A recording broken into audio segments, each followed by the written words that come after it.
First, you need to see it. The Longhorns are going to the college football playoff for the first time in program history. If you hadn't heard that, that's going to be some breaking news. They're living under a rock somewhere. But what a weekend. Historic one for the Texas Longhorns. Great weekend for pretty much everything on the 40 acres. We'll dive in there, obviously, over our 5-hour conversation on this Monday beginning right now. Also, another week of the NFL, Week 13. Some good, some bad, some ugly. Cowboys now have a chance to climb into first place in the NFC East after the outcomes from yesterday. Had big stuff over the weekend, all phases of sports. You got a Longhorn winning the first PGA event of the year. We got a lot to get to. High school football playoffs are down to its state semifinals now.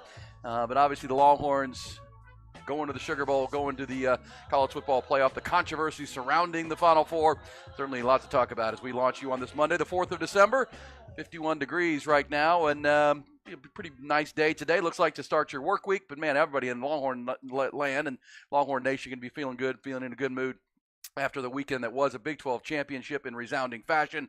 And then the news everybody wanted to hear yesterday morning. We'll dive into it as we start this Monday. Appreciate you being there on 101.9 AM 1260. Finding us also, of course, on our Horn app where we broadcast around all over the 512, but all over the state, all over the world. Ran into so many folks over the weekend up in Arlington, up in Dallas who listen to the show all over the country. Met folks from Connecticut and New York and Alabama who tune in each and every morning on that Horn app and at hornfm.com. We appreciate you so very much. And I'm sure a lot of you are locked in this morning to go ahead and celebrate the news of yesterday. And look who it is. He is back after his several days away dealing with some protocols, but he is back healthy and ready to roll. Big smile on his face. He is our shutdown corner from the 512 and DB High down in Houston. Of course, the 512 and DBU right here in the ATX. 4 stops in the National Football League. Now 16 years doing great radio here in Austin and beyond. He is our man, the proud papa, Blackstradamus himself, and lifetime Longhorn Rod Babers. What's up, RB? I'm doing great, man. I appreciate you holding it down. Well, I had to, take care of the fam and make sure I was Priorities, through brother. the protocols and all that kind of stuff. Yeah, but tested negative on Thursday night, but just wanted to make sure everything was all good. So everything's good. Baby's good. No temp for the baby. No fever or anything. So I don't know if we're out of the woods, but we feel pretty good about it. So everybody's feeling healthy. That's all that matters. So I appreciate you guys. And couldn't have come back at a better time. Yeah, man. Yeah, exactly. Couldn't have come back at a better time. I was texting our friend Nick Shuley. Thank you to Nick Shuley for coming in the last several days. He was fantastic. And, we had a lot of good talks about what could happen, what would happen. And I said, man, you turned out to be a good luck charm. Good job. Good job by you. Nick Shuley's always a good luck charm. Yeah, Nick's always great. But man, thanks to him, thanks to you, thanks to everybody up in Arlington. As I mentioned, our travel partners at Hay City Store and Ice House and Taste on Main and One Source Gas of Central Texas for helping us get up there. Terry Black's was a blast on Friday afternoon. The spot in Arlington, Jay Gilligan's, couldn't have gone better. So we'll certainly recap the whole weekend and the Big 12 championship game. 49 to whatever blowout almost becomes, I don't say an afterthought. We'll talk about it and break it down, but in the end, the Longhorns are now firmly focused on the future. Which is a month to prepare for a national championship semifinal game opportunity. But I can't wait to hear your thoughts on it, Rod. Your thoughts on the games that went down, and obviously the Florida State-Alabama situation, a controversial one, to say the least. Yeah, but I think they got it right. I think they got it right. We'll get into it, but I think they got it right. A lot of people disagree, and that what makes it a great debate. But I do too. But I do admit. Hey, man, Florida State, heartbreaks, and that goes against everything that we've ever been taught about the meritocracy of sports. Yep. I will admit, that is blasphemous when you talk about the meritocracy of sports and everything that we've been taught about winning. As long as you win, that's what matters. So I agree. If I was a Florida State fan today, I don't know if I could accept it. Is it fair to say that both can be true? That you feel terrible for the players and Jordan Travis, you feel awful for the fans, and the athletic director wrote a scathing statement to the NCAA and the college football establishment. I get it. But I think they got the 4 best teams, and that's what you're really trying to accomplish in that spot. But deserving. Well, say deserving, certainly deserving. But, yeah, it was a deserving or 4 best, and that's like Kirby Smart, the Georgia coach, was pretty clear. He says, "Look, Bill Hancock, who ran that thing forever, always said it was a 4 best." not the 4 most deserving. So it's not everybody gets a trophy case. There's only 4 spots. There's 5 Power 5 conferences this year. Somebody was going to get the screw job at that point. And that's why it was important for Texas to end the season the way they did. You could make the argument that if Texas did not win their last 2 games in the impressive fashion in which they did, style points added, beauty contest, beauty pageant, bikini contest looking good, that they may not push them over the top. The national narrative shifted in like 2 weeks for Texas. Yeah, with a 57-7 blowout and then another blowout dismantling Oklahoma State. And then watching Florida State, everybody went, well, honestly, that team, Texas team is better, and I'm not sure if there are 4 teams better than Texas. And it's something I said pretty adamantly, was bullish on last week, that if Alabama beats Georgia, that's going to buoy Texas, because everybody watching Texas dismantle back-to-back teams in kind of in primetime games, because the championship game on Saturday was a standalone game. Everybody was paying attention to that. Everybody watched the Turkey Day game against Texas Tech across the country going, oh. So it reminded people, man, how good Texas is and can be. And then to see Alabama beat Georgia, and remember that Texas beat Alabama by double digits, you're like, oh, man, that Texas team's pretty damn good. And even the committee, where I was sitting watching the game in Arlington, Rod, the committee was right up the road in Grapevine, about 15 minutes up north, watching the game alongside. And so, yeah, all that came together. And obviously Florida State takes it in the shorts. But we kind of thought that could happen. And I'll say this for the, because I feel terrible for Jordan Travis, the young quarterback, and he put out a statement saying he's heartbroken for his teammates. You imagine being that guy. You got hurt, not your fault, and it's the reason the whole team's not going to play. And he had a great statement. But you have to look no further in the sport of football, Rod, than the San Francisco 49ers playing the Eagles without their quarterback 1 year ago, getting beaten by the Eagles, turn around this year with their quarterback, and they dismantle the 49ers yesterday. Crazy. The quarterback is the most important position in the sport. And if you don't have your best player, it is a different team. That is a reality of the situation. There's no question. So, yes, I understand those who are mad about it. Rod, thank those who serve, and then we're going to get in the headlines. Shout out to those who serve, of course. Our society built on the selflessness of service, and every morning we want to make sure that we let you know you are top of mind on our hearts and our minds. So we appreciate all those in any capacity, God, country, and community, those who serve, soldiers, first responders, teachers, nurses, waste management. There's so many of you. We cannot name you all, but we want you to know that we appreciate each and every one of you. There you go. Shout out to those who served today. No question. Hey, Monday, let's hit it. Headlines to start it. Top Gun Rentals and Lawn Equipment bring it to you. And let's start with college football. Yes, an historic weekend for the Texas Longhorns. Longhorns dismantled Oklahoma State 49-21 in the Big 12 Championship. And then yesterday morning, we're standing by the television to see what the announcement would come from the College Football Playoff Committee. Here's the third team that was taken off and put on the board. Who's number 3? The Texas Longhorns. Steve Sarkisian's team winning a conference championship for the first time since 2009 and making the playoff for the first time. Longhorns really haven't even been close to making the playoff. Official announcement yesterday morning. The Longhorns are college football playoff bound for the first time in program history. Reese Davis making the announcement on ESPN. Fresh off that Big 12 championship, 12-1 Longhorns selected as the number 3 seed by the CFP selection committee. They'll play number 2 seeded Washington in the Sugar Bowl at 7:45 on the first day of 2024 in New Orleans, Louisiana. The other teams in the 4-team field, number 1 Michigan and number 4 Alabama, they'll meet in the Rose Bowl in the early game on New Year's Day. Despite their perfect 13-0 season and an ACC championship, Florida State becomes the first Power 5 team ever to have that resume and not get in. Seminoles had to settle for the 5th spot. They'll match up with Georgia in the Orange Bowl. This is the Longhorns' first appearance in the 4-team playoff since its inception in 2014. Texas head coach Steve Sarkisian made it clear that his team is not just happy to be going. May be a little bullish of me saying, but we'll play anybody in the country. Like I'm not shying away from that part. Like I feel very comfortable if we get into this tournament, we'll play anybody. We'll find out if we're good enough or not. But I feel like we have the team, the culture, the scheme, and the versatility of this team to play against anybody. Texas is open as an early 5-point favorite over the 13-0 Huskies in a rematch of last December's Alamo Bowl that Washington won 27-20 down in San Antonio. Also from Texas football, Steve Sarkisian did say yesterday that he's very confident both Xavier Worthy and Ryan Watts will be available for the game in a month, despite having both being injured and leaving the game Saturday with injuries. Also from Texas, the co-defensive coordinator Jeff Choate has emerged as the top target for the Nevada Wolfpack head coaching vacancy. According to Bruce Feldman of The Athletic, Choate was the head coach at Montana State before coming to Texas. 7 other teams from the Lone Star State going bowling as well, including the Texas State Bobcats. They're going to a bowl for the first time in program history. G.J. Kinney's 7-5 Cats will face the Rice Owls in the First Responders Bowl on December the 26th. Texas A&M is going to face Oklahoma State in the Texas Bowl. Texas Tech will meet Cal in the Independence Bowl. SMU meeting Boston College in the Fenway Bowl. And UTSA will play Marshall in the Frisco Bowl on December the 19th. Speaking of Texas State, their former head coach Jake Spavital will be introduced today as the new offensive coordinator for Dave Aranda and Baylor. Spavital did a great job this year improving the Cal offense for 1 year out west. Also on the 40 acres this weekend, what a huge afternoon for the 11th ranked Texas women and their basketball program. Yesterday took down mighty UConn 80-68. Texas guard Rory Harmon was phenomenal, poured in 27 points, dished out 13 assists. Freshman Madison Booker added 20. Horns remain undefeated and topped the Huskies for the first time ever. NFL 49ers sent a heck of a message to the rest of the NFL yesterday. They rolled into Philadelphia and embarrassed the conference-leading Eagles 42-19. Brock Purdy threw for 314 yards and 4 touchdowns. Deebo Samuel scored 3 of those. He fell after falling behind 6-0. The Niners scored touchdowns on their next 6 possessions.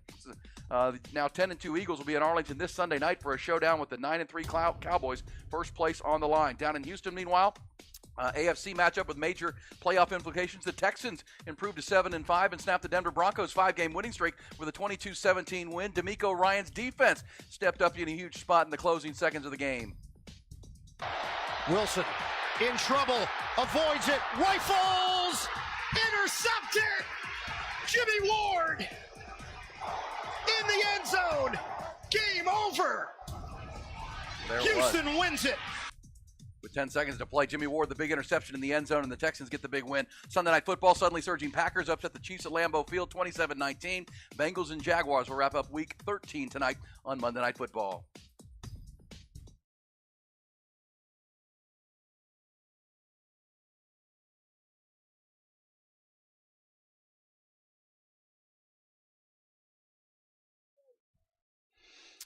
All right, Longhorns back into college football, back into the national championship conversation, I should say. I don't know if Texas is back. I don't know if Texas actually even needs to actually entertain that question. I think the country will tell everybody when Texas is back. I think that will be determined by the way Texas plays and the performance and the product on the field. Yeah. Whether Texas is back or not. So I'm glad that that's not even a excuse me. I'm glad that's not a topic of conversation. It's just now self-evident that the way they play, Texas is a championship caliber team. Now, I say whether they're back or not, I'm glad we're not even having to have that conversation because you can let everybody else entertain that. Texas is just worried about the performance and the product on the field. It's a beautiful thing. It is a beautiful thing. Yeah. And it's it's phenomenal actually that this group's ahead of schedule now. In year 3 for Steve Sarkisian, I think we all came into the season, it needed to be a big step forward season. It needed to be in the Big 12 championship game. I think you and I both picked 10-2 to start the year. I thought they'd lose at Alabama and maybe lose one other conference game. Yep. They exceeded that. And yeah, there were some near stumbles along the way. There was the loss to Oklahoma, but to be in the college football playoff and really, with no doubt, I mean, the national narrative and debates about Alabama, not Texas. Should Florida State be taking Alabama's spot at 4 is the debate. Texas is solid. Their matchup with Washington. And not only do you get in, Rod, ahead of schedule, you play, if you could pick one of the 4 teams you wanted to play, you probably would pick Washington. And nothing against Michael Penix. I think they're really good and they beat Texas a year ago.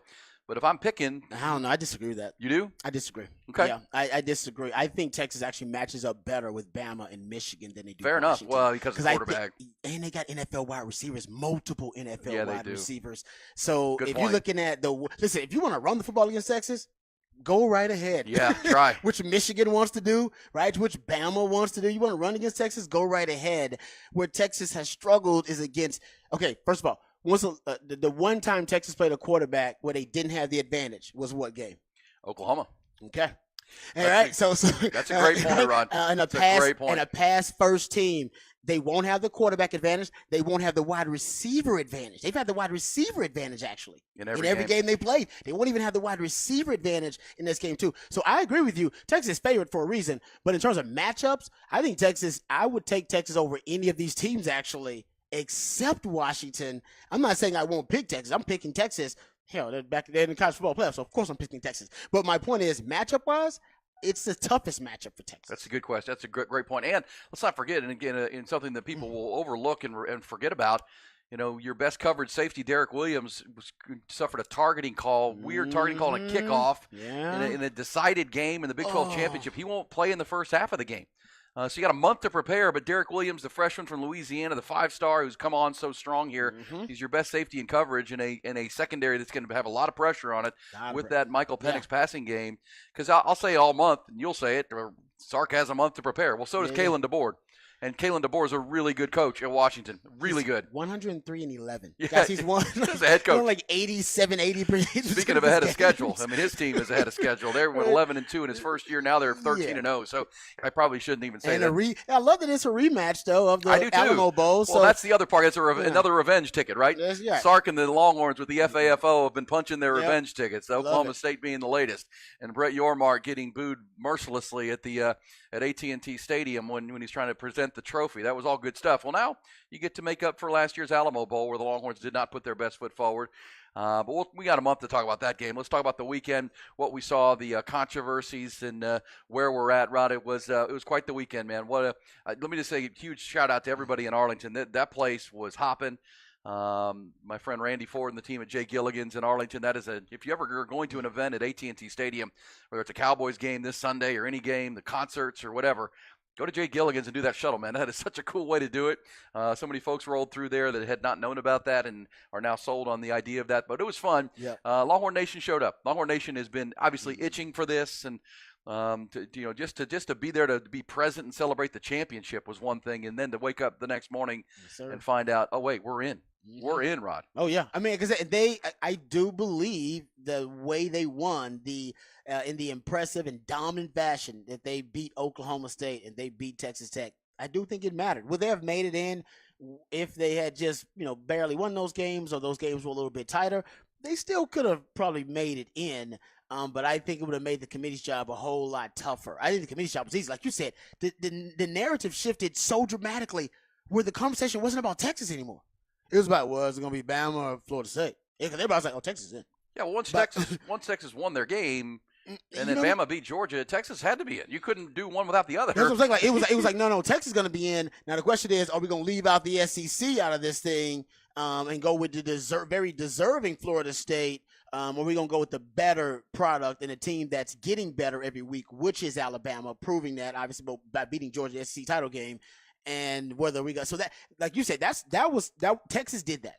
All right, but because Texas, they didn't like the conversation, so they changed it. They beat Oklahoma State so badly and dominated them to the extent where the nation watched. And think, this is the first time that the College Football Playoff Committee watched in a room together.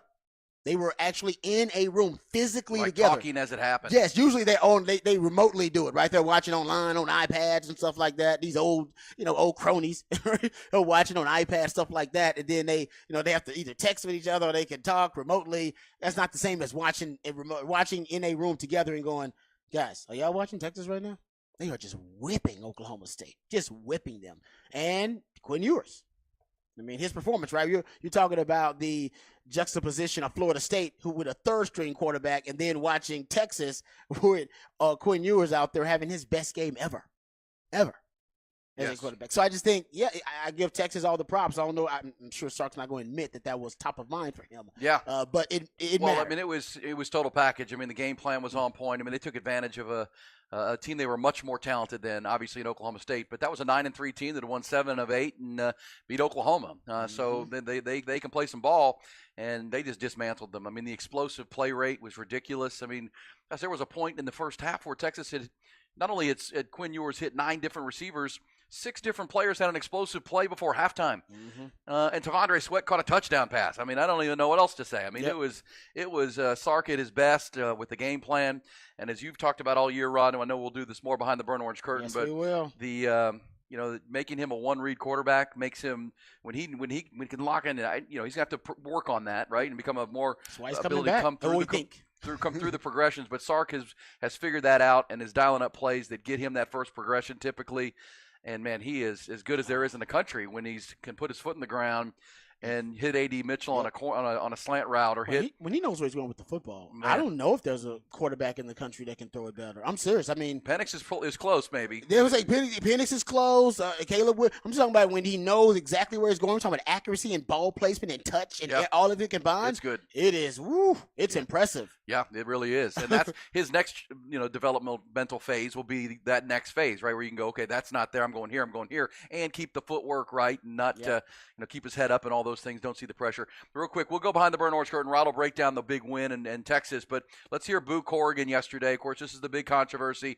Boo, let's remember this. Boo Corrigan, the committee chairman of the 13-person college football playoff committee. Boo. He is NC State's athletic director, so he's in the ACC, right?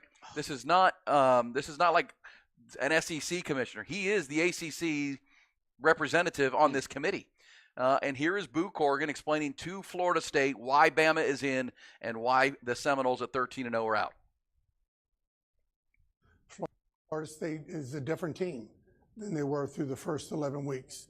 Coach Norvell, their players, their fans, an incredible season. But as you look at who they are as a team right now, without Jordan Travis, without the offensive dynamic that he brings to it, they are a different team. And the committee voted Alabama 4 and Florida State 5. All right, so there's Boo Corrigan. Can we play Reese Davis? Listen to this, Rod. This is Reese Davis with the reaction of Florida State. This was heartbreaking to see yesterday, and you can, as a former player, Rod, put yourself in those shoes. You've done everything you can. You're 13-0. You can't control your quarterback's hurt. You just found a way to win your conference title game on a kind of rainy night in Charlotte by 10 points with a backup quarterback because your defense played great. Let's hear Reese Davis. This is when it was announced that Florida State will not be among the 4 teams in the playoff. Heartbroken, devastated, and I'm sure there is a lot of anger in Tallahassee as a result of this. Just a terribly unfortunate set of circumstances. They left Mike Norvell, who has done a fabulous job at Florida State, put the Seminoles in position, and now will be a challenge of leadership. All right, challenge of leadership. Can I play one cut for you, Rod? Then I want your thoughts. Let's play Booger McFarland. He was the most adamant and passionate on the ESPN stage yesterday. The former LSU, he's an SEC guy himself, formerly on Monday Night Football. Here's Booger McFarland with his immediate thought to what the decision that was made. This is a travesty to the sport because we go out there on the field and we play the game. And regardless of whether it looks good at the quarterback position, regardless of whether we win with offense, whether we win with defense, the name of the game is to win. And that's a reason never before has this not been done. Winning a Power 5 conference, going undefeated, and not getting into the playoff. So I understand we want to look at style points and who are we going to get for the best matchups. But that's not what this is about. This is about understanding to get the 4 best teams. One team has a loss, and that's Alabama. One team doesn't in Florida State. And the fact that this committee could take a Power 5 conference champion that's undefeated. Those kids have went out there and busted their behind and not get into the playoff based on the eye test. Mind you, this is the same Alabama team who needed a prayer in Jordan Hare to beat an Auburn team that lost to New Mexico State. So that's really what has me bothered. All right, Booger passionate. Yeah, man. By the way, I don't think it was lost on most people that about an hour later on that said Robert Griffin III actually replaced Booger McFarland. He was gone. Like, Booger, you did speak the truth, but when keeping it real goes wrong. We are the SEC network starting next year. You want to keep it real? Okay. Yeah, we know we are the SEC network. I think I think everything he said was true. I think it's apropos. I do think it is the end of an era in college football. The end of amateurism is officially dead, or at least now there'll be a different definition of it. And now we know that with the transfer portal, with NIL, with obviously we've watched conference realignment and all this happen, right? And the focus is around what? Money. Straight Money. cash, homie. Well, it should have. And so he's right. In a sense, it's just symbolic because it is about getting the best matchup so we can get the best ratings, so we can get the most money. Right. And again, I mentioned the Niners-Eagles game and the quarterback being in an important position. What ESPN doesn't want, and they spend a lot of money for it, is the TCU-Georgia game again. A dud. I mean, and how many of the semifinal? I mean, last year's semifinal games were phenomenal, but a lot of times they are mismatches. And is that a reality of the situation? I'll say this: we'll hear the other side too. We'll hear other people speaking passionately on it. We'll certainly talk Texas and go behind the burnt orange curtain. The AD for Florida State waited a little while and then put out a very strongly worded statement where he said the consequences of giving it into a narrative of the moment are destructive, far-reaching, and permanent, Mike Alfred said. Not just for Florida State, but college football as a whole. The argument of whether a team is most deserving or best is a false equivalence. It renders the season up to yesterday irrelevant and significantly damages the legitimacy of the college football playoff. And they did beat two SEC teams this year, Florida State. No, honestly, if the quarterback had gotten hurt just a little bit earlier, and then they could have kind of fudged the timeline about when he could be back in the college football playoff, even that could have helped him. The truth is, all those statements are right, and those opinions, honestly, they are valid. The truth is, we're in a different era where the ratings matter, and they want to sell quarterbacks. Think about it, how when they have the commercials for the college football playoff. What position do you see most of the time them Quinn showing? Ewers, Michael Penix, Jalen Milroe, J.J. McCarthy. Yeah, Come on, guys. Yeah, it's moving, and the real final knife in the back for Florida State is this wouldn't happen next year. Next year they'd be in. Next year everybody would be in. Oh yeah, there'd be 12 teams in. Right. The Longhorns would be off this week or in the first round, but very, very unfortunate in all phases. We'll hear the other side too. There's those arguing strongly for Alabama, and as Rod and I both said off the top, that I think both things can be true. It can be a shame and make your stomach turn. Same time, it was going to happen to somebody. And did they get the best matchup becomes the question. Good conversations this morning, obviously. A historic conversation for the Longhorns. We'll get to all of it. Gosh, we'll get to the high school football playoffs, Rod. We got the NFL was tremendous yesterday. Houston Texans with a big win. We'll get to all that. Also, Longhorn basketball on the women's side with a huge win at the Moody Center. Scotty Scheffler wins the Hero World Challenge out in the Bahamas and just kind of ran away with it. It's safe to say we need 5 hours today to get into all the conversations we need to have with you, and we appreciate you being there on 101.9 and AM 1260 and streaming always on that Horn app and at hornfm.com. Coming back with Behind the Burnt Orange Curtain.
The Horn. Hook 'em indeed. The Longhorns are headed to the college football playoff. They'll play 7:45 in the evening in New Orleans, Louisiana, the night of the first day of the year, 2024. Washington Huskies, the opponent, the rematch of last year's Alamo Bowl in the national semifinal. 2 seed versus the 3 seed, 13-0 versus 12-1. Got a month to talk about it and prep for it. We'll hear from Sark and the players coming up after the announcement yesterday. Had a bit of an availability, so we'll hear from the Longhorns' immediate reaction and an emotional weekend. They were certainly on point to dismantle Oklahoma State and win the Big 12 championship. Then to follow that up less than 24 hours later with the news that their season just got better with an opportunity to play for a championship. The other big discussions out there on this Monday morning. Appreciate Rod Babers being back and healthy and cranking with us. He'll take us behind the BOC here. Coming up, we got some What the Facts before the top of the hour, including some big stuff from the National Football League, good, bad, and ugly. But a couple more on the Florida State conversation. By the way, Rod, breaking news. What we got? Ohio State Buckeyes quarterback, Ohio State. They're going bowling. They're outside the top 4, of course. Their quarterback, Kyle McCord, who started all season for the Buckeyes, has entered his name in the transfer portal. Portal opened at midnight, Rod. Portal opened at midnight. So that portal about to be lit, man. Well, while this is happening locally and in the college football landscape, a couple things. The portal opens, and don't think this snub of Florida State will not resonate within the ACC. Remember, the ACC top end was already mad. Yeah. Florida State Clemson. They don't think they're going to be on even footing with the SEC and the Big Ten moving forward as a conference.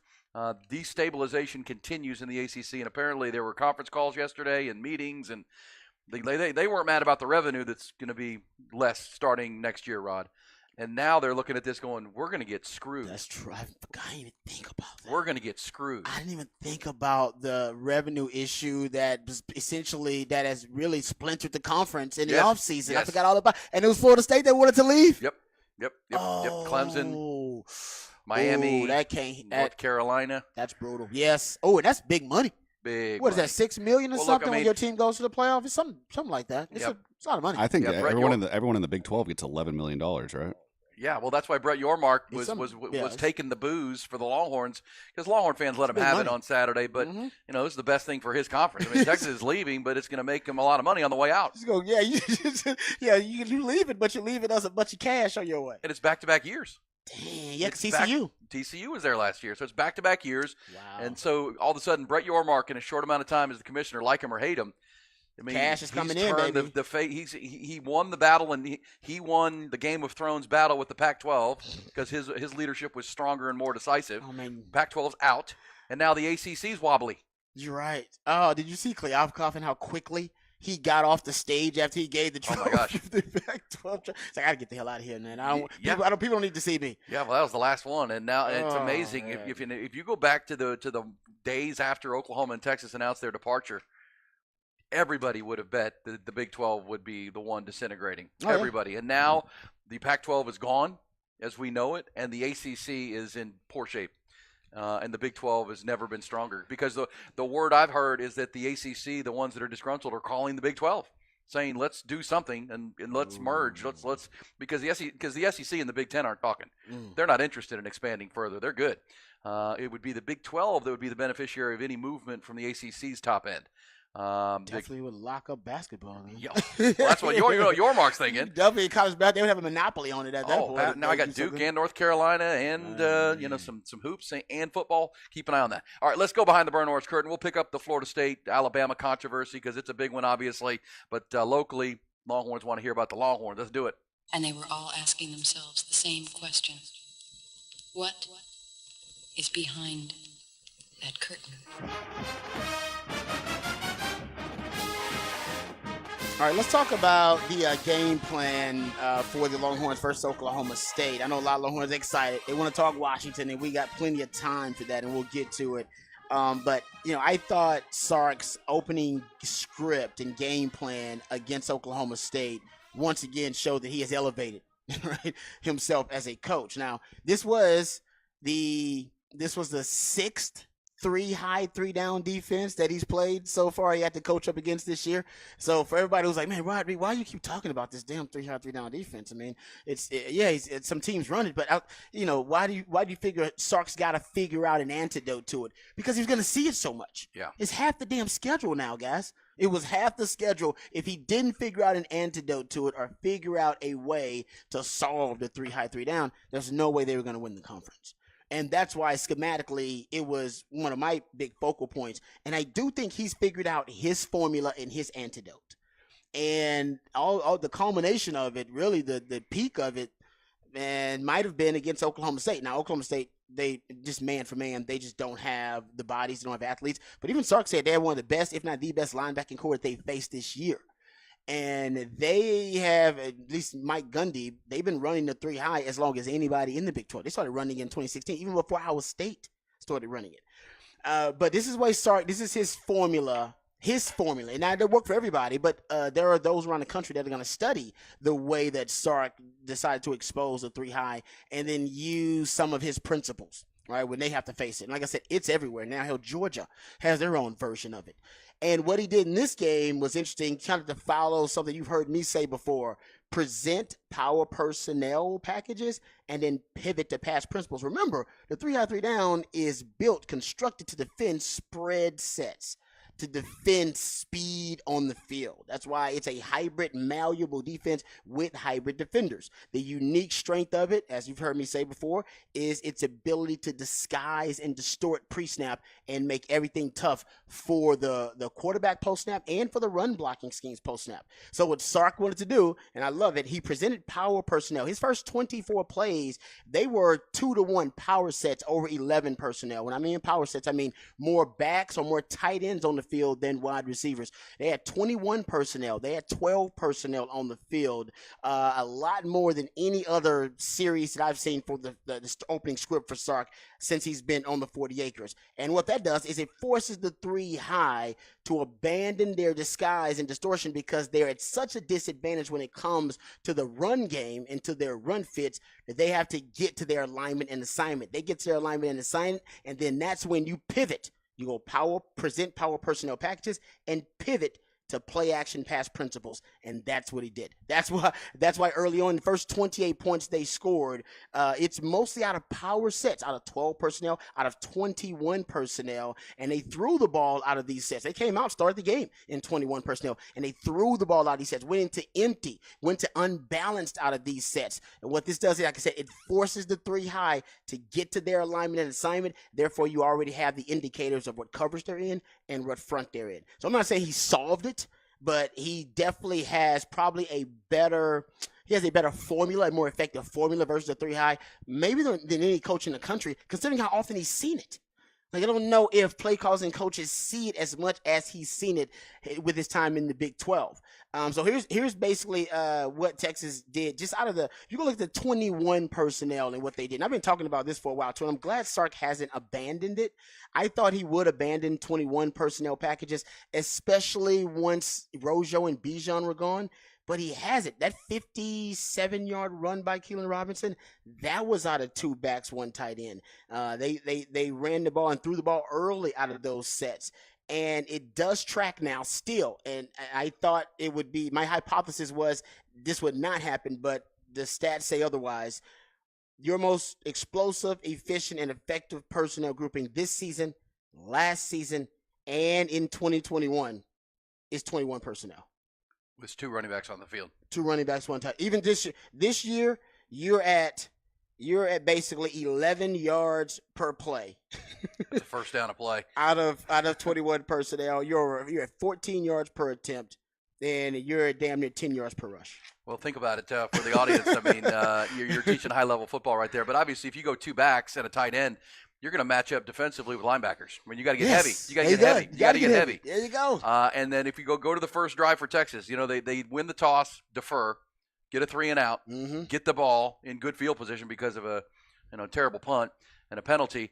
Well, the first play is a screen pass where they look left, roll back to the right, and throw a screen pass. Get those linebackers moving. Yep. And that's C.J. Baxter for 17 yards. 21. Then it was Keelan Robinson out of the same formation with a sweep to the left. Mm-hmm. And then it's a play action with Quinn Ewers where he looks to the left, and then rolls back to the right to the corner route with a Donnie Mitchell touchdown. So the linebackers are doing like this. Yep, and I believe that was out of 12, if I'm not mistaken. Yeah. I got to go back and check. Yeah, but he's right.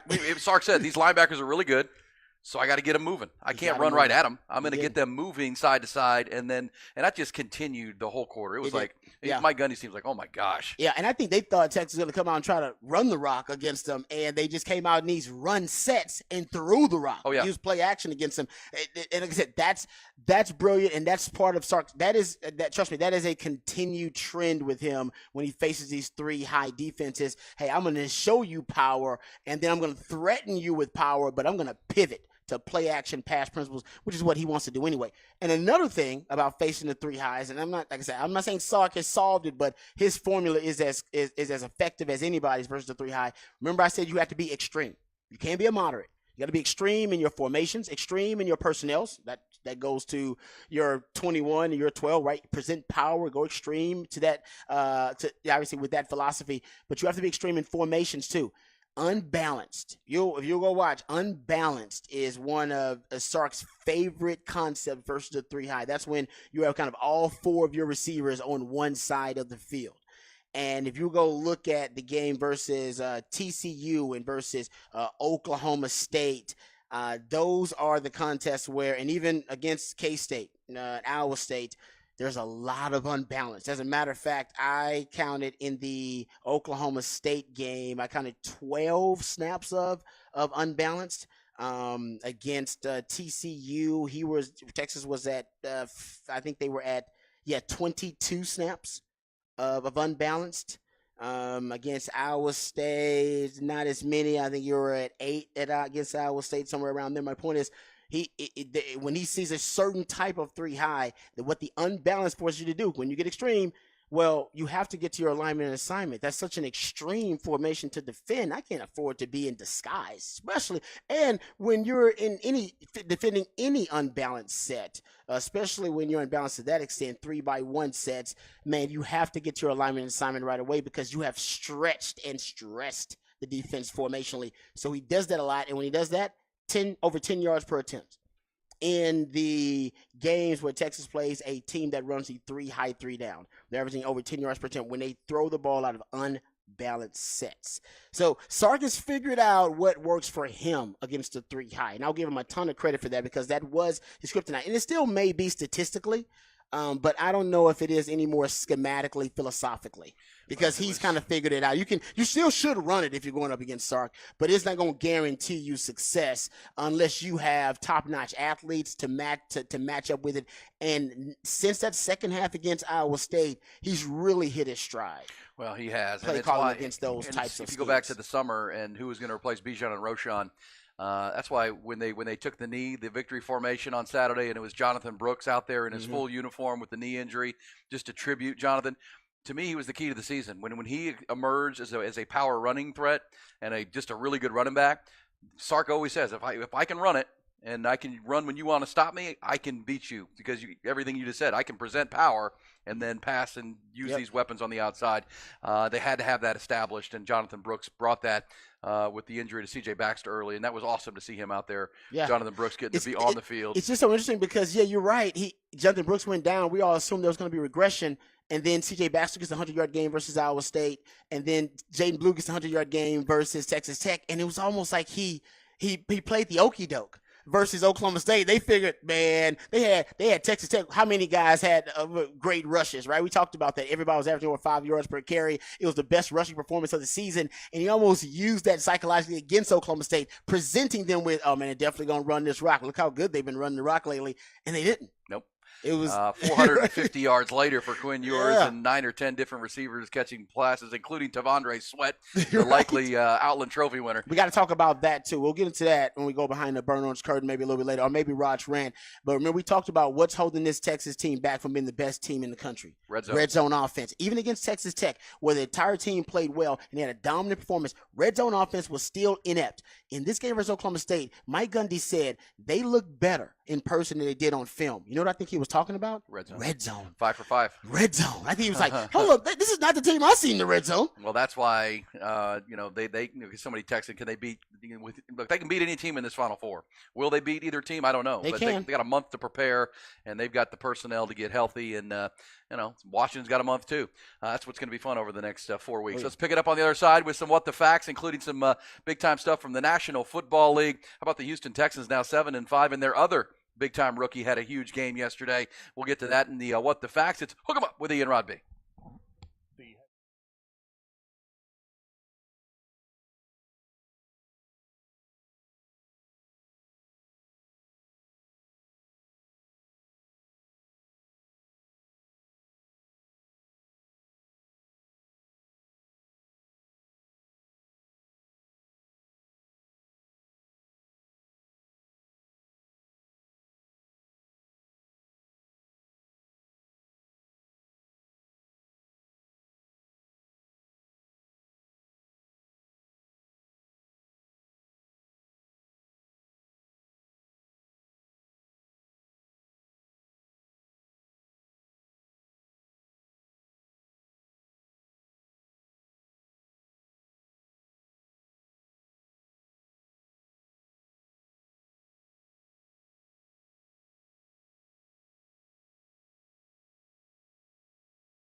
Aaron Hogan, Rod Babers. Hook 'em up. 1019 AM 1260.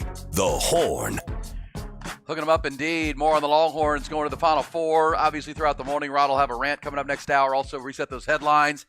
What a weekend for the Burnt Orange. Not just football, but basketball, volleyball, golf. Scotty Scheffler winning the Hero World Challenge. We'll get to all that coming up. Also, some bullish or BS next hour. But, Rod, what the facts time? What the facts? Can I give you some facts? Let's do it. Well, let me first clarify this as I was listening. Did the commissioner of the Big 12 call Steve Sarkisian Steve Garcia-Keesian? When?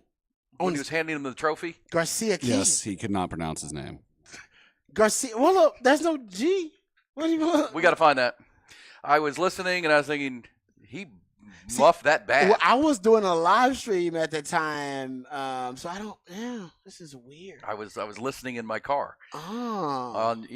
Garcia-Keesian. So we were doing a live stream, so I was watching it, but I had the volume down. And everybody was talking about how he was getting booed mercilessly. Oh, you couldn't really hear him because the boos were so loud. So I didn't hear it.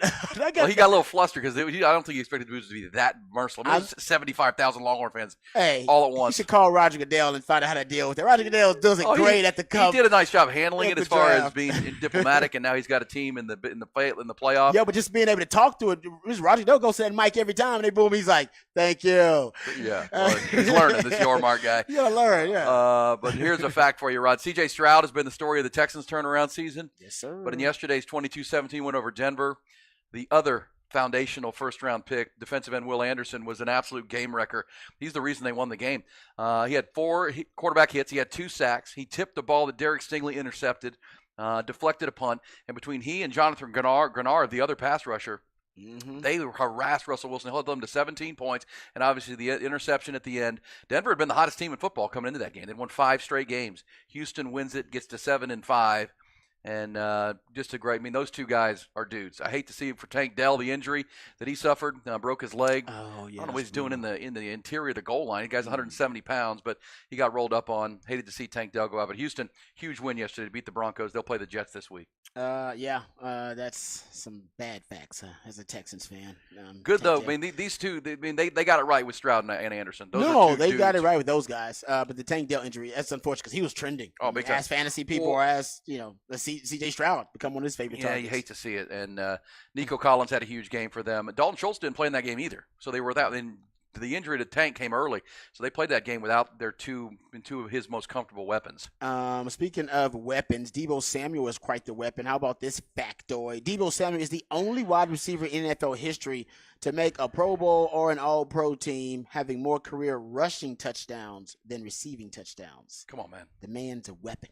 Yeah. Versatile. So your guy Kyle Shanahan, their first few drives were pretty lame. They didn't do much in the first quarter at Philadelphia yesterday. They were down 6-0. It's a feeling out process. Yeah, let me see some film. The script sucked. Okay, it's all right. Got to go off script. So they're down 6-0, and they held. By the way, Philadelphia had been the best team in the red zone in the NFL. They were on a streak of 12 straight touchdowns in the red zone. They forced 2 field goals early, and that was huge. Mm-hmm. And then the offense opened up for Kyle Shanahan and Brock Purdy. How about this? 6 offensive drives from the early second quarter through the middle of the fourth. The 49ers ran 47 plays for 450 yards and 6 touchdowns. Crazy. I mean, it was unbelievable. It was McCaffrey. It was Debo. Yeah, it was Ayuk. It was Kittle. Everybody got in on it. It was unbelievable. And think about that, Rod. 47 plays, 450 yards, 6 touchdowns against a 10-1 football team on the road. Slow start. It was a slow start, too. Come on, man. I think for the first, I want to say the first 13 minutes, that basically the 49ers only had the ball for 2. Well, and that's the first 13 minutes of the game. Could have gone better for Philadelphia. They were controlling the ball. Oh. They just had to settle for field goals, and they never settle for field goals. Especially because usually if it's short yardage down there, they just tush push it. They have 4 downs, right? Yeah, they tush push it, and they're good. So that was the huge early, and then they just exploded on them. San Francisco's beating the other two best teams in the NFC, Dallas and Philadelphia, by 23 and 32 points. And now they meet. Yeah, right, they meet next week. When that team's healthy, the Niners, come on now. Chiefs lose last night. Ravens are on a bye week, and they're good. But when that team's going with Walter Jones, with Trent Williams, the left tackle. I mean, you can make the argument that that's what's held the 49ers back the last couple of years from being the Super Bowl contender or Super Bowl winner, is that injuries. They get hurt at crucial positions at the wrong time, but they're healthy. They are just a machine. because I think the Cowboys think they're good. The Eagles think they're pretty good. Detroit. Well, when the Cowboys and Eagles had their chance against the Niners, they've gotten destroyed.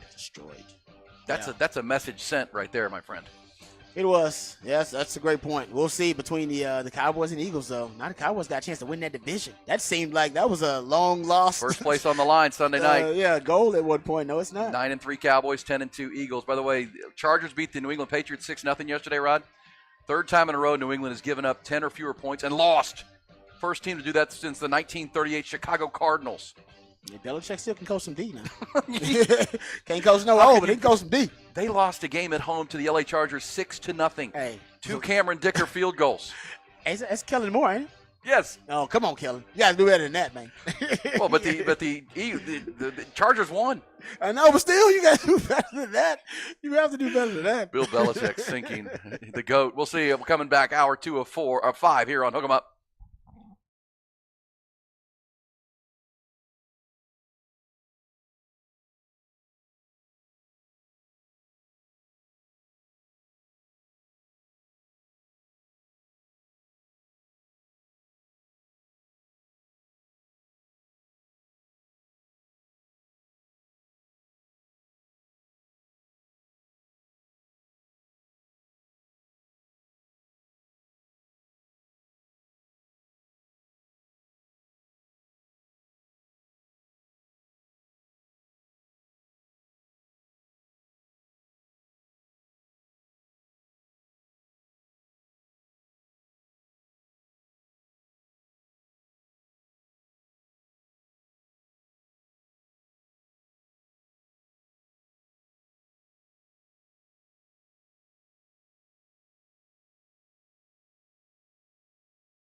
You had better hook them up. The Longhorns are college football playoff bound. And we're all over it this morning. We'll hear from Steve Sarkisian coming up, his conversation with ESPN guys right after the Longhorns, or not long after the Longhorns were announced as one of the 4 teams, number 3 seed, which is so pretty surprising to a lot of Longhorn fans. I was actually surprised yesterday how many Longhorn fans were surprised, because I kind of like you, Rod. I went to bed feeling pretty good for the Longhorns after their, as I always say, through the course of the 6 weeks of the college football playoff rankings, once the puzzle is played, all the pieces are played. Yep. I will, this is not pat on the back, but do a pretty good job. I think I've been right every time of how they're going to fall, except for the TCU year, 2014, the first year. But I think I've gotten it on the head each time. Yeah, because they lost the Big 12 title game. Yes. Is that what threw you off a little bit? The Yeah. TCU year? Yeah. Yeah, I agree. That was a weird one. It was like No, last year I thought TCU was in. You thought TCU was in? Yeah. Okay. And remember, this is where when people, You said you were off about TCU, though. remember the TCU Baylor year way back in 2014. when they both got dropped. I thought you were talking about this. Yeah, remember when Whoa. they both got I thought dropped you were talking out? College football playoff. Okay, you talking The about Trayvon Boykin TCU team, Oh, you talking about going way back. where they went from 3 all the way out. Yes, And- yes, and yes. they the original Gary Patterson's TCU Yes, squad. where Okay, Trevon Boykin, that group. Right? Yeah, that one was like, oh wow, That was a good man. That was a good. This is probably the most surprising national response since then. There have been a couple other that were controversial, but this one, and you understand why. But you know what? It was predictable going into the weekend that there are 5 conferences. If everybody wins and Alabama beats Georgia, you're going to have to make a decision. And we got a good text from one of our texters who, see if I can find this, is, gosh, you guys are texting so fast. They just pour in, and we appreciate that. Thank you, guys, man. It's Missed pretty you awesome. guys. This says, my cousin is married to the daughter of one of the committee members. Oh, and she is saying that they're happy with the decision, but most members are not happy with the system and being made to make that choice. Yeah, that's why it's going to 12 next year. So, like you said, don't have to worry about this anymore. This will be the last time they have to be put in that position. Next year, everybody gets a shot at it. Yeah. Well, and, did they appease ESPN and SEC, or did they just get the right matchup becomes the question. It'll be the ongoing conversation. It's both. Yeah. I think they did both. I think both can be right. I think they did both. And like I said, FSU, I get it. Everything that these young men and everybody associated with that program have been taught for years about the meritocracy of sports and winning. And, that obviously now it seems like that was a lie. Seems like that's why it seems like almost a blasphemous move when you talk about the true meritocracy of sports and winning. They won, and that's what all that matters, right? No, actually, it's not all that matters. I'll say in this: situation. you were not here last week. Obviously, we're glad you're feeling so much better and back with us, and all through the protocols, and everybody at your house is healthy and feeling good. Yes, sir. But Nick Shuley and I talked through this exact thing last week. Friday. Like the question was, what if Alabama wins and Texas, Washington, and Florida State win? This was the get. You just got to talk yourself through it. Alabama getting in, they now have the better. The win over Georgia is the best win of anybody in the country. To beat the number 1 team who'd won 29 straight games, that now trumps Texas's win over Alabama as maybe the best win of the college football season. And now Texas still owns the Alabama win, which is buoyed by the Alabama win, reminding you, oh, wow, Texas is pretty damn good to beat Alabama, who beat Georgia. And then Washington was, they were locked because they were a 13-0 conference champion with a healthy starting quarterback. And then it's going to come down to Bama, Florida State. And we saw the outcome. We see the decision, and you can certainly weigh in on it. But you're right about the meritocracy and kind of the end of it won't happen next year. Next year, there'll be 12, and that doesn't help this year's Florida State team. I think it's sad, but I do think it's symbolic. We are watching the death of old school amateurism as we know it. We know that the college football landscape is changing very drastically, and a lot of it is centered around straight cash, homie, and the dollar bill, y'all. And that's basically what they want. They want the best 4 teams so they get the best matchups, so they can get higher ratings, so that they can make a lot of money. Like, that's what this comes out to. Florida State wouldn't do that. You know who else wants the best 4 teams is us, the fans. I agree. So we can watch. But the better games, yeah. We won't watch. And then right. we don't watch. That affects the bottom line. That's right. If you turn into a... Yeah, they're not... Hey, this is not about the sanctity, right, of amateurism and the sanctity of college football. It's about the TV show. Yeah, and tickets and matchups and quarterbacks. Yeah. And, real quick, though, let's hear, before we get to the headlines and Rod's rant, let's hear Kirby Smart. This is important, I think, to this conversation. Because Kirby Smart was lobbying for his team, of course, after their loss. Good for him. Here was Kirby Smart making his point that, guys, it's been established to us of what this criteria is. Here's Kirby Smart, the Georgia head coach, who's headed to play Florida State now in the Orange Bowl. Look, Bill Hancock said, it's not the most deserving. He said, simply, it's the best 4 teams. So if you're going to tell me somebody sitting in that committee room and doesn't think that Georgia team, not one of the best 4 teams, I don't know if they're in the right profession because it's a really good football team. It's a really talented football team. It's a really balanced football team. So they have to make that decision. But it's the best 4 teams, and that's critical. All right. So, and I would say this for Florida State fans who are rightfully upset. Do you see the early line on the Georgia game in the Orange Bowl with Florida State? Georgia favored by 14. Well, yeah, because you don't have a quarterback. Right, Georgia favored by 14. You don't have a quarterback. Right, and that number right there, because Georgia, if they were playing Michigan, if Florida State was in playing Michigan, it'd be about 14 to 17 points. Then Michigan would be favored. That doesn't mean they're going to win the game. That would be the power structure, and this is what the TV networks don't want. They don't want a blowout in a semifinal game in the Rose Bowl. Yeah, and honestly, nobody wants that. And it helps Texas too because you don't want Michigan having essentially a bye in that semifinal where they can do some advanced scouting on Texas, and because they're not worried about Florida State as a threat, and they basically get a bye week now instead of that bye week where they won't be physically pushed to the limit because Florida State just couldn't do that without an elite quarterback or without their first team quarterback.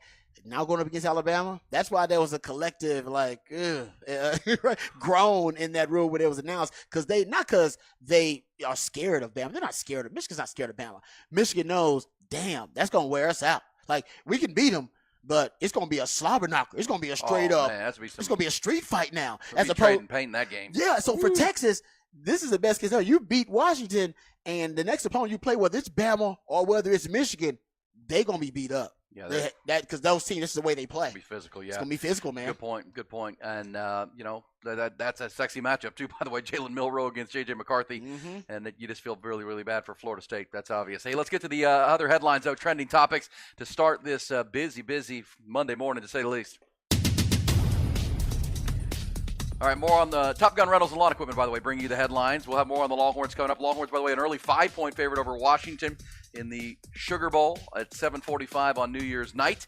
Number 1 Michigan, number 4 Alabama will play in the Rose Bowl. The winners will meet down in Houston for the national championship. That's how it will play out. A couple other notes from Texas. Steve Sarkisian did say yesterday he's very confident both Xavier Worthy and Ryan Watts will be available for the game in a month, despite both leaving Saturday's game in the win over Oklahoma State with injuries. Texas co-defensive coordinator Jeff Choate, meanwhile, has emerged as the top target for the Nevada Wolfpack head coaching vacancy. According to Bruce Feldman of TheAthletic.com, Choate is was the head coach at Montana State before coming to Texas to work with PK and coach linebackers. 7 other teams from Texas going to bowls as well after yesterday's announcements. That includes Texas State for the first time in program history. Congratulations to G.J. Kinney. His 7-5 Bobcats will face the Rice Owls in the First Responders Bowl up in the Metroplex December the 26th.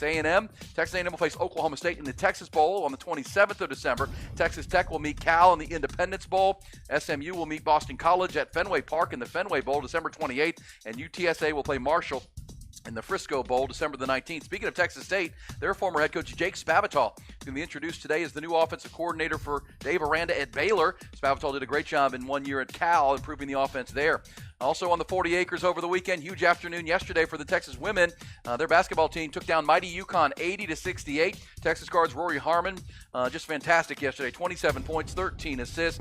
Freshman Madison Booker had 20 points. Horns remain undefeated. They topped the Huskies for the first time ever. They had been 0 for 10 at Texas at the Gregory Gym over the weekend. Texas women's volleyball advanced to the round of 16 in that tournament, NCAA. They will now travel to Tennessee to face Stanford, to travel to Stanford to face Tennessee this coming Thursday night. NFL, how about the Houston Texans? They match up with major playoff implications. Texans improved to 7-5 and snapped the Broncos' 5-game winning streak with a 22-17 win. D'Amico Ryan's defense stepped up huge in the game's closing seconds. Russell Wilson, Denver with the ball from about the 11-yard line with 14 seconds to go.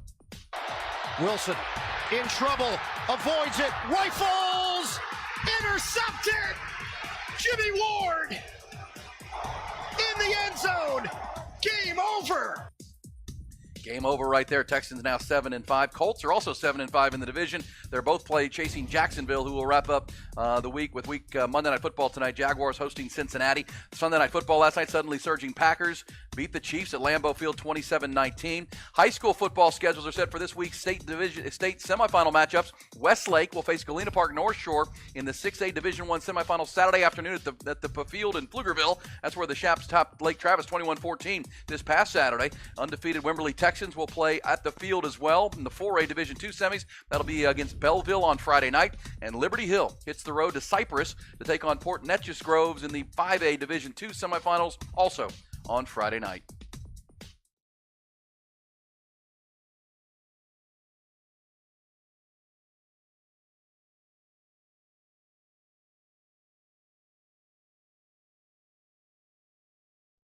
Yeah, we get into Ross Rap today. We'll get back to some of the Oklahoma State game and breaking it down. But oh man, I can't help but already start looking ahead to this Washington game against the Huskies. It's interesting. Kalen DeBoer. I love the coaching matchups in this Final Four. And I love the coaches. Harbaugh, Saban, come on now. Because think about this, right? Yeah, exactly. Let's break this down a little bit because it makes you giddy. Because Harbaugh, if you're talking about. Because I always say the NFL and college football are basically they're two different sports. Yep. So you got talent acquisition, everything. It's just recruiting. It's just two different sports. That's why you can be a GOAT in one and then try to transition to the other and have very little success like a Saban.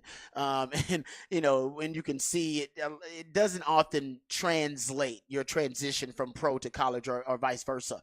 But Harbaugh is a ball coach. Has had success at both, and everywhere he's gone, programs have gotten better because he's just a ball coach. And you can probably put him at a high school level and do that. You see them do it at, the lowest levels of college. Stanford did it, Michigan, at the NFL level with the 49ers. I mean, that's just the Harbaugh, in the Harbaugh bloodstream, right? So you got the ultimate ball coach in Harbaugh, can coach at any level. You got the GOAT in Nick Saban because he's the freaking GOAT. You got Kalen DeBoer, and a lot of people don't know enough about how good Kalen DeBoer is. We've been talking about him here on the show. We got to know him last year because Texas played him. And so when I say we've been talking about him for a while here, but most of the country doesn't know really how good he is. Guys, he's 103-11 his entire career as a head coach. 103-11. Now, that's at Sioux Falls and Fresno State and obviously at Washington, a couple of places. But, guys. He's 24-2 at Washington. Good Lord. He's 24-2 at Washington. He's 36-8 in the FBS. He's 10-1 versus top 25 teams. He's 9-0 versus top 25 at Washington. Because he is a hell of a coach. Some people believe right now in terms of fast risers that there's a case to be made that he is the best young coach in college football right now. Well, look, I mean, all you do is watch Friday night, that Oregon game. Washington got off to the great start. Oregon, favored by 10 points, maybe the better team overall, came back, took control of the game, took the lead 24-21. And what did his team do?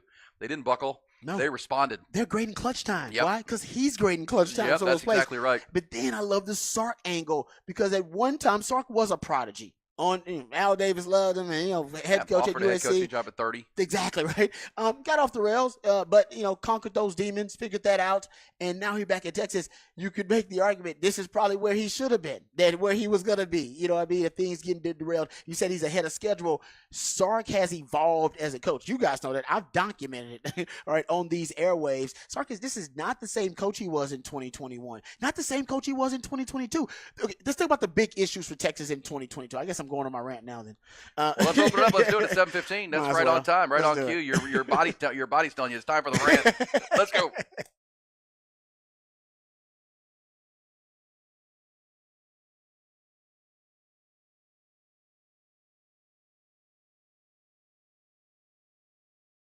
I'm as mad as hell, and I'm not gonna take this anymore! Find out what happens when people stop being polite and start getting real. You ain't keeping it around! My God! Okay, it's happening!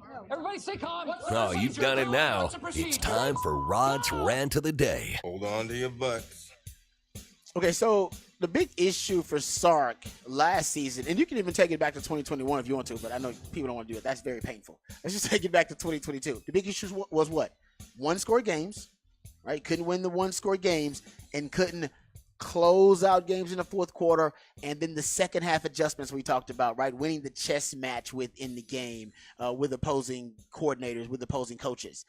And there was a emphasis on that in the offseason by Sark. He even talked about they're going to play more guys, so they're fresh in the fourth quarter. He threw multiple solutions at the problem. And I always say what I say about coaches. They're problem solvers. Just solve the problem. And sometimes you don't know how to solve the problem. You just got to throw a lot of different solutions at it till you figure out exactly what the best remedy may be. And Sark did that. Second half issues and their inability to close in the fourth quarter played more guys, so he said be fresher, even though a lot of folks said, oh man, that's actually hurting Texas because they're exposed and they can be exploited with, rotating these guys, not always having their frontline guys in there. Sark didn't care. He remained steadfast. We're going to be a better team in the fourth quarter, in the second half, if we have fresher bodies in the fourth quarter, in the second half. He also talked about how he changed up his practices to make sure that they were more intense toward the end of practice so that they can focus on the fourth quarter and closing out games. We know it was a point of emphasis with him just talking to the team because guys like JT Sanders brought up that he, in the offseason, that he knew, we know that the narrative about Texas that we can't close. We know. And we're going to rectify that. And what happened in this season, right? Even though I know that there were some games where they performed in clutch time, but didn't necessarily close out the opponents the way they wanted to. But you saw this team become a fourth quarter team. You saw this team become a clutch team that made clutch plays in critical moments. I'm not in all phases too, right? Yes. So, and I'll give the players credit. Of course, players make plays in critical moments, but you got to give Sark some credit because Sark emphasized it. Yep. Like Sark evolved the blueprint. He figured out like these are our issues. Let's address what our issues are. And I give him a ton of credit for that growth as a play caller and as a head coach. I've documented how we've seen him figure out his antidote and remedy to the high three down defense. We talked about that in the last Behind the Burn Orange Curtain, and we may do it again. But even this season, the big issue for them this season has been red zone offense. And I don't know if they figured out red zone offense. I don't know because they did Saturday. We don't have a large enough sample size. We do not have a large enough sample size, right? Pretty much they've been bad at red zone offense all year long. Doesn't matter even if they have a great offensive performance or a bad one. If their opposing defense is a good red zone defense or bad red zone defense, it doesn't matter. Texas has been bad there. One of the worst. I'm talking about 120 something in the country in touchdown percentage in the red zone. But they were 5-5 in that game versus Oklahoma State in the Big 12 title game. And that, to me, if I'm a Longhorn fan, brings me a lot of hope because we've talked about it several times. One of the big issues holding back this Texas squad has been their inability to score in the red zone. You can make the argument they're the number one team, the best team in the country potentially, if they could actually score at a reasonable rate. I'm not saying they have to be the best red zone. They'll be 115th in the country. Yeah, exactly.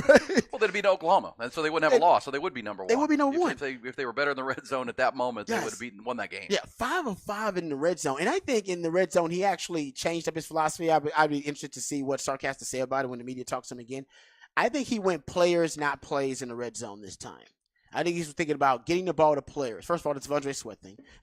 But the AD, awesome. Yeah, AD Mitchell is your best red zone target. They start out when they get the first time they get in the red zone. Let's go to AD. Let's get it. AD's our guy. They go to AD there. The Jaden Blue swing pass that they end up scoring on. I think that was specific. That looked like that was game plan specific and matchup specific to me. Get his speed to the edge. Exactly, right. Talk about those linebackers chasing. Remember you talked about that? Yep. Linebackers chasing, trying to work through traffic. That seemed to me to be specific. So I think in the red zone he was thinking players, not plays in the red zone, and maybe that helped him. You still got to have the really nice plays and dial them up, but it seems like he was looking specifically for certain players in the red zone on plays, and it helped him out. Either way, if Texas is going to be, that efficient in the red zone like we saw versus Oklahoma State, you may be talking about a Texas team that can pull off, the big win over Washington and win the national title, just because we haven't seen this team, that version of the Texas offense, we have not seen all season. They have not been that good in the red zone all year. Just flip it around. Like if Oklahoma State was going to be in that game, they needed to force some field goals in that spot and give themselves a chance. And that's how Oklahoma hung around, and other teams have hung around with Texas by forcing field goals. Heck, Tech forced 5 Texas field goals. That was the key. When you put 7 on the board and it's just like landing huge blows in a boxing match. These aren't like gut punches that take their toll. These are, haymakers to the jaw. Yeah. And Oklahoma State was just staggered. It was over. And that's how dangerous the team is. But to your point about the entire year, it's well said because Sark has told us. We know they spent a lot of the offseason focusing on Alabama to be ready for that game because they knew how pivotal it was. And Sark, by the way, says we're not backing off playing tough teams in the non-conference, by the way. Good for him. We're going to play Michigan. We're going to play Ohio State. We ain't scared. We think it's good for us. Don't be scared. And scared, go to church. So, and he also said all summer, we worked on fourth quarter. He kept talking about it. And so you show up, you beat Alabama, you're great in the fourth quarter, but clearly during the year you had to get back to working on being four-quarter. Like almost you took your eye off of that ball. Okay, wait a second. We're great in the fourth quarter now, but we're not as good for, we take lulls here. We got to fix that. And the last couple of weeks, and certainly even, I think if you go Iowa State, Tech in this game, their best full 4 quarters of football. Agreed. Of the season, which should be scary for Washington and Georgia and Michigan, Yeah. because now Texas has a month to get healthier. And I would also say during that stretch where they were frustrating as a team for the fans, but finding ways to win, they were banged up. I mean, they had a hurt quarterback, they had a hurt center, they had a hurt tight end. They were banged up. They lost their center in the Oklahoma game. Yeah, I mean, That they were not as, but every team deals with injuries. I'm not saying that's the excuse, but the fact that they survived that, didn't take a loss, found a way to beat K-State with a backup quarterback, didn't take that second big L, and to get healthy. Remember right before the Iowa State game, it was TCU. Where Sark said we had everybody practicing for the first time. It was wonderful. Almost jinxed him. And then Jonathan Brooks got hurt. Yeah, exactly. But, and then they were able to show that they're deep enough to weather a big injury to your best running back. Every team is looking at it right now that has made it into this tournament feeling pretty good. Washington feels great. They're getting healthier. They've had their wide receivers actually have been off and on. They haven't had their full complement of wide receivers all season, guys. What a hell of a game that's going to be. Oh, it's going to be great. Because as you said, Texas's secondary is probably their most vulnerable spot. They're not going to run against Texas. We know that. Well, they did last year. Well, they did. Last year they had for 150 yards on Texas. Yeah, I was at that game. That was a lame Texas performance. It was. They post Bijan and Rojo. Those guys didn't feel like they were playing with that level of intensity. Quinn played pretty well that game, though. Quinn did. That was exciting. That was actually one of Quinn's better games. He was rusty a little early, and then the second half he was outstanding. And that's the thing about Kalen DeBoer that's interesting though, because like Sark, he's grown, right? Sark, we know Sark was pass happy. Another thing that Sark fixed last year that we all. This is in the Oklahoma State game last year. The frivolous deep shots, right? Where he's chasing the deep ball constantly. He's like, Sark, you haven't seen it, right? Every now and then they'll take a shot, but it's a more judicious, calculated shot. It's not just frivolous shots on first down, just throwing it downfield. That's how Gundy beat him. Yeah. Last year, Gundy beat him last year because he kept suckering Sark into taking that deep shot, and Sark could not resist. He's like, I need that deep ball, baby. I'm looking for that deep ball. But this year, he's cut. Actually, early in the season, he was taking those deep shots. But as the season goes on, I think he's understood that it's hurt them more than it's helped them, and he's actually accepted that that's not necessarily a strength of our offense. It's not a strength of Quinn's. But there are other strengths that we can emphasize, that we can highlight, that we can weaponize within this offense. So all the different ways that Sark has grown have to be documented because the team has gotten better, but it's also because he has gotten better. That's why he's in this group of coaches now. If he didn't evolve as a coach, he would not be here with Kalen DeBoer and with the GOAT Nick Saban with the ball coach Harbaugh. Well, that's what we said last year when they were 8-5. It's like, look, if you want to, Sonny Dykes was a toast to the town and was considered. You know what? You got to prove it. You said when the season began, Sark will either, everybody that supports Sark is going to have their argument. Everyone who thinks that there are doubts are going to obviously have theirs, and Sark has dispelled all because I think this team has gotten better as the year's gone on. They've fixed problems as they've cropped up, and here they are playing for a championship. And you're right with DeBoer. I was thinking about you watching that game Friday night. Tendency breakers, right? I mean, Washington came into that game heavy pass, like they're 75% pass to 25% run. Yep. Biggest game of the year. They ran it like crazy. They had a running back with 28 carries. Yep, they did it twice this year, right? Because USC, they did the same thing as USC. They did. So he will, if you come back, if Texas wants to drop 8 against him and just play 3 down, okay, he will run it now. Yeah, this is a high-level coaching matchup, and you just said it. Thinking Harbaugh Saban. I know we'll have the FSU argument, but man, that is a much more exciting conversation to. Are we gonna break ratings for this college football playoff? Possible. Thinking about the brands and the coaches and the stars and the offense, Are we going the Michigan controversy? Because that'll be discussed. I think you might. We might. Texas is a huge brand. Washington is kind of the outlier, but they're Seattle's a really good team. Big market though, and they've been on. They've been on the center stage a couple times this year with that Pac-12. Blow up, beating Oregon twice. Had College Game Day in Seattle once this year. We'll come back. We'll pick it up. There's Rod's rant. We'll hear from Sark. He joined the college football playoff crew yesterday on ESPN after the Longhorns were announced as the 3 seed. They will play Washington at the Sugar Bowl. Get your tickets now. I saw where tickets in the upper deck, Rod, going for $1,300 to $1,500. Say what? Excuse me? Yeah. Whoa. Yo. Dang it. Get your tickets now. I guess I won't be. I guess I need a friend on the secondary market. I'm gonna need a friend. You know what? I know Ty knows a guy. Ty knows a lot of people. Ty's already got a ticket. I gotta hook up. See, I knew Ty would have to hook up. Come on, How does Ty. Rod B not have a hookup and you have a hookup? I You can probably get a do, hookup if you want man. one. I don't know if I want to get my. Well, I we'll save my start- hookup for Houston, Yeah, for well, H-Town. That's right. That's right. Well, Saving my hookup for H-Town, if baby. you're going to spend $1,500 or $3,000 on 2 tickets to go to that game, then you got to pony up the next week if they win. Exactly. For the game with I'm Alabama gonna or save Mississippi. up for H-Town for me because at least I don't have to worry about room and board out there. Well, and for My folks who are parents just coming live to out this, there. if Texas does win, and we talked about this last week, if the Texas can get into that Sugar Bowl, their next trip, if they could win it, would be to Houston. Yes, so sir. 2 short road trips as far as the crow flies for the Longhorns. Imagine a national title game for Texas in the H-Town. Ooh, boy. How much burnt orange is going to show up out there? We will be back. We'll pick it up on the other side. We'll hear from Sark. We'll pick up the Florida State conversation because there's great arguments on both sides of that debate. Should Alabama be in or should Florida State? We'll also hit the bullish or BS. Let's hook them up with Ian Rod B.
Come up, 1019 AM 1260.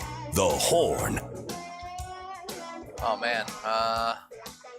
Longhorn fans fired up this morning, fired up yesterday morning with the announcement of not just a Big 12 championship and a 12-1 season, but their opportunity to play in the college football playoff for the first time ever as a program. Their last chance at a national championship was 2009, and quite honestly, Rod, they really haven't been close to being talked about in the Final Four since then. And here they are back relevant, big time on a national stage. But the big debate outside of Texas is the Alabama-Florida State decision. We heard Boo Corrigan earlier, Rod, talking about why Florida State is out. We'll pick that up. People visceral on both sides of this. There are those who are adamant that they made a terrible call, and those who, I think you and I are in the camp of both can be right. Yeah. Both, but at the same time, it is, you got to, realize it's about TV networks and ratings and money. It really is. And the matchup, entertainment product, man. It's unfortunate, but the right thing to do, we've been taught our whole lives, was that the 13-0 champion should be in. Mm-hmm. But the Jordan Travis, I just feel so bad for Jordan Travis. Can't imagine. Hey, real quick before we hear from Sark, because Sark joined the college football playoff guys, right? They're college football guys on ESPN right after the announcement for Texas, and heard a little bit of that conversation. It's really good. But the appreciation for everybody that we got to meet and see in Arlington and in Dallas, and to our travel partners at One Source Gas, my buddy Richard Strever and his team for helping us get up there, Travis Tyndall and his group at Hayes City Store, and of course Taste on Main. And then, man, what a Terry Black's barbecue was awesome on Friday afternoon with Bobby Burton and Jerry Hamilton and Patrick Davis doing extra work, and that was a lot of fun. Saw a lot of cool people out there. And then, man, if we ever go back, whenever we go back to AT&T Stadium, Rod, we're going to Jay Gilligan's.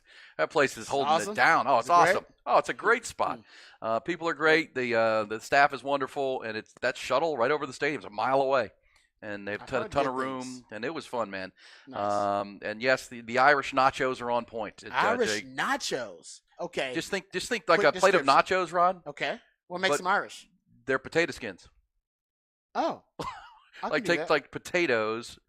And then just pour a bunch of good stuff on them. The nachos toppings on potatoes. Yeah, it's not chips. It's like potatoes. Sliced up potatoes. Are we talking about thicker potato pretty skins? Pretty thick. They're pretty thick. Kind of in between. Interesting. Okay. Cheese. I could see that working. Do we have some bacon on these? Oh, yeah. Because I was thinking skins, loaded potato skin. So my potato skins are loaded, but then I add the nacho toppings. Yes, sir. Ooh, okay. Yeah. Ooh, okay.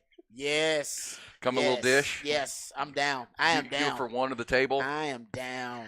That sounds awesome. Thank you, Randy Ford and the crew at Jay Gilligan's. Hey, let's get to this. This is Sark talking to the guys after the announcement. It'll speak for itself with Reese Davis and the crew. Texas Resurgence and Steve Sarkisian kind enough to join us now. Sark, I imagine there weren't a lot of nerves. You had to feel pretty good about what you guys had put together in terms of your resume and chance to get in the playoff. But when you saw your team pop up at number 3, how would you describe the emotion? I think our players kind of exuded all of the emotions that we had.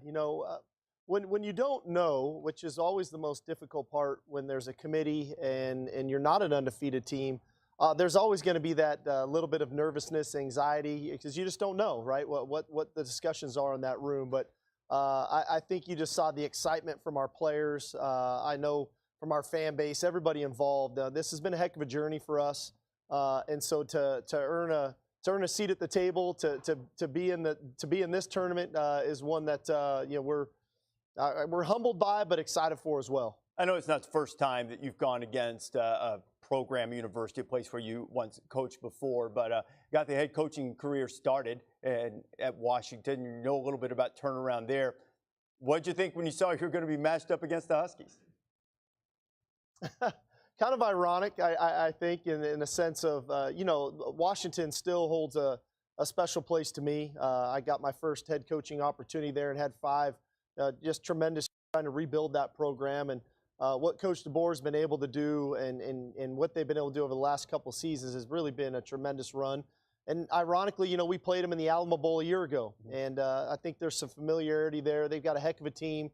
Really talented offense. They're running the ball extremely well right now with Dylan Johnson, and they're playing really good defense. So we know we're going to need this extra preparation to get ourselves prepared to play, but I know our kids are excited. Anytime that you get an opportunity to play a team of the quality of Washington, undefeated team, Pac-12 champ, it's a great challenge, but like I said, one we're looking forward to.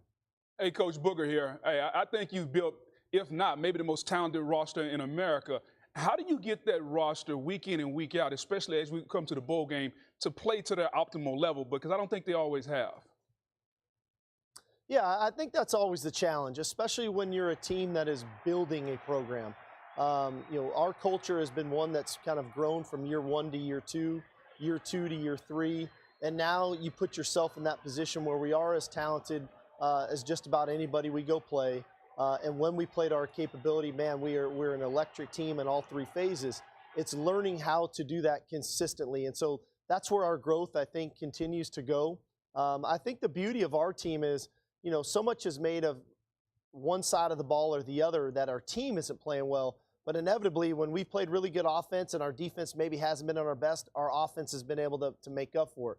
When we struggled a little offensively, maybe when Quinn was out, our defense was able to step up and play a high level of football. So I think the versatility of our team has helped us kind of work ourselves through that. But I do think the last couple weeks of this season, we've kind of really put it all together.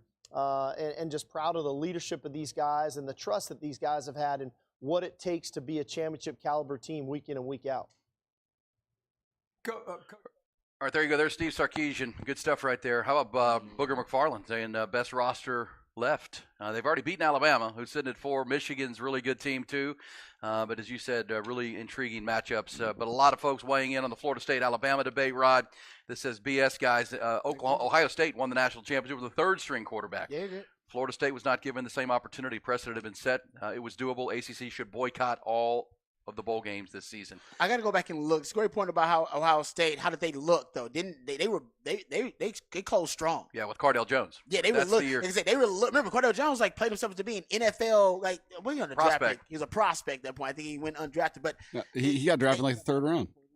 No, later than that. He got drafted. He did get drafted, but it was a late round. I don't remember. But yeah, he went from third string quarterback playing. We don't play school to. Basically, the NFL was like, you know what? He's an NFL player. Well, and that's a fair point about Ohio State. But if you watch the game on Saturday night, the ACC championship game was almost unwatchable. That's what I'm saying. Go watch how Ohio State closed that season. I know like I said, I don't remember exactly how they did. Fourth round pick 139. There you go. Oh, so you were close, Ty. Their situation was better. Their third string. They're like Texas. If they had Arch Manning as their third string quarterback right now, Florida State be in. They would be in. It's just that simple. Right. Their third string quarterback was just too inept, and that opened the door for it. Trust me, I agree. It sucks. I guess you can't explain that away. It's just horrible. And they had two prominent nationally watched games with him, the backup quarterback playing. Right, the Florida game they were not impressive. Yep. They beat a 5-7 Florida team that were trailing late, and then the Louisville game was 16-6. And should the eye test be the answer, but that was what leads to a visceral debate. And let's hear from we heard Boo Corrigan explaining why. And remember, Boo Corrigan, people forget this, the committee chairman is an ACC guy. He's the AD at North Carolina State, so he's only one vote of the 13. But let's hear a couple of the arguments from both sides and the passionate arguments. Here, Dennis Dodd of CBS Sports. Here's what he had to say. Dennis Dodd, of course, has covered college football for a long, long time. His argument, against Alabama being in. It's an abomination that Alabama's in, and I'll tell you why. What the committee is saying by doing this is that Florida State plays a version of football that is so inferior to a team that went 12-1 from the SEC. And let's make this clear. The SEC had a down year, slightly, but a down year. Below 500 against the other power conferences. Its best win was Kentucky against Louisville. If I'm Mike Norvell, I'm calling the Attorney General right now. It's unbelievable. All right, so there's Dennis Dodd, passionate. How about we heard from Booger McFarland? He was as argument. As passionate as anybody on the ESPN set yesterday. But how about this, Bryant McFadden, the former cornerback in the NFL, Rod, who's doing some analysis now for ESPN. He does well. Here's what he had to say. Bryant McFadden, on ESPN. They moved the goalposts for SEC teams, specifically speaking, Alabama. And heck, Georgia probably would have had a better chance to getting in also, even with the one loss, losing yesterday. The SEC, let's keep it real. The SEC for such a long time has been a dominant conference. But this year, no. Florida State played 2 SEC opponents. They covered the spread in both. They beat one by 21 points, if I'm not mistaken. At that time, LSU was top 5 in the country, right? We beat Florida with our second-string quarterback on the road, in the swamp, a rival, right? Alabama needed a miracle to beat their bad rival. We didn't need a miracle to beat our rival. We just played physical football and beat our rival and covered the spread. Yeah. But then there's this argument, which is true. Florida State ran the Wildcat for half the game because they couldn't complete a pass. And again, that's where we're at. And going back to that Ohio State argument from 2014, when Cardale Jones got into the game, so he basically was the starting quarterback for their Big Ten championship, the semifinal game, and then national title game. They won 59-0, 42-35, and 42-20. They could score. The TV show was still good. Yeah, exactly. We're like, we're still good. They're still good. Oh, this guy's good. This guy's good. Yeah, exactly. He got drafted the into the NFL. Yeah. And we know that was That's what they were waiting on. If that third-string quarterback had lit it up, they'd been like, you know what? Yeah. I need to put him in. You're right by that. You're 100% right by that. And should the eyeball test matter? Let's hear Paul Feinbaum real quick from the other side, arguing for Alabama. Now, there were plenty of people advocating for it, including Kirk Herbstreit. But here's Paul Feinbaum on ESPN yesterday. This is easy. Alabama should get in. I mean, it is absurd to keep using this phrase deserving. I agree. I know how you feel about it. It's the 4 best teams in the country. Let's quit trying to make this complicated. Texas and Alabama is a difficult conversation. Alabama and Florida State is not a difficult conversation. Florida State's best win was against LSU on the first weekend. Move them out of the way. I don't care what their record is. So I had an analyst on the show this week. He said, they got to go in. No, they don't have to go in. Alabama would have just beaten Georgia in the state of Georgia. Put them in. Paul Feinbaum. So there's your debates ongoing. What if some people bring up Bama didn't look that great when they played Auburn? It's like, trust me, it's Bama almost lost to Auburn. Should have lost to Auburn. But you know what? If Auburn had made that play at the end, then 4th and 20-31, we wouldn't be talking about this. We wouldn't be talking about it at all. Florida State would be in. Well, that's an interesting question, Rod. Would they have put Georgia in over Alabama if Alabama had lost? And honestly, I think you're right. They might have screwed Florida State anyhow. Yep. Because now look, I mean, Vegas is telling you this. Georgia is playing Florida State in the Orange Bowl now. That's the complimentary, or that's the consolation prize. Yeah. And Vegas has Georgia as an early 2-touchdown favorite against Florida State. I think you're righty. Unless, like I said, Florida State looks great offensively. If we got the same offensive result and product that we got in that ACC championship, and then you had obviously Bama. But you know what, lose early. But I'm going to stay consistent. I think they would have put Florida State in because I think the deciding factor would have been conference championship. SEC has one. SEC is a conference champion of a Power 5 conference with their one loss is to a team who's in the playoff in Texas, so it's a quality loss, and their win over Georgia gives them the championship. Georgia wouldn't have had a championship, and they wouldn't have had a 12th win. No. So then that would have gotten even closer, I think. And it might have been Florida State in this, and they would have had to go play Michigan in the Rose Bowl. Yeah, it would have made the committee's job whole. Like, they wouldn't have to dive into the controversy then. Yeah, they would have it out. They would have it out. In this case, we're comparing 5 conference champions, impressive conference champions for 4 spots. It's going to be hard to make that pick. All right, we'll come back. When we do bullish or BS, we're kind of having that debate right now, bullish or BS. You get bullish or BS on some NFL topics as well. The Texas women's basketball team with a huge win yesterday. Scotty Scheffler with a big win at the Hero World Challenge. We are loaded on a Monday. It's Hook 'em Up with Ian Rod B.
Aaron Hogan, Rod Babers. Hook 'em up. 1019 AM 1260. The Horn. By the way, I heard a lot of people who were bullish on the Nelly performance at halftime of the Big 12 championship game. I did not see They it. thought it was bad or good? Good. Oh, I heard it was bad. I liked it. You liked it? Okay. I didn't get a chance. I heard he looked old. Michael Taft's brother and dad became a viral meme. They did. They were. Peter was on. Peter Yeah. was a meme. Yeah, that's cool. Peter's a good I'll send you guy the video. playing a It's pretty fantasy funny. football league with him. Great guy. Yeah. I didn't watch. I saw some of it, but we were doing it on the In Texas live stream. in-game live watch, and so I didn't get a chance to hear it. I saw some of it, but I was told by several people that he looked old.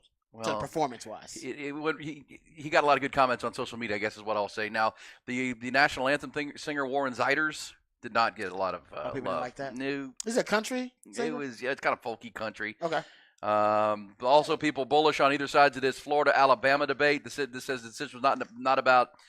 This decision was about not having Jordan Travis, not about ACC. We all saw the unwatchable football games with the third-string quarterback. He's no Cardell Jones. This says they threw for 55 yards in the championship game. Yes, I mean, but those who are arguing for it said that shouldn't matter. They won the game. They found a way with a backup quarterback to win the game. Yeah, that's what it's about, right? Yes. You played to win the game. Yes.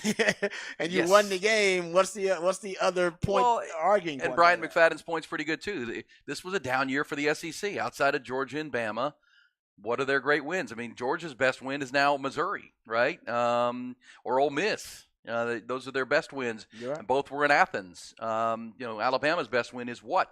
Becomes the question.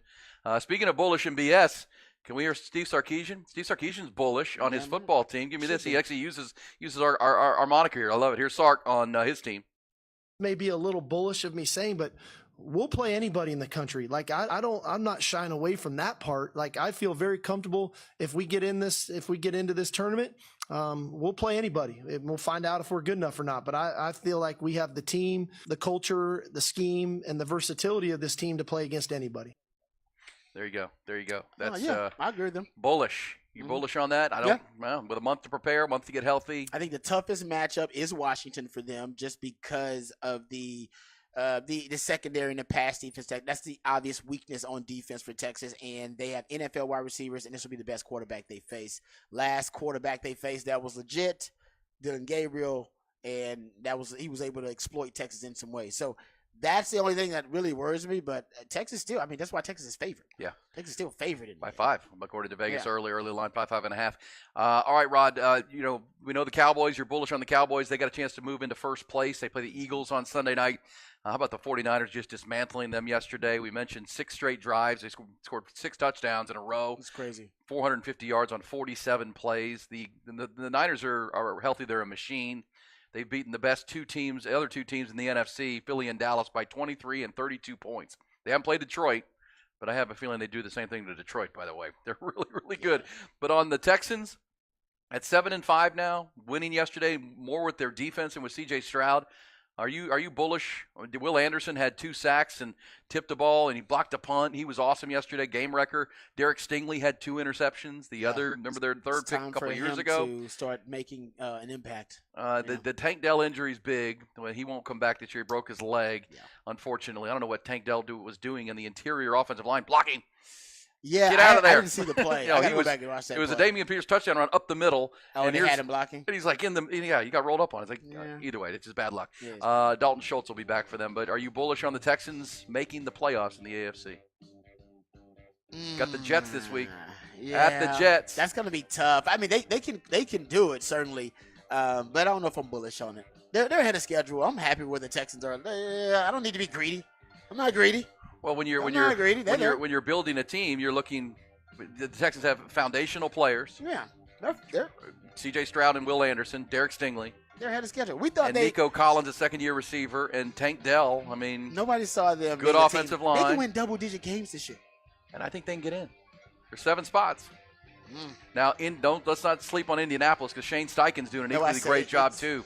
They're 7-5 as well. We'll see when we get close to the end if C.J. Stroud's still playing at this high a level. Sometimes now without Tank Dell. Yeah, sometimes for the rookies, you see that rookie wall. They hit that rookie wall a little bit. I think you may hit a rookie wall with C.J. Stroud. Nothing wrong, but and he's getting banged up. You see him limping off yeah, the field all the time. It's right? football. It's a long season. And the Texans have been banged up all year. I think they may have peaked, and I don't know if they're going to hit another level. And you need another level to make the playoffs. Agreed with that. Yeah. We'll also mention that the Denver Broncos had been the hottest team in pro football before that game. They had won 5 in a row. That's true. So that was not just right about Denver. that was a big win. Yeah, Russell Wilson was playing really well. Yep, he was. And they held him to 17, bunch of sacks, bunch of turnovers. Nice job. We'll be back. It's Hook 'em Up with Ian Rodby, all Texas, all the time, here on our 5-hour morning sports conversation on a Monday.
We're rolling take 2, take over 5.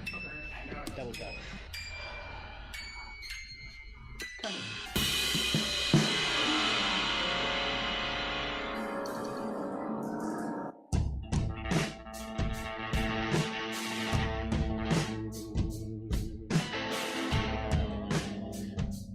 Hooking them up with you on a Monday, and what a Monday it is. Longhorns are headed to the college football playoff for the first time in the program history.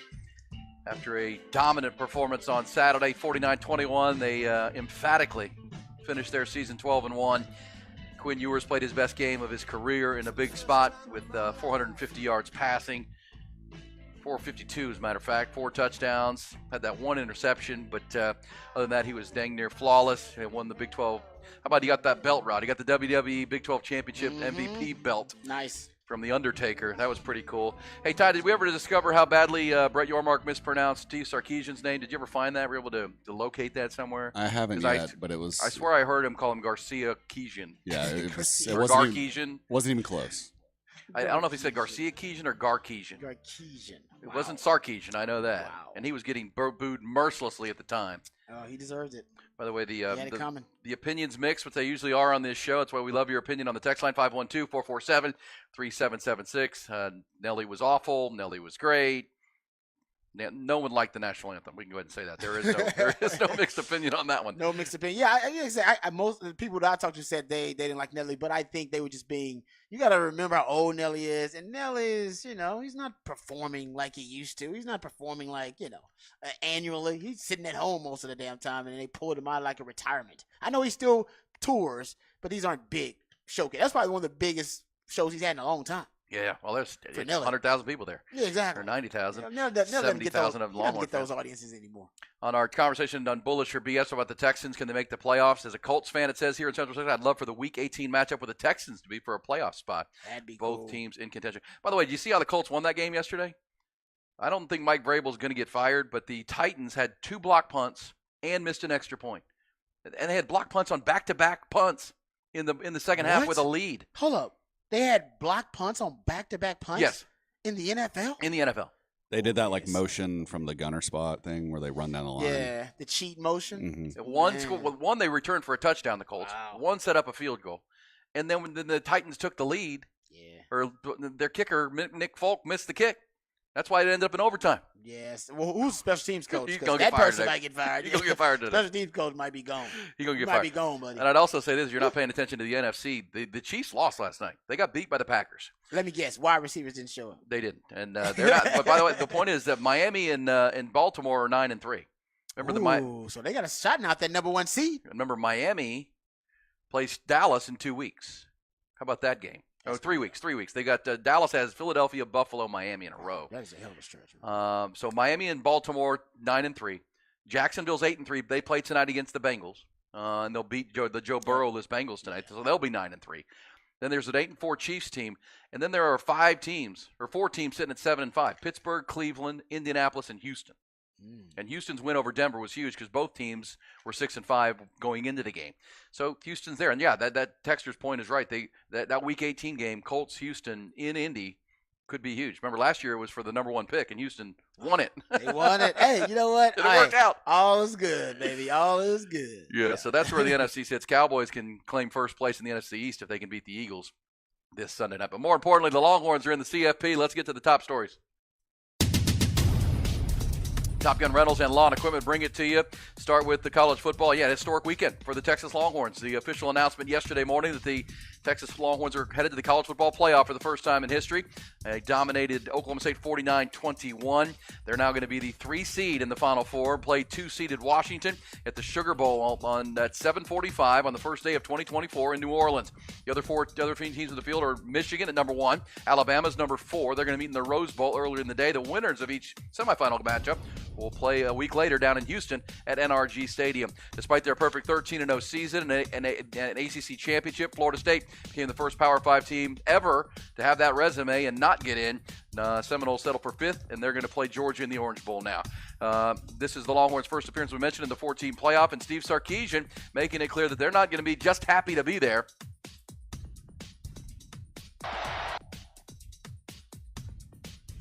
Maybe Texas a little bullish of me saying, but we'll play anybody in the country. Like I'm not shying away from that part. Like I feel very comfortable if we get into this tournament, we'll play anybody and we'll find out if we're good enough or not. But I feel like we have the team, the culture, the scheme, and the versatility of this team to play against anybody. Remember, Texas and Washington played in the Alamo Bowl last December. Washington won that game 27-20. Longhorns have opened as an early 5-point favorite. By the way, Texas football coach Steve Sarkisian did say yesterday that he's very confident both Xavier Worthy and Ryan Watts will be available for the game in a month, despite both leaving Saturday's game against Oklahoma State with injuries. Texas co-defensive coordinator Jeff Choate is going to be named the new head coach at Nevada today. The Wolfpack had head coaching vacancy.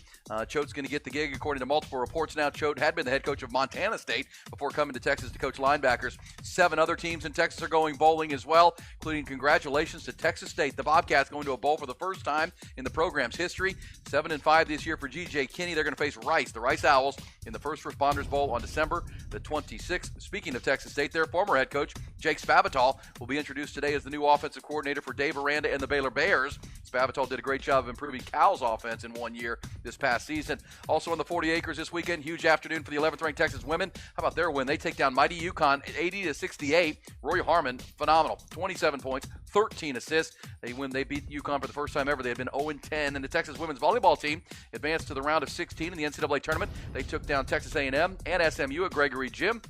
They're going to now face 11th-ranked Tennessee this Thursday night at Stanford University. High school football schedule set for this week's state semifinal matchups. Westlake will face Galena Park North Shore in the 6A Division I semifinal Saturday afternoon in Pflugerville. That's the same field on which the Shaps beat Lake Travis this past Saturday, 21-14 in the regional final. Undefeated Wimberley will also play at the Field on Friday night. They're going to face Belleville in the 4A Division II semis. Liberty Hill hits the road to Cypress to face Port Neches Groves in the 5A Division II semis on Friday night as well.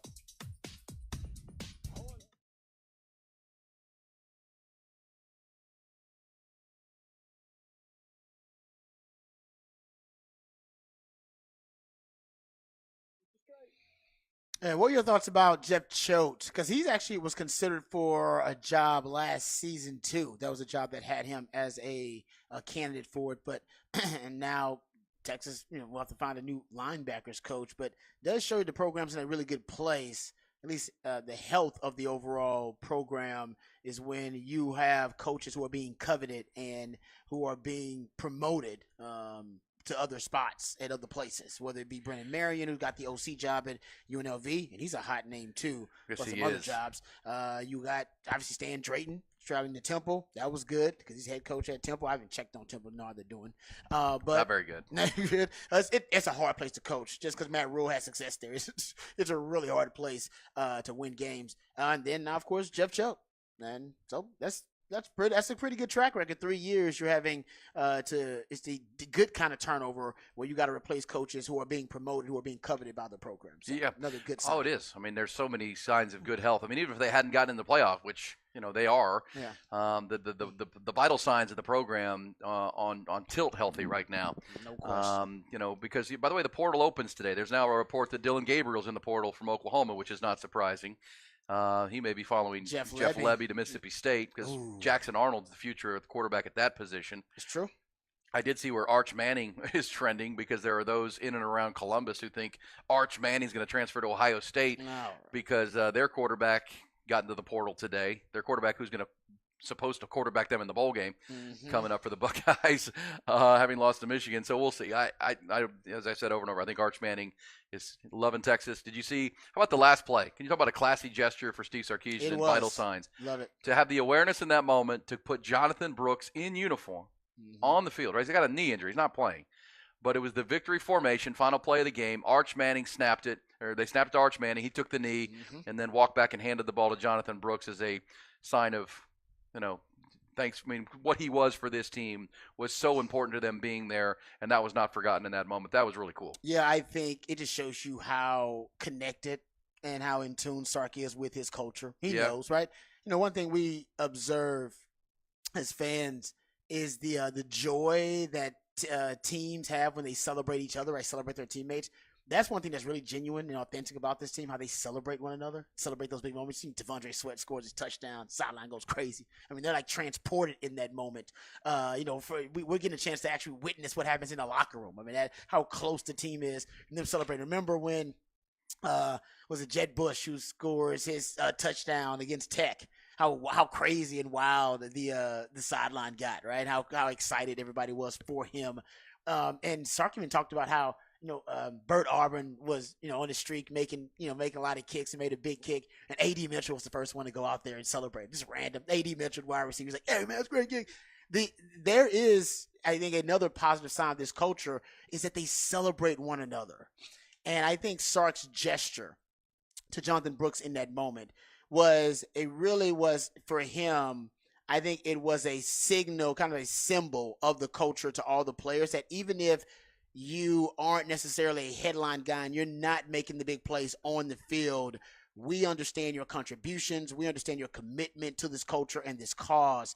And I think in that moment, he just wanted to show Jonathan Brooks that, hey, man, we understand what you sacrificed for us. We understand we wouldn't be here without you. Yeah. And I think he wanted him to have his flowers in this moment. Awesome. There. And I think that goes both ways. And he'll be a big part of the program hopefully next year when he gets healthy. But the fact that we played it last week, Rod, that they only dressed 70 in a road game, but they took everybody. Mm-hmm. Everybody went, and everybody dressed. And Sark said, they've earned it. But also he wanted that energy on the sidelines. He wanted that home energy at the game. Great point, E. For everything you just mentioned. And look, I mean, you talk about vital signs of a program. They're developing the 5 stars at a high level. Mm-hmm. They're developing T'Vondre Sweat and guys like that into. This goes to your Jeff Choate point about Steve Sarkisian doesn't develop players. It's the coaches, and it's the position coaches, and it's the staff, and it's the players working their tails off. But Jeff Choate's being looked at because the linebackers are developing like crazy, like Jalen Ford, and he's a natural leader. Had been a head coach at Montana State. Yep. But they're developing the 5 stars. They're developing the 3 stars like T'Vondre Sweat into 5 stars and high draft picks. And go back to senior night with Texas Tech. You had 4 walk-ons. Jet Bush scores a touchdown. Michael Taft blocks a punt. Mm-hmm. These guys are walking on and not just playing, but playing. Agreed. And making plays. Making plays. So I mean, it's not just it's not the burn orange Kool-Aid, but it's like, oh my gosh. I mean, at every level, they're recruiting, talent acquisition, portal. Think about this. Adonai Mitchell. What did Georgia need against Alabama on Saturday afternoon? A wide receiver. A.D. Mitchell. Because their kid McConkey was hurt. Brock Bowers wasn't 100%. And they couldn't move the ball against Alabama. They don't have A.D. Mitchell's catching 100 yards of and touchdowns for Texas. He should have been on that team at a lot of levels, but he wanted to come here. That guy knows how to pick him, don't he? He's going to the college football playoff for the 3rd straight year. Yeah. He was with 2 years with Georgia and now with Texas. Wow. Well, he can tell Texas what it's all about. It's players in the locker room and share how it works and what they can expect the next month or so. And look, I mean, let's line that up, and then we're going to go behind the BOC coming up. Longhorns now, Sark and his staff have to get really busy working the portal because they want to be active in the portal. Don't think about – I mean, those guys won't be able to help this year's team, but they're looking at they're going to lose a lot off this defense. They're going to lose most of their pass catchers. That you're looking at. They're going to the NFL like X-Man. Good to hear that X-Man's, he turned his ankle late in that game. The Longhorn fans are asking, why is he still in there? But he was still in there to make a point, style points. You can't ask for style points and then take your starters out. Take your starters out. That's exactly right. Hey, because Quinn Ewers went out lost his wind at one point. The style points did help. And they did. Emphatic. So there's just so many levels that they're – and so for the timeline, you're going to hit the portal. You got to re-recruit your own team, right? Keep guys, Sark's gonna have all these exit meetings and talk to every player and connect with those guys on what they're thinking. If it's best for them to get in the portal, they'll probably tell them it is. You know what I mean? Mm-hmm. If you're way down the depth chart and the Longhorns have another class of recruits coming in and they're going to hit the portal themselves, so that'll be heavy this next couple of weeks. It's also the College Football Awards shows next week, Rod. T'Vondre Sweat, these guys are up for big awards, that Home Depot thing. Then December 20th, which is 2 weeks from Wednesday, that is the early signing window in recruiting. So you got to finish up this recruiting class. Mm-hmm. And they're still trying to lock up some guys, and so you're busy there. And then, the fact that they don't play all the way until January 1st, you can really do all that and then really start focusing on the Washington game, right? Because then you have 2 weeks from the 20th, get that thing in the hay in the barn, and then then now you've got 2.5 weeks to get ready for the showdown game. So it's gonna be busy, but that's why you got the support staff. That's why you brought in your special assistants to the head coach.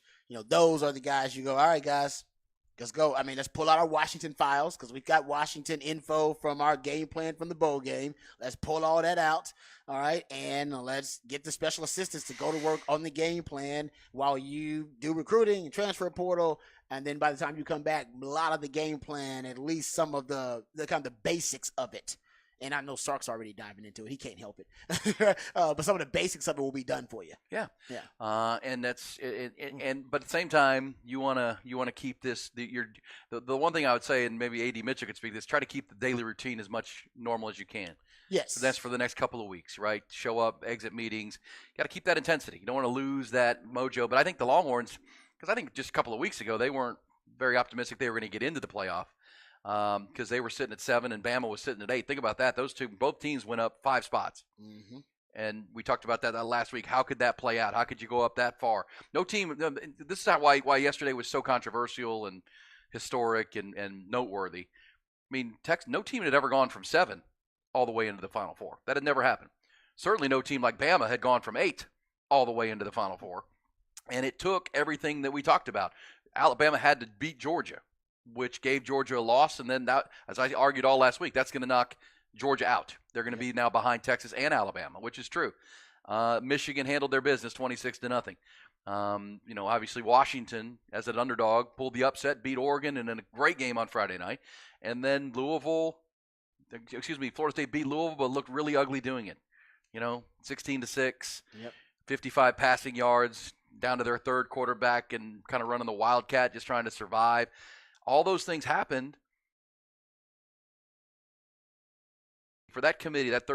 Boo Corrigan is the AD at NC State. The ACC is his conference.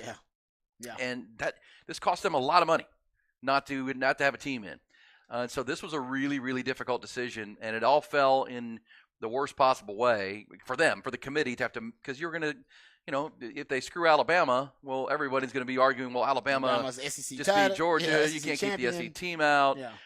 Your TV partners at ESPN aren't going to be real happy with you either. We know that. Fans are going to be like, I don't want to see Florida State play Michigan. They're going to be a 20-point favorite. It's going to be a dud. Exactly. You got a dud in one of your semifinals. And that's the Rose Bowl. Yeah. I think the Rose Bowl committee going, what? Come on, man. And by the way, you want to give Jim Harbaugh an easier route? A guy who's been suspended twice already for different reasons this season and still dealing with allegations of a sign stealing scandal. You want to give him an easier road? Go right ahead. He would love that, by the way. I don't think they want to do that either. There's a lot that was at play there and a lot of the reasons that were working against Florida State. Well, sorry, Florida State. Can I say one other positive for Texas is they're making the college football playoff. Don't let this be lost on you. And I know it's not for Longhorn fans. They're making the playoff while A&M is adding a new coach and scuffling. Well, that's why. I know. Oh, I know. I understand. But it wasn't like Jimbo Fisher was going to miraculously turn that thing around. They had to make the move. But that's what I'm saying. They couldn't be stagnant because Texas is ascending. You can't be stagnant. If Texas wins the national title in Houston, you imagine the tidal wave that is going to overwhelm that program in recruiting and just the competition of resources in the state? It's going to be unbelievable. Right. Well, that's what I'm saying. That's why they said we had to do something, guys. Have to stem the tide. And look, they had an 11-year head start on Texas into the SEC, and now Texas could be coming in a championship scenario or that's worst case. And so if you're Sark, on a 15-year high, you're coming in on a 15-year high. They thought Texas would be coming in on kind of a lull, and they were prior to Sark's tenure here. They're not coming in on a lull. They might be coming in to win the damn thing the first year. That might be the mindset for Texas going in, especially if Quinn comes back. It looks like he's coming back, but we don't know. He did have an epic, all-time iconic performance. I think he is coming back. I think Quinn's coming back. I think he's coming back, but I will admit, he plays great in these next 2 games. Seeing him, yeah, exactly. If he plays to this level and seeing him against elite competition play that at that level, I will admit they may have to rethink it, but I think he's coming back even when they rethink things and recalibrate. All right, we'll come back. We will come back. It is coming back. We'll go at the turn. How about Scotty Scheffler? Found his putter, and look out for the rest of the PGA Tour. We'll go at the turn. Also, Rod takes us behind the burnt orange curtain. More talk on the Longhorns and the performance against Oklahoma State. Let's not let that be lost because that was a really, really impressive 49-21 win. A lot of talk about what's coming, but don't forget what happened. We'll come back. Hook 'em up with Ian Rod B.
We are at the turn, halfway through our 5-hour conversation this morning. That means we're 9 holes in, 9 holes to go if you're a golfer. And a little golf chatter, and then we're going behind the burnt orange curtain with Rod B. It's brought to you by Callahan's General Store, helping you keep your yard golf course conditioned year-round. And you can do that with all the seeds and fertilizers and expertise they have at Callahan's General Store. Get over and see them even into the winter, time to winterize and pre-emergence for the weeds. If you hate those weeds in the spring, you put down the pre-emergent now, and they won't germinate. So you won't have to pick them. Come spring, they won't come. That's what you've got to do now. That's the preparation ahead of time. And not only does Callahan's have the equipment you need and the stuff you need, but the experts to tell you how to do it right. If you're like me, how much do I use? How often do I do it? Where do I put it? And they can walk you right through that. The people are what separate Callahan, still locally owned after 45 years. Congratulations to Scotty Scheffler. Remember, had a great year last year, Rod. Tee to green. Really could have had a historically great year, but he couldn't putt. He couldn't make putts.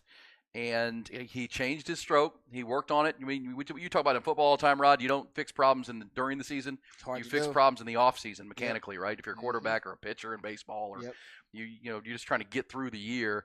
In golf's the same way. And so pretty clear, Scotty Scheffler after the Ryder Cup took the break to go full deep on his deep down on his putting. And he putted great this weekend in the Bahamas. He wins the Hero World Challenge, 20 under par, all his rounds in the 60s, had a 68 to win it. And again, if literally, this is not Homer Longhorn stuff. If he gets his putting into the top 50, like into the top 40, he could have a Tiger Woods kind of year, one of those Jordan Spieth kind of years. He really could. He could have last year. His putting is like Texas red zone offense. Yes. It's like if Texas red zone offense, if they were just average to above average, they'd be the best team in college football this year. And actually, I don't even know if it'd be that close. Yeah. But they're not. And putting is kind of like the red zone, right? You're right there. This is the red zone of golf.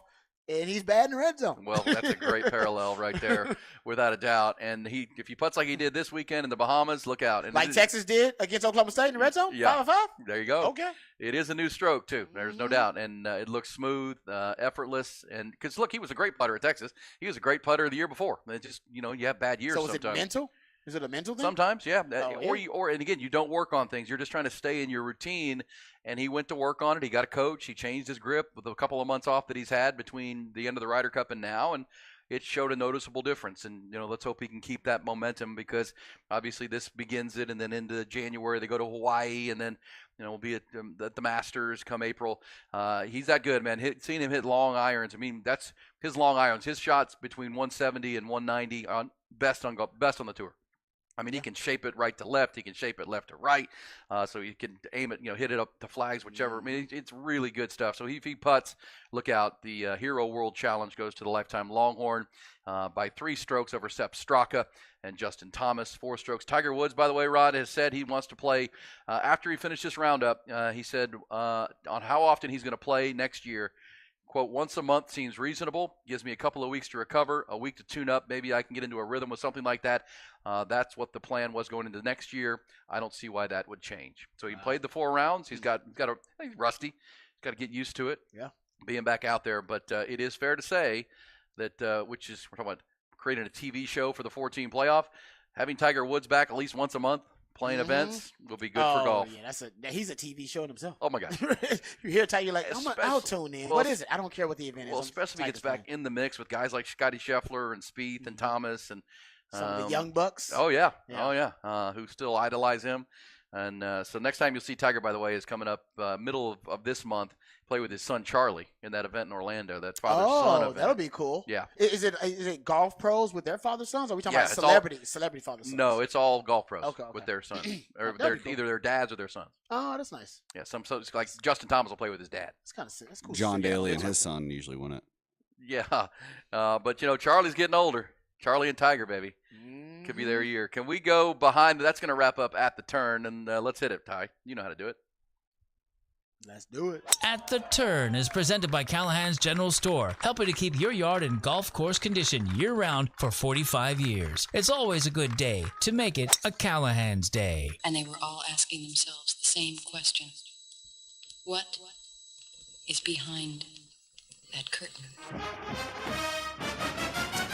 All right, let's talk Texas, Oklahoma State. Probably might be the last day we actually get into the Texas win over Oklahoma State. That's crazy. That's how that's how excited Longhorn fans are to be in the college football playoff. We'll probably start talking about Washington later on this week and breaking them down. I'm going to start watching film tonight on the Washington Huskies. But let's get back to Oklahoma State and how Texas pulled off the victory. And it was a statement of a victory by the Longhorns, put an Old Testament, old biblical-style butt whipping on Oklahoma State and Mike Gundy. Now, Quinn Ewers had his best game ever as a Longhorn. He might have had his best game ever as a football player. I asked my man Jerry Hamilton, can he remember a game for Quinn Ewers in high school that was as good as the game he had versus Oklahoma State? And he said he think he had a better statistical performance in high school, but it was in a loss and not in a win. So if he has, a statistical, breakout performance like he had versus Oklahoma State to win a championship and set records, I'm going to go out on a limb, and I guess Quinn will answer that question when the media talks to him and say this is Quinn's best game ever, period, as a football player. And one of the reasons, I think Sark did a great job game planning early on. If I'm not mistaken, I believe Quinn was 12 of 12 to start the game. Completed his first 12 passes. Yeah, shout out to my man Alex Loeb, who had the nice stats at spanning the lobe. Quinn Ewers is the first Texas QB since Colt McCoy in 2008 to complete his first 12 passes in the game. So the script was on the money. And one of the things I noticed was targets to motion. For those who don't know what targets to motion is anytime their quarterback targets a player who was in motion at the time of the snap or in motion prior to the snap. Right? And then you target that player, or any player that was in motion prior to the snap or at the time of the snap, and they call that targets to motion. It's one of the conceptual signatures of a Steve Sarkisian offense. And you can tell when he's really excited about a game plan, because you'll have a lot of targets to motion. How do I know this? Well, go look at the games where he's had a lot of targets to motion in the last 2 years, and then you'll see that's usually Sark dialing up. That's when he's in his bag. One of I think the different factors and one of the conceptual signatures that show you how dialed in Sark is, or how excited he is, or how deep in his bag he's going to be, is targets to motion. I'll give you an example. Against Alabama, last season against Alabama in 2022, Texas had their most targets to motion of the season, 9 targets to motion. And Quinn was 8 of 9, or Texas was 8 of 9, I should say, because there was an injury. 8 of 9 in that game for average 10 yards per attempt when you were targeting a man who was in motion prior to snap or at the time of snap. Now, why does this matter for Quinn? Simple. As I told you before, Quinn is a first window quarterback, right? Initial read, first window thrower. And that means if you can scheme it up for him, all right, to hit his first read and not have to go through progressions, the better he'll be. He'll be accurate. The timing, the ball placement, the touch, all of it is almost it's immaculate. Like, when he is one of the best in the country when he's throwing to his first initial read in that first window. And Sark is one of the best play callers in all of college football at scheming open guys. And when we say scheme open, usually you're talking about scheming open the first read. You're not scheming open things if you're going deep into the progressions. You're talking about scheming a guy open, that's your first read. And you had a lot of those, right? That's what your screen passes are. That's one read. He knows exactly where he's going. Your double moves are that. And your targets to motion are first read, initial read, first window throws. And in this game, I noticed that Quinn was 100% on first read throws. Like, he was 100% completion percentage on first read throws. And you're talking about averaging close to 15 yards per attempt in that game versus Oklahoma State on those targets to motion. Right? Those, like I said, that first read, because he's scheming that guy open. He's going to bring him in we use a jet motion or a cheat motion, or he'll use an orbit return motion. There are like 18 kind of different motions you could use. But he'll use a motion or a shift, and that motion or a shift is intentional, deliberate, to either isolate a matchup or to use leverage to get a player open. And you can use motion to do a lot of things. Motion to indicate, you use motion to get leverage, you can use motion to get to the perimeter. It can be used in a number of ways, and Sark uses them all. And that's one of his number one vital signs of his offense is the motion, the pre-snap motion shifts. You combine that with the targets to motion, and that's usually Sark deep in his bag. High rates of pre-snap motions and shifts and high rates of targets to motion. This year versus Bama, Texas had 10 targets to motion. So your two highest rates of targets to motion so far this year, Bama, Oklahoma State. One's a championship game. One was the biggest game, arguably, in Sark's tenure on the road in Tuscaloosa. And they won that game. And part of it's because he was deep in his bag, right? Creatively, in terms of the innovation, the play variety. We all know and we all assumed he was probably working on that Bama game plan for months in the offseason. I'm not sure how long he was working on the Oklahoma State game plan, but it's pretty clear. Like I said, based on some of the conceptual signatures, he was deep in his bag. And targets to motion is something he doesn't get too giddy with, right? Even Oklahoma game, you only had 4 targets to motion. You didn't have a ton in that game. There's a big game, but you didn't have as many in that game, all right? In the Rice game, you had 2 to start off the season, right? 2 targets to motion, hardly any at all. Wyoming, you had 3. The bigger the game, though, it seems, the more targets to motion for Sark. And it's interesting to me that in that game, to get Quinn going, that was one of the concepts that he threw out there early and often, and it worked. Like I said, 100% completion percentage for Quinn. And if you're thinking that's just, oh, man, that was just something that's worked this season, it hasn't. It's worked ever since Sark has gotten here. In 2021, at targets to motion, you were at 81% completion percentage, over 8 yards per attempt. In 2022, you were at 80.5% completion percentage, and you were at 10 yards per attempt last season too. Your explosive play rate, that means pass plays of at least 15 plus yards, you were at 32% and 30% the last 2 years. This year, you're around 24%. You're somewhere around 24% explosive play rate, but your first down rate when you're targeting motion, you're getting close to 50%. First down rate on those targets to motion. So another conceptual thing to show you how giddy Sark was in his game versus Oklahoma State. And it's one of the reasons that Quinn was so efficient and so effective, because those are initial read, first window throws when you target to motion. All you have to do is watch the Eagles-Niners yesterday and watch the targets to motion to Deebo Samuel. I mean, exactly. he's all over the field. Exactly. And it frees everything up, and Deebo's a monster. And, you can use Xavier Worthy in that role. JT Sanders is who he likes in that role. Yeah. Well, it was almost a perfect game plan. I mean, this is why Sark was so, we played the cut earlier, bullish on his team. With a month to prepare for Washington, it'll be a great matchup with Kalen DeBoer, who's a great coach too, and he's got a great quarterback. But listen, you go into this game, and it's pretty clear he guessed right that Oklahoma State was going to play the run first, right? Because they saw Texas running all over Texas Tech, and they came out passing. Rod, so 36 receptions for 464 yards passing. That's 13 yards a catch. Yeah. So it's almost an explosive play every time you throw the ball. It's at least a first down. Oh, yeah.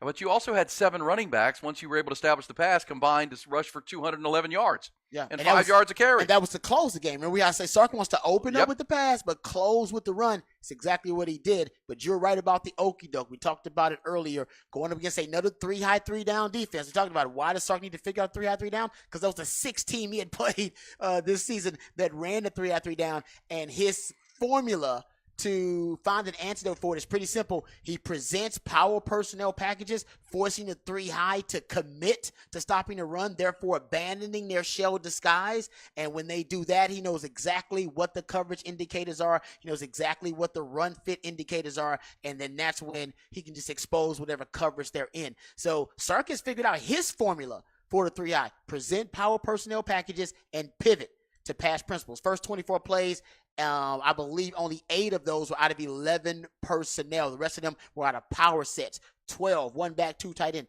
21 personnel. And 21 personnel, they started out that game running 21 personnel, and it still tracks that is probably your most explosive, efficient, and effective personnel grouping. But what it does versus the 3-high is it forces them to have to commit to stopping the run, and then they have to reveal and declare what their coverage is, and then Sark just ate them alive. And they have to try to match right? Because one thing they're outnumbered. They're basically outnumbered, and they have the size and the numbers disadvantage in the box when Texas goes heavy and when they go power sets. So when they put linebackers on the field and safeties to match up with that, Texas just has a lot of matchup advantages with the skill talent they have.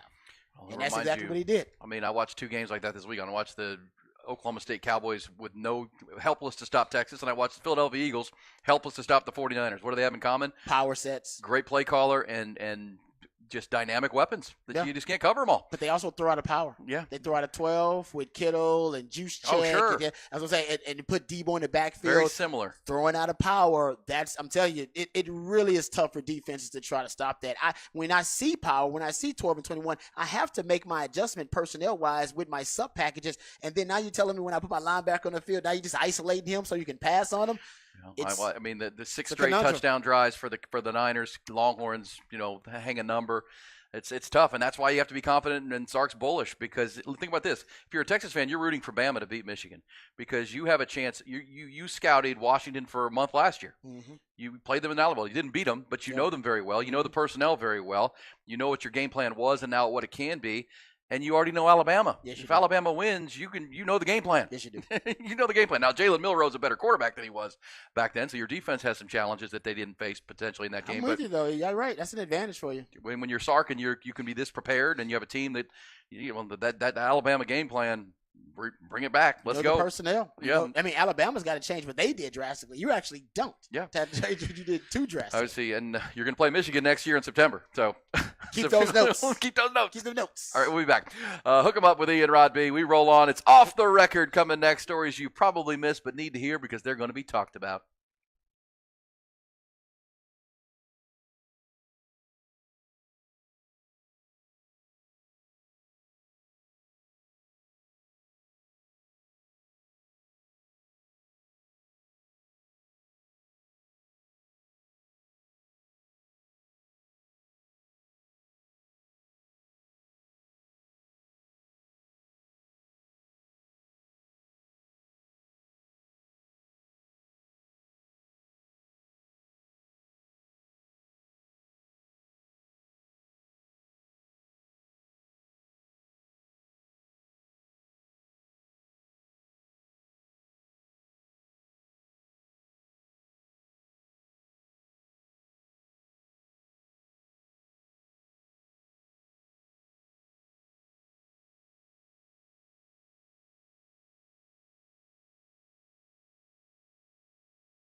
Oh, man, I think we have it tied. You found Brett Yormark giving the championship trophy in the Big 12 to Texas head coach Steve Sarkisian, and I was listening live and kind of butchered the name. I want to hear this again. I want to hear what he actually said. It was loud.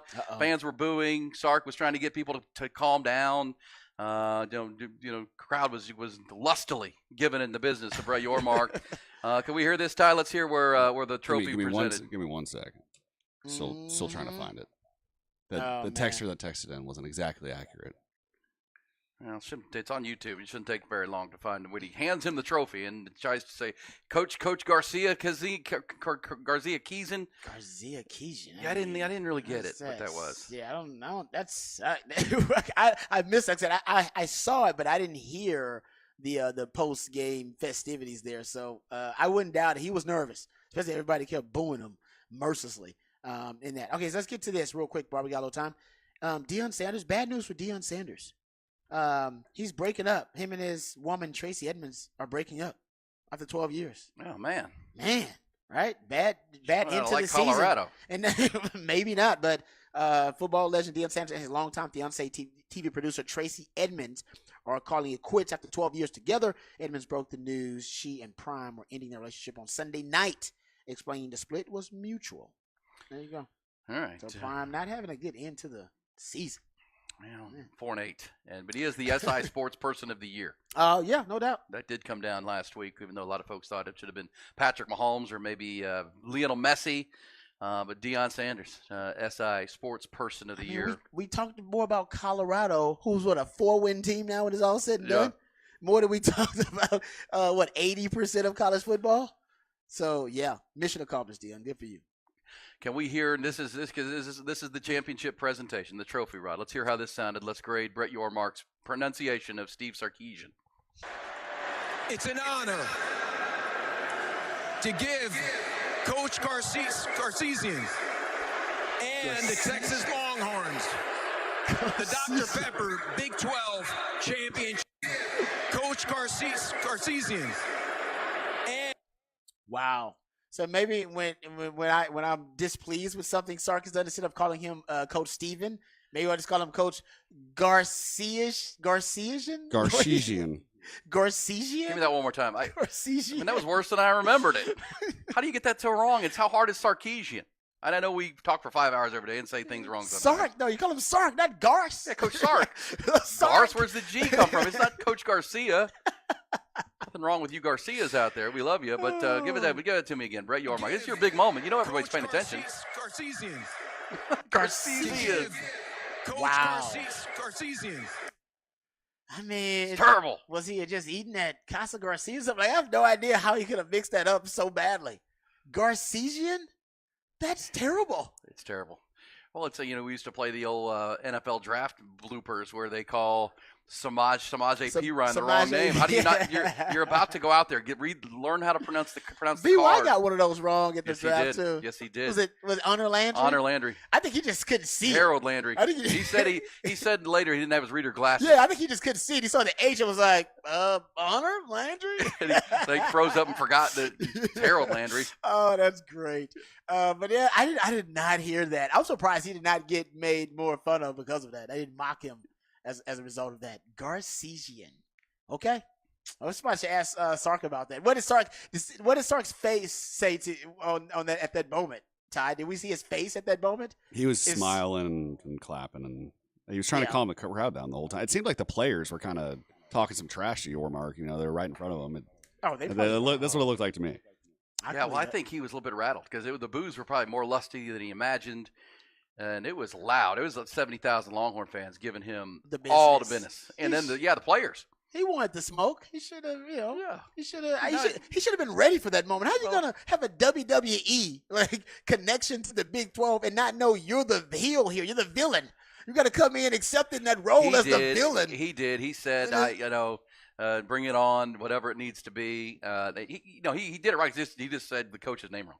which I think is they like that. You know what? Maybe he did it on purpose as a last shot at Garcesian. That coach's team just earned every team in the conference $11 million making the college football playoff. So I guess he's laughing all the way to the bank. Yeah, in his conference. Thank you, Garcesian. They can be, because if Oklahoma State had won that game, they might have felt better, but at the same time, they weren't going to make $11 million a team because Oak State wasn't going anywhere. Thank you, Garcesian. Yeah, thank you, Garcesian. Did you see that Mike Gundy classic moment for him in the post game? We shaking hands with Sarkis. Says, I hope you get it. Yeah, hope you get it. That was classy by him. Well, and I heard you say earlier that he said they were better in person than they were on film. Well, it's Gundy. He's got to take a shot, all right? But yeah, I think he actually was telling the truth, though. I think he was talking about specifically red zone offense. Think about it. That was the best red zone offense we had ever seen from Texas all season. Yeah, without a doubt. 5 of 5 in the red zone. I think he was thinking. Even as good as they were against Tech, they were not great in the red zone. They were not great in the red zone. We saw Arch fumble in the red zone. Like, they just weren't great in the red zone. I tell you, that was Gundy's game plan. Can we get into this game, Yeah. force some field goals? And then we'll stay in it a little bit longer. I think when Texas started cashing in the red zone, 5 of 5, he was like, oh, we got no shot. That was our only shot, was that hold him to a field goal. Meanwhile, the defense held Ollie Gordon to 13 carries for 35 yards. Yeah, we got to talk more about that. I mean, but you know what? I guess we don't, because we expected that. I would say, I like to say we were shocked by it. No Longhorn is shocked how good the Texas rush defense is. It's a top 5 rush defense in the country. It deserves merit. And Tavondre Sweat catching a touchdown, that may win him the Outland Trophy. Just to have a highlight like that. He's got a ton of highlights, but to have that one. Yeah. Outland, he's one of the 3 finalists along with the 2 offensive linemen. Cooper. Between he and Cooper Beebe, just turn on the tape of K-State. No, he's going to win. Come on, man. He didn't play against the Notre Dame left tackle, Alt, but yeah, he's going to win that award. Yeah, I will say this, too. Washington, they have an undersized center.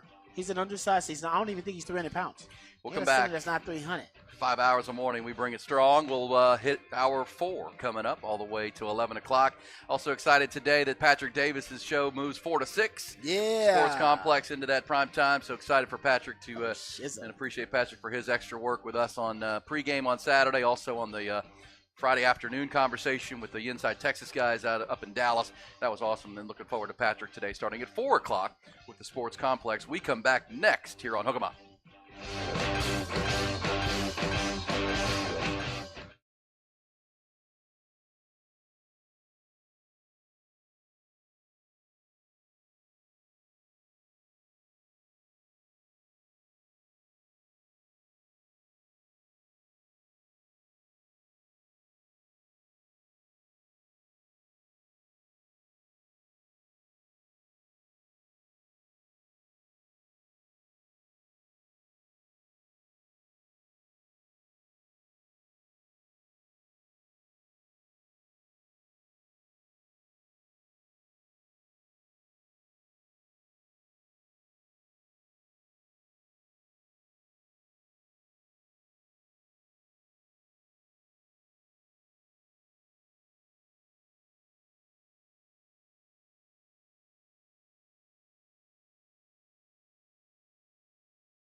Quite the weekend. Hope you had a great one.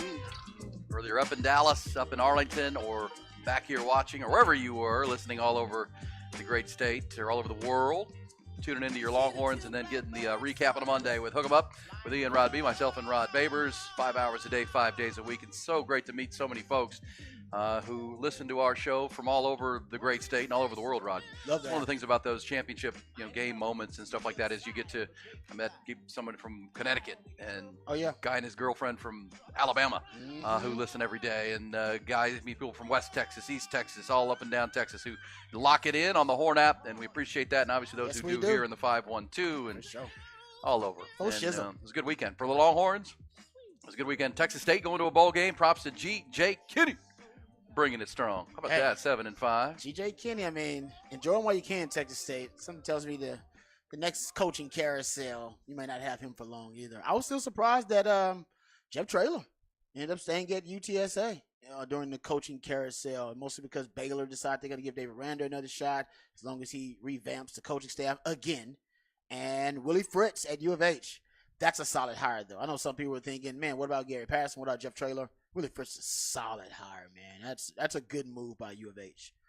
It may not be as splashy or as flashy as some of the other ones, but you're talking about a ball coach. Willie Fritz is a ball coach. And Willie Fritz has got connections. Some people are like, does he have connections to Texas? His connections are all in Texas. Nothing but Texas. No, I love that hire for Houston.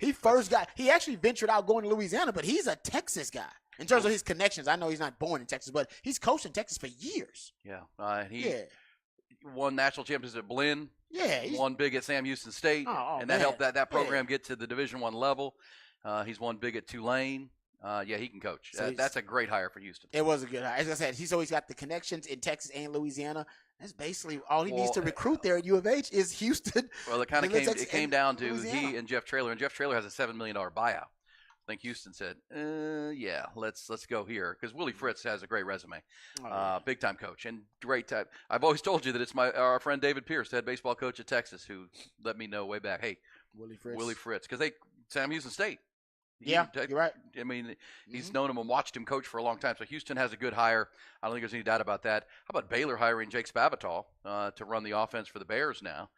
That's an interesting move. Now, I got to know Jake very well when he was the coach at Texas State. I think Jake made some mistakes as far as the high school coaches in Texas and believing it was all portal all the time and it was his only chance. And, Jake also would tell you that he didn't, while he was there, they had a different president that Texas State has now, and she wasn't a sports president. Yeah.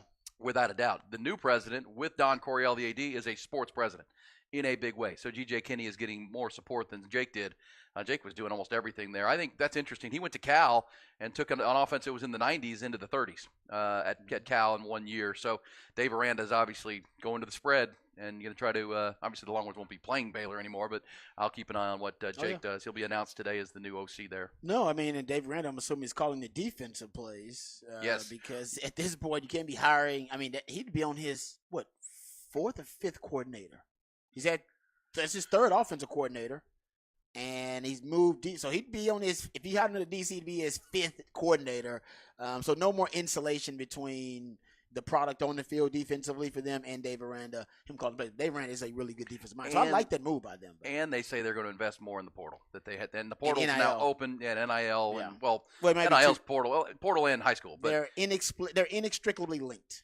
Like the portal and NIL. You can say what you want, but one's going to lead you to the other conversation. Well, it's interesting that I just thought of this, but he and Jake Spavital can have conversations about the portal now, because Jake was all in portal. Yeah, and so he might have been a little overzealous in his prior. Yeah, you're right. Good point. And he to his detriment didn't. I mean, the Texas High School Coaches Association main headquarters is 7 minutes from the Texas State campus. Mm-hmm. It's in New Braunfels. I mean, it's in San Marcos. Yeah. So he could have been hanging out over there. But so that's an interesting subplot to the big weekend. The 7 Texas teams going to bowls. They're going to play Rice, by the way. That's a team they maybe can get their hands around. Maybe, but Rice is one of the best seasons Rice has had in the history of the program. Yes, both are on the rise, or at least on an up year, which is pretty cool. A&M will play Oklahoma State down in the Texas Bowl. Oklahoma State, Texas, and Texas A&M back to back. Interesting. Yeah. Interesting there. What do you think about? You think Gundy better take down the Aggies? With a month to prepare, and they're going to have, remember, Coach Robinson's going to be the interim coach. That's why the transfer portal is key, though. For schools like Oklahoma State, it can be devastating. Like for Texas, You know, and there's some guys going to transfer to try to make sure that they can beat the clock, right, on making a roster because spots fill up. So even Texas will have to deal with a couple of guys who on the third string on the roster, on third string on the depth chart going, yeah, you know what, I'm out. It's a good run, but I might have to go before my spot fills up elsewhere. All right. So that's the reality of it. But for schools like Oklahoma State, they can legitimately lose like frontline starters before that bowl game, thinking I'm going for greener pastures. A lot of them. Kyle, exactly. Ohio State's in a bowl game. Kyle McCord's in the portal. If it ain't a college football playoff, I don't care about your exhibition game. No. It don't matter to me.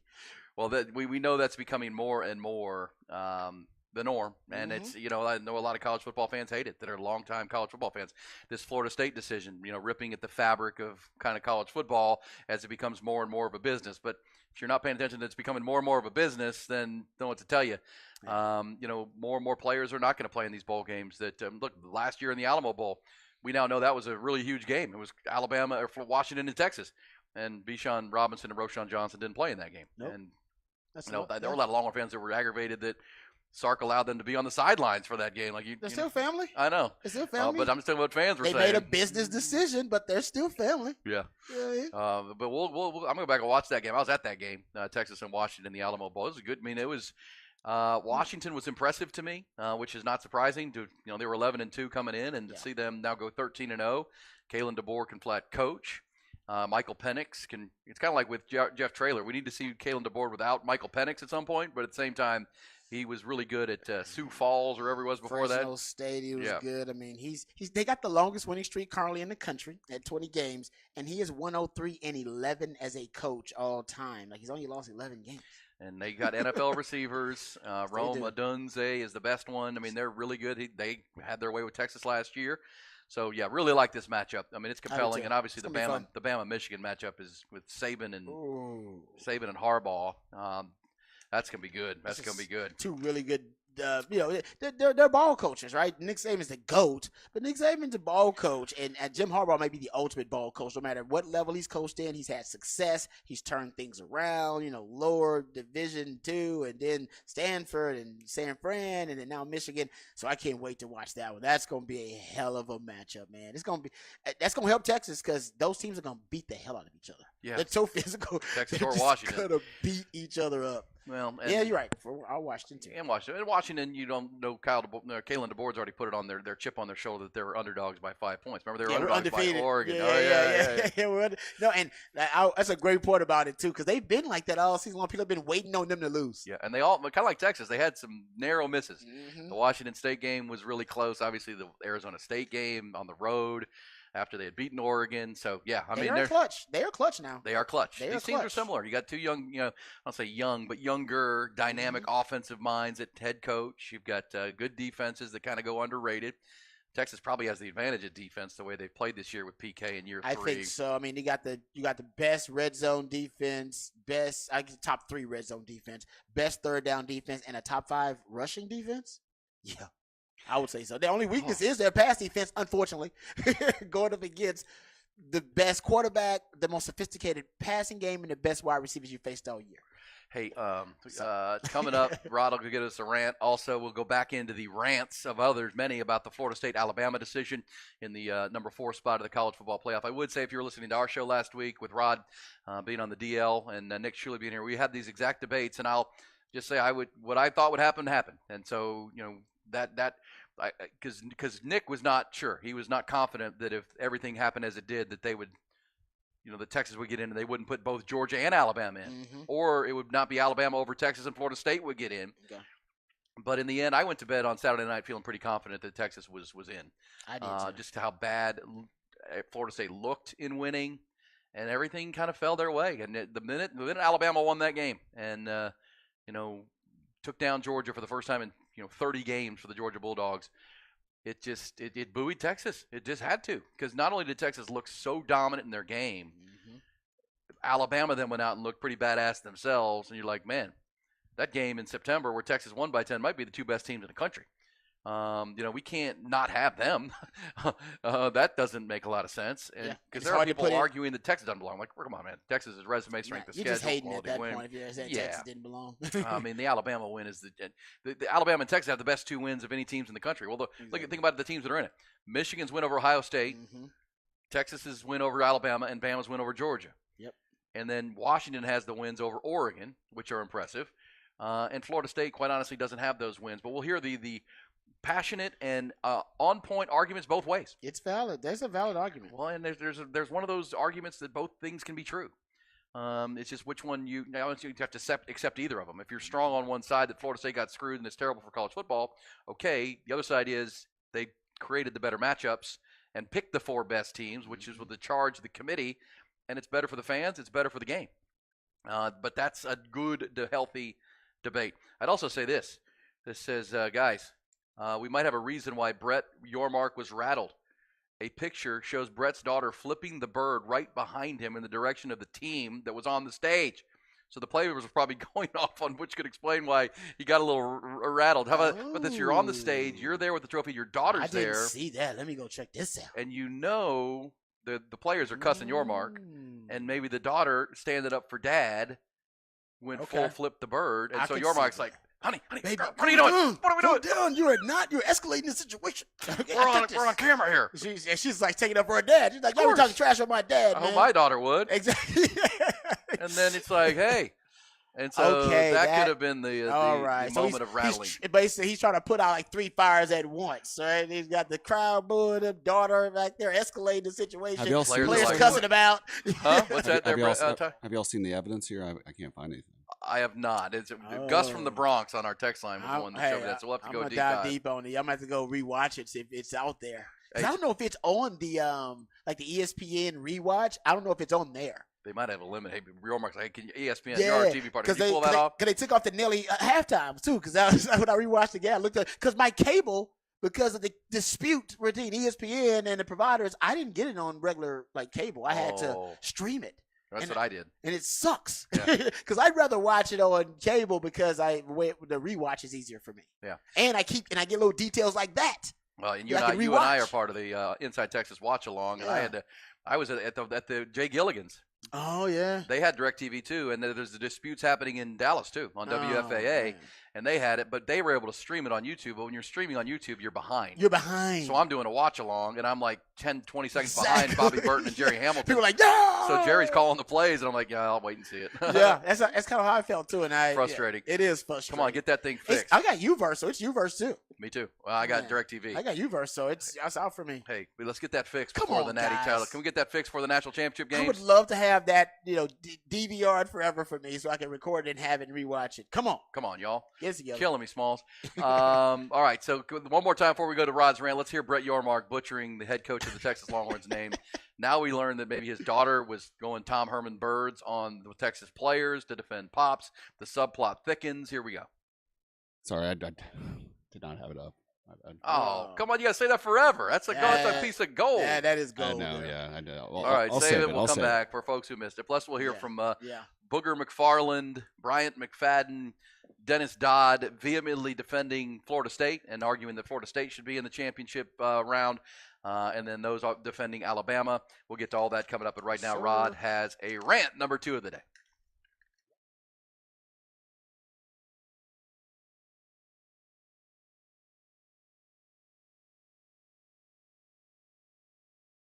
I'm as mad as hell, and I'm not gonna take this anymore! Find out what happens when people stop being polite and start getting real. You ain't keeping it right. My God! Okay, it's happening.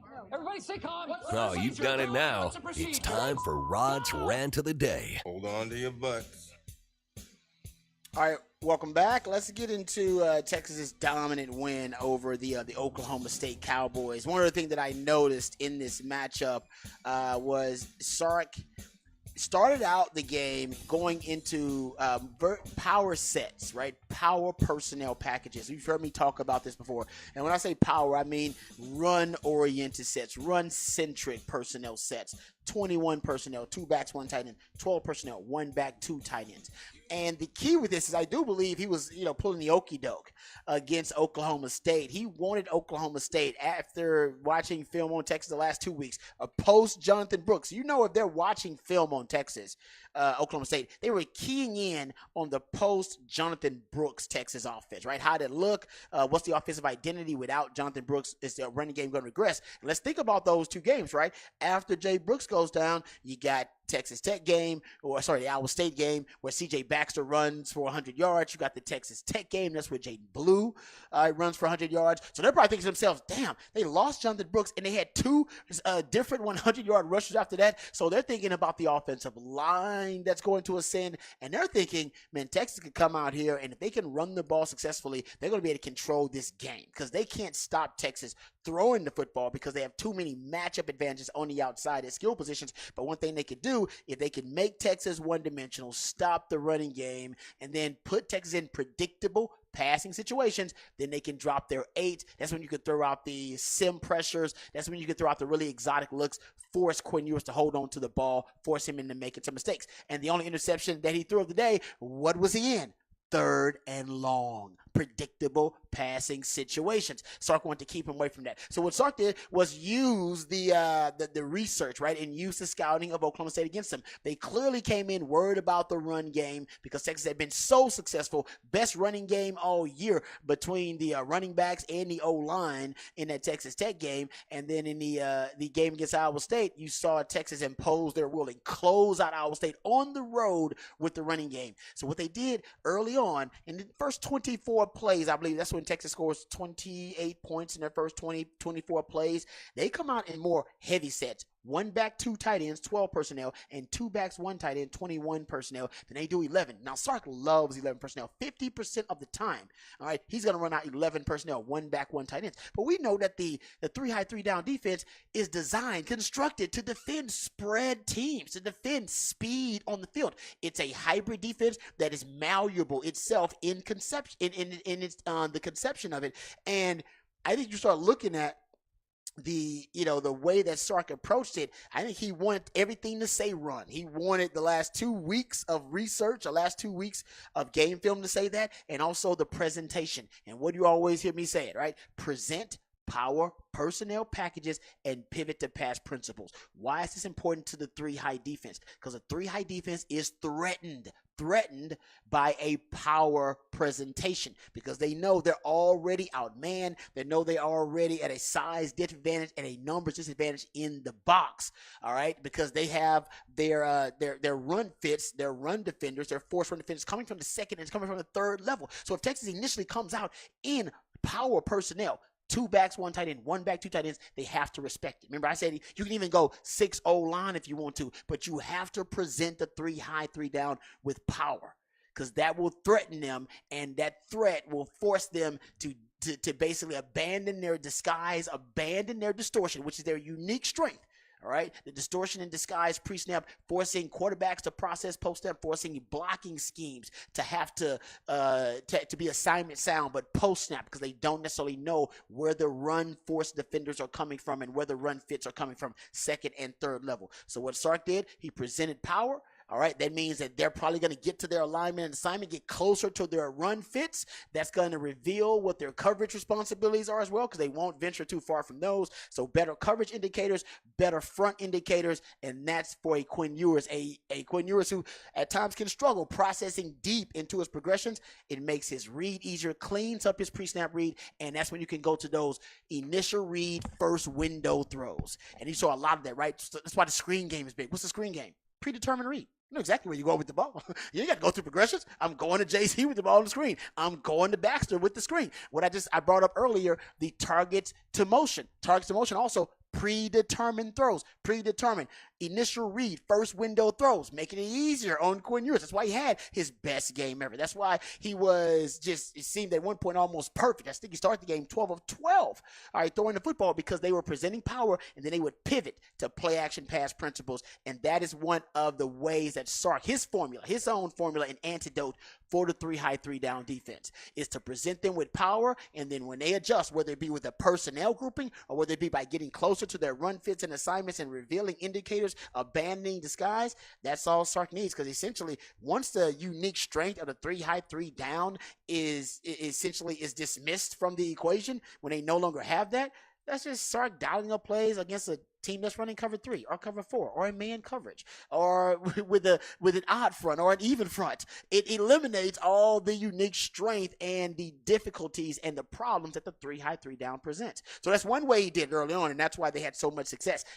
Most of the first half, they were in power sets over spread sets because Sark knows 3-high, 3-down it was built and constructed to defend spread sets. So don't give it spread. Don't give it the spread sets. And if you'll notice, they spread out very little. They like to go with compressed, condensed sets, right? Wide receivers with minus splits, JT Sanders and Donner Helm running offset wing, condensed, compressed sets, forcing, once again, extreme formations, forcing the 3-high, 3-down to abandon its disguise. He did it another way, too. Remember I said you got to get extreme, not only in your personnel groupings, you got to get extreme in your formations. You can do it with empty. They ran some empty, and I'll get into empty later on this week because I'm going down an empty rabbit hole for you guys because I think that's going to be a big factor matching up against Washington because that's it was in the bowl game against Washington. So we'll get back to that later. Unbalanced sets or 3-by-1 sets. Now, unbalanced is when you have all 4 receivers on one side of the field. Sark has been doing this more and more against 3-high, 3-down defenses. Why does it matter? Why does it work? Well, if you got all 4 receivers to one side of the field, as a defense, you have stressed the defense to the nth degree, right? So because of that stress factor, I have to get to my alignment and my assignment right away. And what do you do when you get to your alignment and assignment right away? You abandon disguise. You abandon distortion. Alignment assignment is your top priority, not disguise and not distortion, and that helps out Texas because that means the pre-snap read indicators are going to be a lot clearer. So that's what Sark has been doing. And when they ran, I call it quads, but when they ran unbalanced against Oklahoma State, you're talking about they ran 12 plays of unbalanced versus Oklahoma State.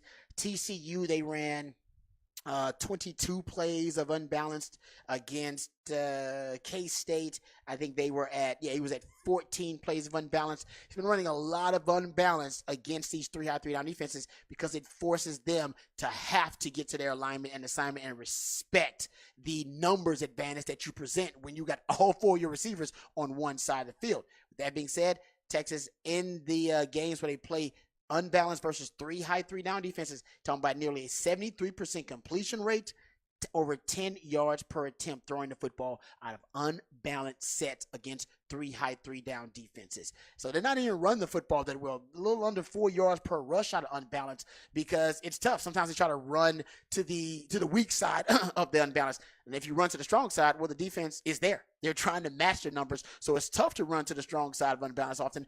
Tough to run to the weak side, especially if they have a forced run defender over there. But either way, it's tougher to run out of unbalanced, but easier to throw. So what Sark is doing, he's presenting these personnel packages and these formations just to force the 3-high to abandon disguise, and then he's throwing against them. Then he's throwing to exploit the weaknesses in the 3-high, 3-down. It's not so much running against the 3-high, 3-down as I thought. The best running package in terms of Texas facing the 3-high, 3-down this year actually has been 21 personnel. When Texas runs the football out of 21 personnel, period, this season, they're averaging damn near 10 yards per rush.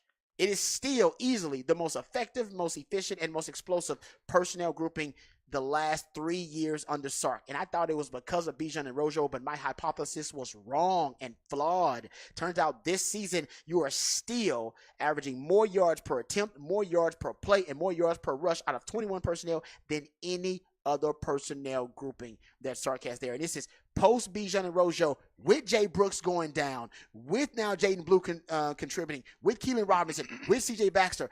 It is what it is. I think Sark now needs to make sure next season that 21 personnel actually becomes more of a feature. And when you go up against Washington, don't be surprised if you see the 21 personnel set come out again because Sark's got the same numbers I got. Good stuff right there. As usual with Rod in the rant, and Sark going heavy to throw. And just, he complimented how good the linebackers were, and he got them on roller skates in that game.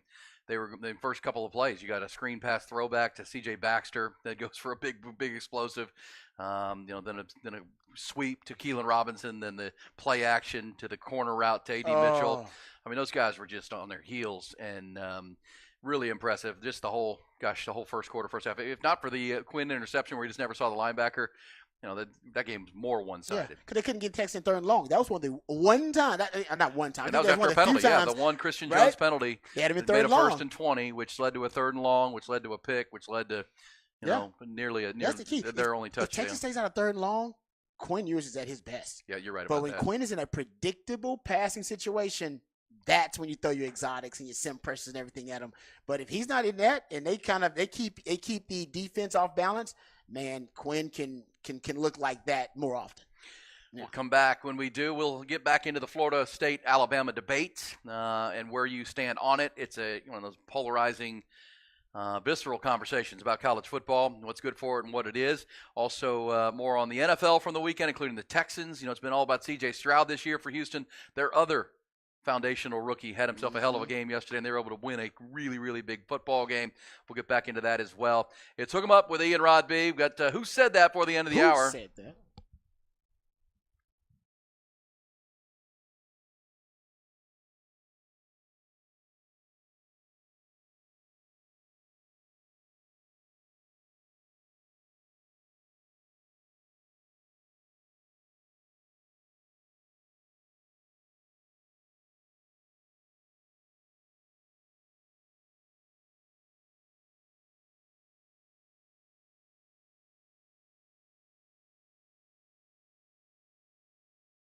Callahan's General Store, the great people there. Listen, they're bringing you the Central Texas tour of Texas golf courses. We're talking all things Grey Rock here in the month of December. Grey Rock Golf Club out there south. You'll see the video coming out with myself and Omar Uresti. Went out there and played several holes and met with the pro and met with the general manager. Really learned more about their the remodel and the rebuild there. And what a great Muni course. It's a local city-owned Muni course, but they got membership opportunities. Great people. That's what Callahan's General Store is all about. They want to support local golf. And they want to help you keep your yard in golf course condition. Because isn't it great? I live near a golf course or on it, so I see it. It looks amazing. What if you could keep your yard and all your vegetation looking like that year-round? You can at Callahan's. With the cold weather months approaching, Callahan's has what you need to keep your lawn ready to go and into the spring, overseeding those bare spots with winter rye, putting down some pre-emergent fertilizers to prevent those pesky weeds from germinating, so you have to pick them in the spring. Callahan's will help you with that, the winter grass, everything you need. And not just the products you're going to need, and but how to do it, the applications, the experts there. That's what separates Callahan's from anybody else. Their selection of the proper conventional and organic fertilizers and things you need, but also the people who know how to use them. These aren't just workers there. They've worked there for decades at Callahan's. They know yards. They know grass. They know what they're selling in the products so that you can get a clear picture of what you need to buy, how much of it, how often to do it, all those things. And that will, over time, if you're back again and again, help your yard stay golf course ready year-round at Callahan's General Store, and it'll get easier and easier. But start at Callahan's General Store to get it going. Also, if you're putting up the Christmas decorations, Callahan's has a great selection of those. Christmas gifts as well. It's everything you want since 1978, 45 years. Callahan's General Store, online at callahansgeneralstore.com. It's always a good day to make it a Callahan's Day.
Aaron Hogan, Rod Babers.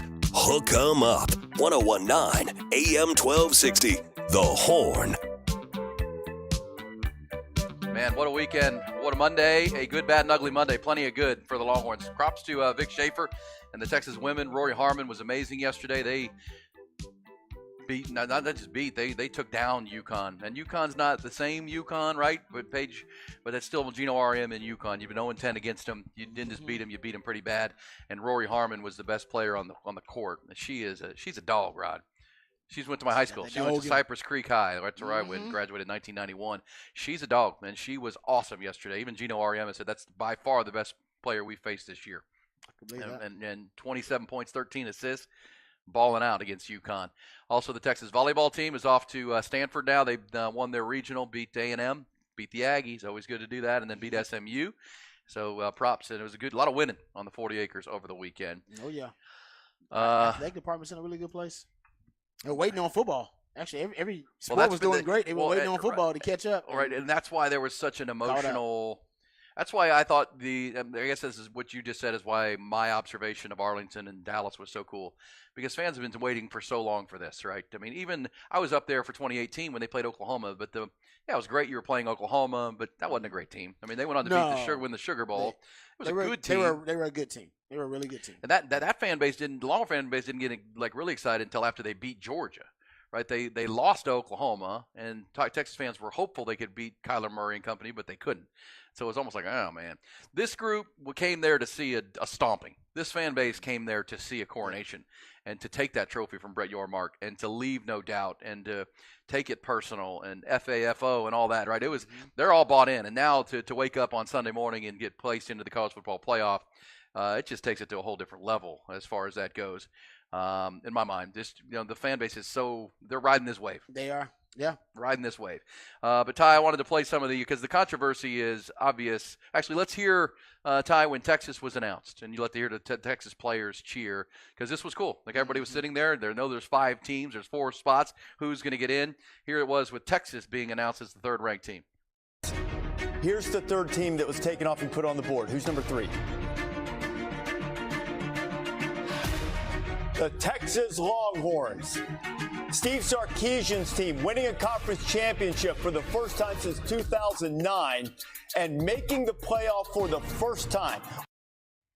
All right, so there they are. Pretty cool. Then they were all down in Moncrief. You know what? I don't know. I was confident. It was like they're in. I just wanted to know. You know, I told y'all I slept for an hour that night just because I was just thinking about it, and then I woke up early, and then it's like a Christmas present. Exactly. Even if sometimes you knew what was in it, you just couldn't wait to open it. You know what I mean? Yeah. Because sometimes you kind of could already guess what it was going to be, but you just wanted to open it. That's what the Longhorn fans were. But then it came down to Florida State and Alabama, and listen to this when Florida State discovers that Alabama's going and they're not. This was pretty brutal to watch, and maybe the toughest person to watch was Mike Norvell, their coach, because he was sitting there with his team and looked over and then looked away, and the look on his face was, I got to figure out what to tell these guys. Yep. I got to try to tell them something. And here it was with when Florida State found out that Bama's going. Heartbroken, devastated, and I'm sure there is a lot of anger in Tallahassee as a result of this. Just a terribly unfortunate set of circumstances. They left Mike Norvell, who has done a fabulous job at Florida State, put the Seminoles in position, and now will be a challenge of leadership. All right, so let's walk through these. Here's Boo Corrigan. Boo Corrigan, who is the athletic director at NC State in the same conference as Florida State. Here is his explanation for why the 13-person committee made the call that they did to take a 1-loss Alabama conference champion over an undefeated 13-0 Power 5 conference champion. First time a team with that resume has ever been left out. Here's the committee chair. Florida State is a different team than they were through the first 11 weeks. Coach Norvell, their players, their fans, an incredible season. But as you look at who they are as a team right now, without Jordan Travis, without the offensive dynamic that he brings to it, they are a different team. And the committee voted Alabama 4 and Florida State 5. All right, so there we go. Then a few hours later, the athletic director at Florida State, a guy named Michael Alford, put out did not mince words. He says, I am disgusted and infuriated by the committee's decision today to have what was earned on the field taken away because a small group of people decided they knew better than the results of the games. What is the point of playing the games? Everything that happened today goes against everything that is true and right in college football. A team that overcame tremendous adversity and found a way to win, doing whatever it took on the field, was cheated today. It's a sad day for college football. That's a valid point. I mean, I don't think they've said anything that's untrue. And as a former athlete myself, I mean, I feel like these guys believe that they've been lied to their entire life about the meritocracy of the sport and how, winning is the ultimate prize. If you win, doesn't matter how you did it. You don't need about the style points. As long as you win the game, then you'll have a chance. You give yourself a chance to play for a championship. But how can you feel? I would feel a lot worse if the verbiage of like, "Hey, if you're missing a key player or coach, that's gonna come into play here." That was written out before any of this happened. Yeah, but it's still that doesn't mean you necessarily have to operate by those standards and rules. The committee can do whatever the hell they want to do. All right, and they did what they wanted to do. But the point is, this is setting a precedent. And I think the precedent is almost symbolic about the death of amateurism and the death about the sanctity of amateurism. This is a business now. This is about money and straight cash. This is about television ratings and about getting the best television product you can out there, period. Right. And it's sad for that team. And look, the real problem for the committee is this wouldn't happen next year, right? Next year, they're going to be in, and then they can go play. Now, they wouldn't have gotten one of the top 4 seeds, which means they would not have a bye, but they would have been hosting Liberty, right, in a first-round playoff game, and they'd have been in. But that's not this year, and that's the problem. And to y'all's point, this is – Ty said it, it's written in there. I mean, it's – and the Florida State fans are rightfully citing Ohio State in 2014 when they got in with a third-string quarterback. But that third-string quarterback was Cardale Jones. Yep. And Cardale Jones had led them to a win over Michigan. And played great. They scored like 50, 40, and 40-something points. Their offense was better with him. It's like, oh, my gosh, this guy's a revelation. Yeah. Than Braxton Miller at the time, if memory serves. Braxton Miller Miller got hurt before the year started. Yeah, and then JT Barrett came in. Then JT Barrett came in, and then he got hurt. But Cardale Jones led them to the win over Michigan. Yep. And they won the national championship. So it was hard to say that was a bad pick. Zeke Elliott, Urban Meyer, those teams. But so that's what Florida State's saying, that, we don't pass the eye test, but we still have won. So give us a chance to go win. And we saw them throw for 55 yards on Saturday night with a backup quarterback, and they were down to their third guy. But look, there's no easy way to say this is a shame, but there's no easy answer either. Nope. And I know you could say the easy answer is, well, let's put Florida State in. Well, Florida State would have been an immediate, 3-touchdown underdog to Michigan, which is not what anybody wants. And Alabama, it's a 3-point game. It's a pick'em game with Alabama and Michigan. I'm not saying Vegas needs to be the right, but that power rated, it's not close. No. So it is a shame. Let's hear from Booger McFarland. He is, of course, a former LSU defensive tackle, formerly Monday Night Football, NFL player. He was the most passionate on the ESPN set, arguing in favor of Florida State. This is a travesty to the sport because we go out there on the field and we play the game. And regardless of whether it looks good at the quarterback position, regardless of whether we win with offense, whether we win with defense, the name of the game is to win. And that's a reason never before has this not been done. Winning a Power 5 conference, going undefeated, and not getting into the playoff. So I understand we want to look at style points and who are we going to get for the best matchups. But that's not what this is about. This is about understanding to get the 4 best teams. One team has a loss, and that's Alabama. One team doesn't in Florida State. And the fact that this committee could take a Power 5 conference champion that's undefeated, those kids have went out there and busted their behind and not get into the playoff based on the eye test. Mind you, this is the same Alabama team who needed a prayer in Jordan Hare to beat an Auburn team that lost to New Mexico State. So that's really what has me bothered. All right, so you're making a strong debate. But look, as the verbiage does state that the best 4 teams, including who's healthy and who's not, will be taken into consideration by the committee. And so you have to. I mean, you absolutely have to. And I understand this is when you say unique situation, right? Unique unicorn. It's a unicorn of a year. It's never happened before. We said that all last week, Rod. We've never had 8 teams with a chance to get to the Final Four in the final weekend. That's never happened before. Yep. Hell, last year, 2 teams that didn't win the conference got in. Yeah, that was because there weren't enough teams to qualify. And so TCU and Ohio State got in without even a conference championship. We told you all last week, you have to be a conference champion this year. Yeah. which meant Can't Ohio justify State it. has no argument. If Georgia were to lose, no argument. Nope. You don't have that 12th win in that data point. You're done. Yeah, you're going to be out. Yeah. And that was this year, and that's unfortunate. And yes, I mean, gosh, you can't ever make it up for these players and all the time they put in, and all the work that they had to get to where they are in the championships. But still an impressive year, and we'll see. They're already a 14-point underdog to Georgia in the Orange Bowl run. Yeah. I think that tells you everything you need to know. Yes. It doesn't mean they're going to lose by 14, but they probably will. Well, if Georgia comes to play, sometimes Georgia can check out too if they're 2018. Texas found that out. Exactly right. They're not playing for the all the marbles. I just think for Florida State, it's unfortunate, and you said it. Both those things can be true. That they got shafted. That it's really sad and unfortunate. But the best 4 teams and the most deserving 4 teams are very different, and they are certainly one of the more deserving, one of the 4 deserving teams, most deserving teams, but they're not one of the 4 best teams. Let's hear one more from Dennis Dodd. Dennis Dodd, CBS Sports, their lead college football writer for a long, long time. I've had Dennis on the show many times and met him. Good guy. He is not happy with the way the committee went, and I think he makes a strong case. It's an abomination that Alabama's in, and I'll tell you why. What the committee is saying by doing this is that Florida State plays a version of football that is so inferior to a team that went 12-1 from the SEC. And let's make this clear: the SEC had a down year, slightly, but a down year, below 500 against the other power conferences. Its best win was Kentucky against Louisville. If I'm Mike Norvell, I'm calling the Attorney General right now. It's unbelievable.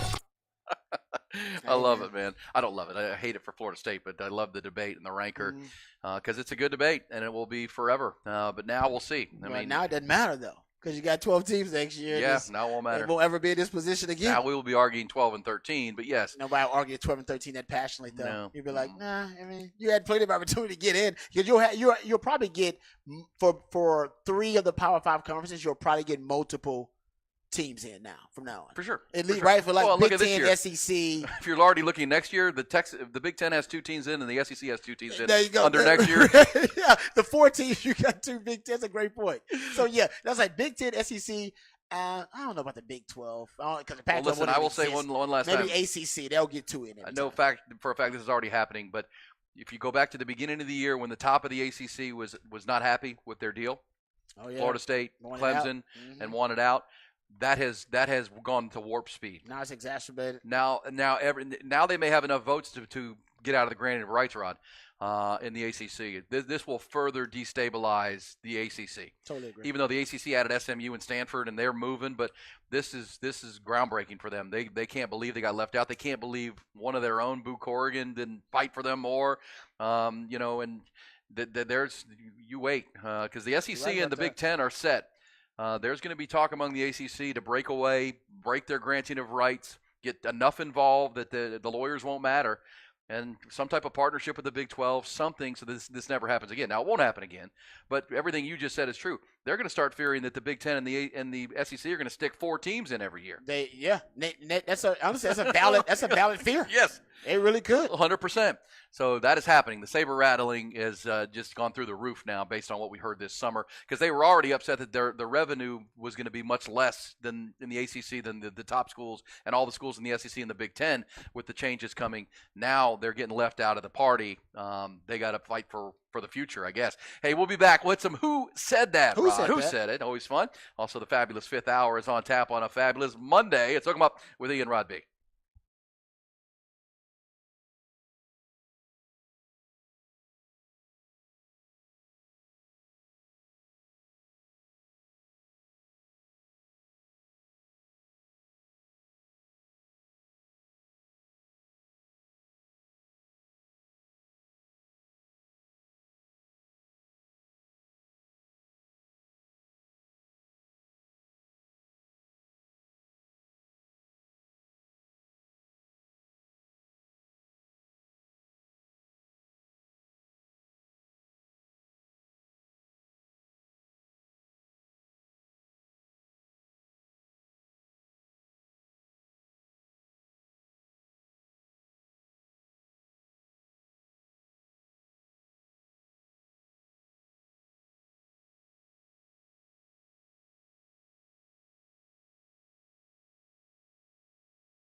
Who Said That? It is Who Said That time with audio from a busy, busy weekend.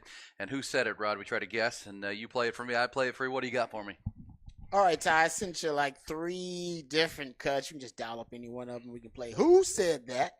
Our players came up with this bet, and I even had to look up what it means. But what it means to me is bringing everyone together, and that's what our team has done. So bet. Who dat? Who dat? That is Jim Harbaugh. That is Jimbo. The fist with a mouth. Jimbo. Bet. I like that. They're number Put it 1 on my seed. T-shirt. And look, funny how all this controversy with Florida State and Alabama have tamped down the Jim Harbaugh issues. But speaking of that, can I who said this, Rod? Speaking of the Michigan scandal and all that goes with it, who said that?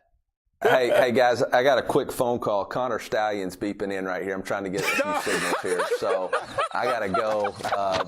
But as soon as we get done, look forward to competing against Ryan Day, and we'll go from there. Maybe you'll get some help in that regard too. Drake, always a pleasure, man. Thanks a lot for being with us. M-I-Z. Who said that, Rod? Eli Drinkwitz, the Missouri head coach. He's got a good personality. He's cracked a few funny jokes. We played him like 3 times on this segment this season. He's pretty funny, man. He's a good dude. That was a mic dropper. Like, oh man, just getting a dig in because they're playing Ohio State. And Ohio State, by the way, Kyle McCord, the Ohio State starting quarterback, is in the portal. So is Dylan Gabriel. So is talking about guys who are starting quarterbacks of double-digit win teams who are now in the portal.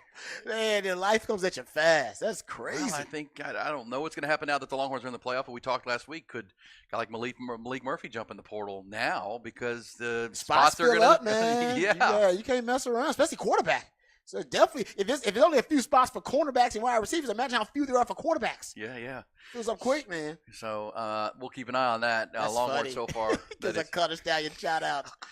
Oh, man. I thought that I believe Barstool found Cutter Stallions and had there was an interaction I saw at Barstool. And maybe they were joking, maybe they were trying to troll us, but I don't know. Cutter Stallions, the fact that he is kind of going away now and nobody's got that interview, he must have got a nice little cash bag to go away.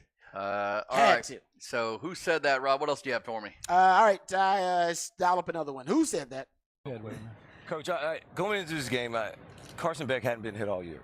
And so I knew you guys were going to try to affect this quarterback in some kind of way. Could you maybe hint or let us know what the mindset was, the game plan to go about trying to affect this quarterback with the rush and coverage? What were you guys thinking? When do you think you guys were successful at that? Yeah, well, I think we were successful after the first drive. Yeah. We kind of changed it up. We were trying to play odd, thinking we couldn't stop the run unless we played odd. Okay. They kept putting the formation in the boundary, motion into the field. So now we got Dallas Turner walked out, who's the best rusher we got. Doesn't make sense. And he's walked out in the slot. So after that first drive, I told the coaches, I said, look, play 40 and play split safeties. Yep. Don't worry about pressuring, because if we rush 4 guys, we'll get pressure on the quarterback and affect them, but we'll be able to stay top and bottom on these guys all the time.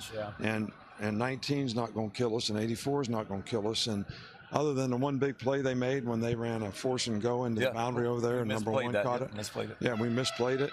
But other than that, we took the big plays away, and I thought played really well. All right, that's Nick Saban. Damn, he still got it. You see him just break that down? Within one drive. Talk about one drive making the adjustment. I always bring up the chess match within the game. Chess master. To the one drive. Yeah, because Georgia walked down the field and put in the end zone. It was 7-0. They didn't score again until the fourth quarter. They were using. As a matter of fact, Oklahoma State did this too, by the way, guys. They call it formation and boundary, where you put most of your skill guys into the boundary, into the short side of the field. And the reason Oklahoma State did it so they can attack the Texas safeties, because Jahdae Barron usually plays on the field side. So they put formation to the boundary, receivers to the boundary. You can attack the Texas safeties, and you relegate Jahdae Barron to being basically a over-the-top safety defender away from the line of scrimmage. Brennan Presley got him a couple times. They did. It was like a smart move by Oklahoma State. I said they would do that. It's exactly what they did. But Georgia used formation to the boundary, and Bama was playing their odd alignments, trying to get their best pass rusher aligned. That's the kind of apex player, and they didn't activate the pass rush. So they basically decided to change it. They went from the odd front to the even front, and then they went 2 high safeties, and that was pretty much it. I don't think Bama even rush more than 4 guys one time? Like Yeah, it was they did like impressive one what time. they did defensively. And Dallas Turner and Braswell, probably their 2 best, they've had the Will Andersons, but at the same time, to have 2 of them like that, they're both really good. And they'll deal with Michigan coming up in the Rose Bowl. Yeah. Can I play this for you? When sometimes in sports, a win also comes with a loss. Here we go. Who said this? I'm lost words, man. I honestly don't know what to say. Like, you see, like, your brother put in so much work and be so helpful. Like, that's one thing about Tank, he's very unselfish. And to see him go out, like, the game of football is tough, man. It's tough. We fight our tails off every day to make people happy. We put our bodies on the line, time in, time again, man. And just to see that happen, it's cold. It's not easy. I gotta be there for him. I'm not sure who that is. CJ Stroud. Okay. Talking about Tank Dell. They won the game 22-17, but they won't have their most dynamic receiver. Nico Collins pretty damn dynamic too, but they won't have him for the remainder of the year. Tank will come back. Yeah. But that's CJ, the emotions of winning a game but losing your brother. Hey, Ty, I got one more. Would you play it? It's only like 15 seconds. Hit me.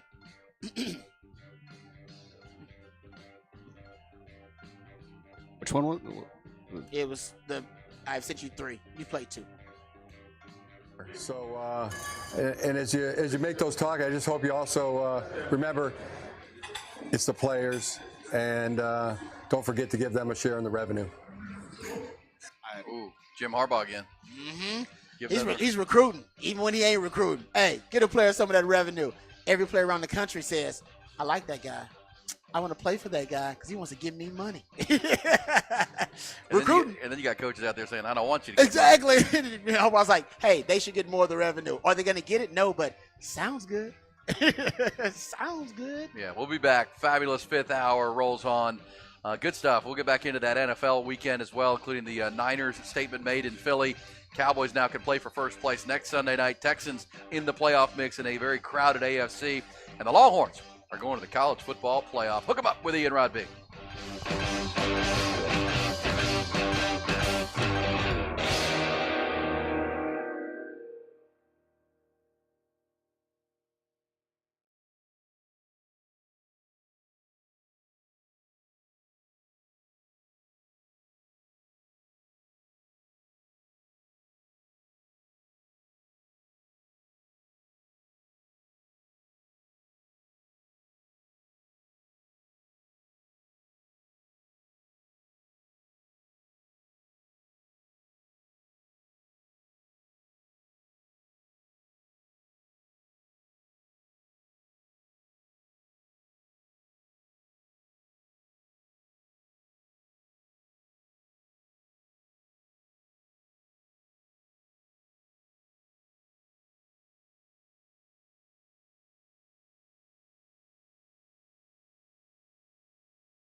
M1260, The Horn.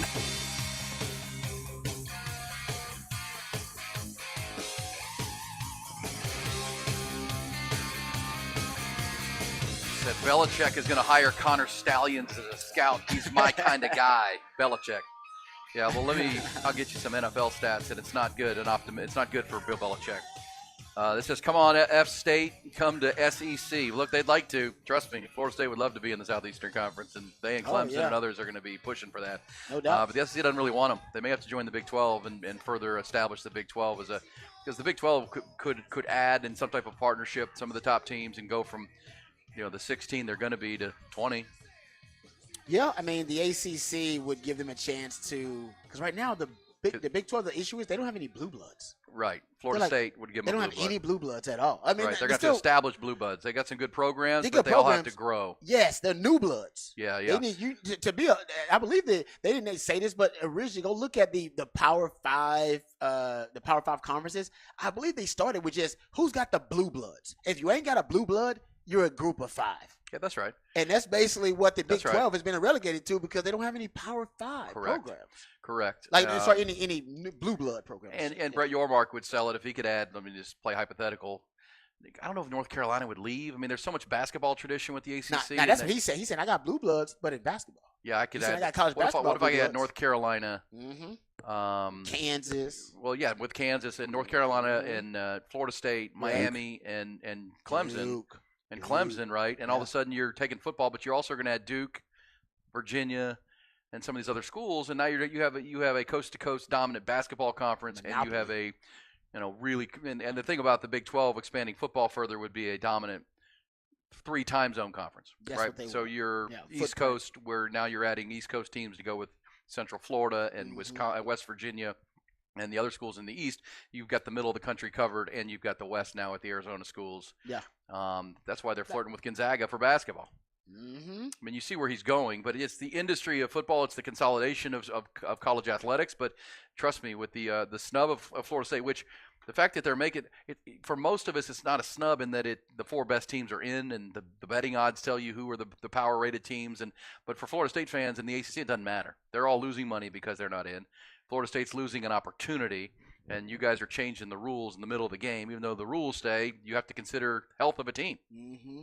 So it is. Yeah, no, it's an ugly situation. It is. I think it's like, and I think I just read, was it $6 million? A conference will receive $6 million for each team that is selected for a playoff semifinal.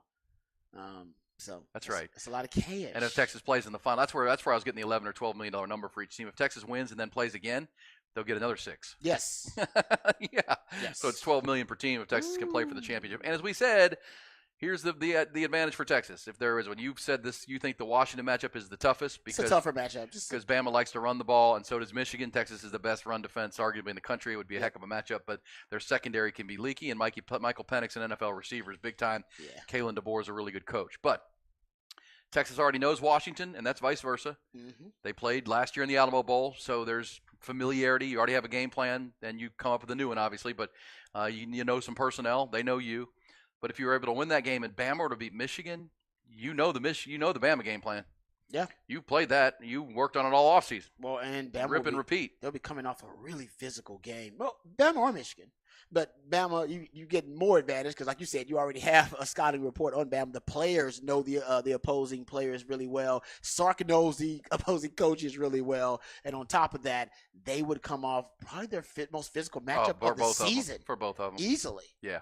So there's lots to like. And, of course, the championship game would be in Houston, which would be a huge Texas crowd. That's home field. That's 3 hours from here. That's a lot of Houston fans already. Yeah. So yes, that's the opportunity for Texas and getting in, and they've earned that with I think their best 3 performances consecutively with Iowa State. Iowa State was only 26-16, but we know the last 10 quarters. Yeah. Say the last 10 quarters because that's what I started after halftime at Iowa State. Sark was in his bag, man. He was in his zone. Really good, and even and they closed that game out. Yeah, I like the end. Even though they didn't play perfectly in the first half and they shot themselves in the foot a couple times, they were playing strong football. That was they had Sark called that the scene of the crime. They had to survive that game. And we know Quinn Ewers still wasn't 100%. Kind of a cold night in Ames, Iowa, all that. So for that game, and then as you said, the second half of that game for sure, Tech this game, it's really come together. They've gotten, because the other part is through their lull of the year, during the year after beating Alabama, then the flat performance against Wyoming, but then, the game against Oklahoma was a hell of a game.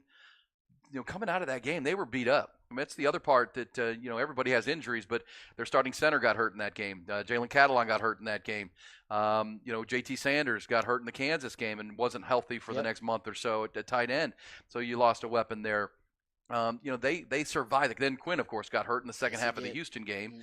I know the Houston game turned out to be a, goal line stand, but how comfortable does Texas win that game if Quinn doesn't get hurt in that game and they can keep, doing what they're doing? Didn't happen, but they survived it. And then they survived without Quinn for a couple games and found a way. That's and now here they are healthy and in because they played their best football the last 10 quarters, and now they get a month to get healthy. So does Washington, and so does the other. But you get a month now to get as healthy as possible and build a heck of a game plan with a quarterback who's feeling really confident right now. Yeah, and that's the other side of that coin is that Washington has also been dealing with injuries. They have not had their full complement of their 3 NFL wide receivers all season long. They've had 2 of them for most of the season, Jalen Polk and Adunze.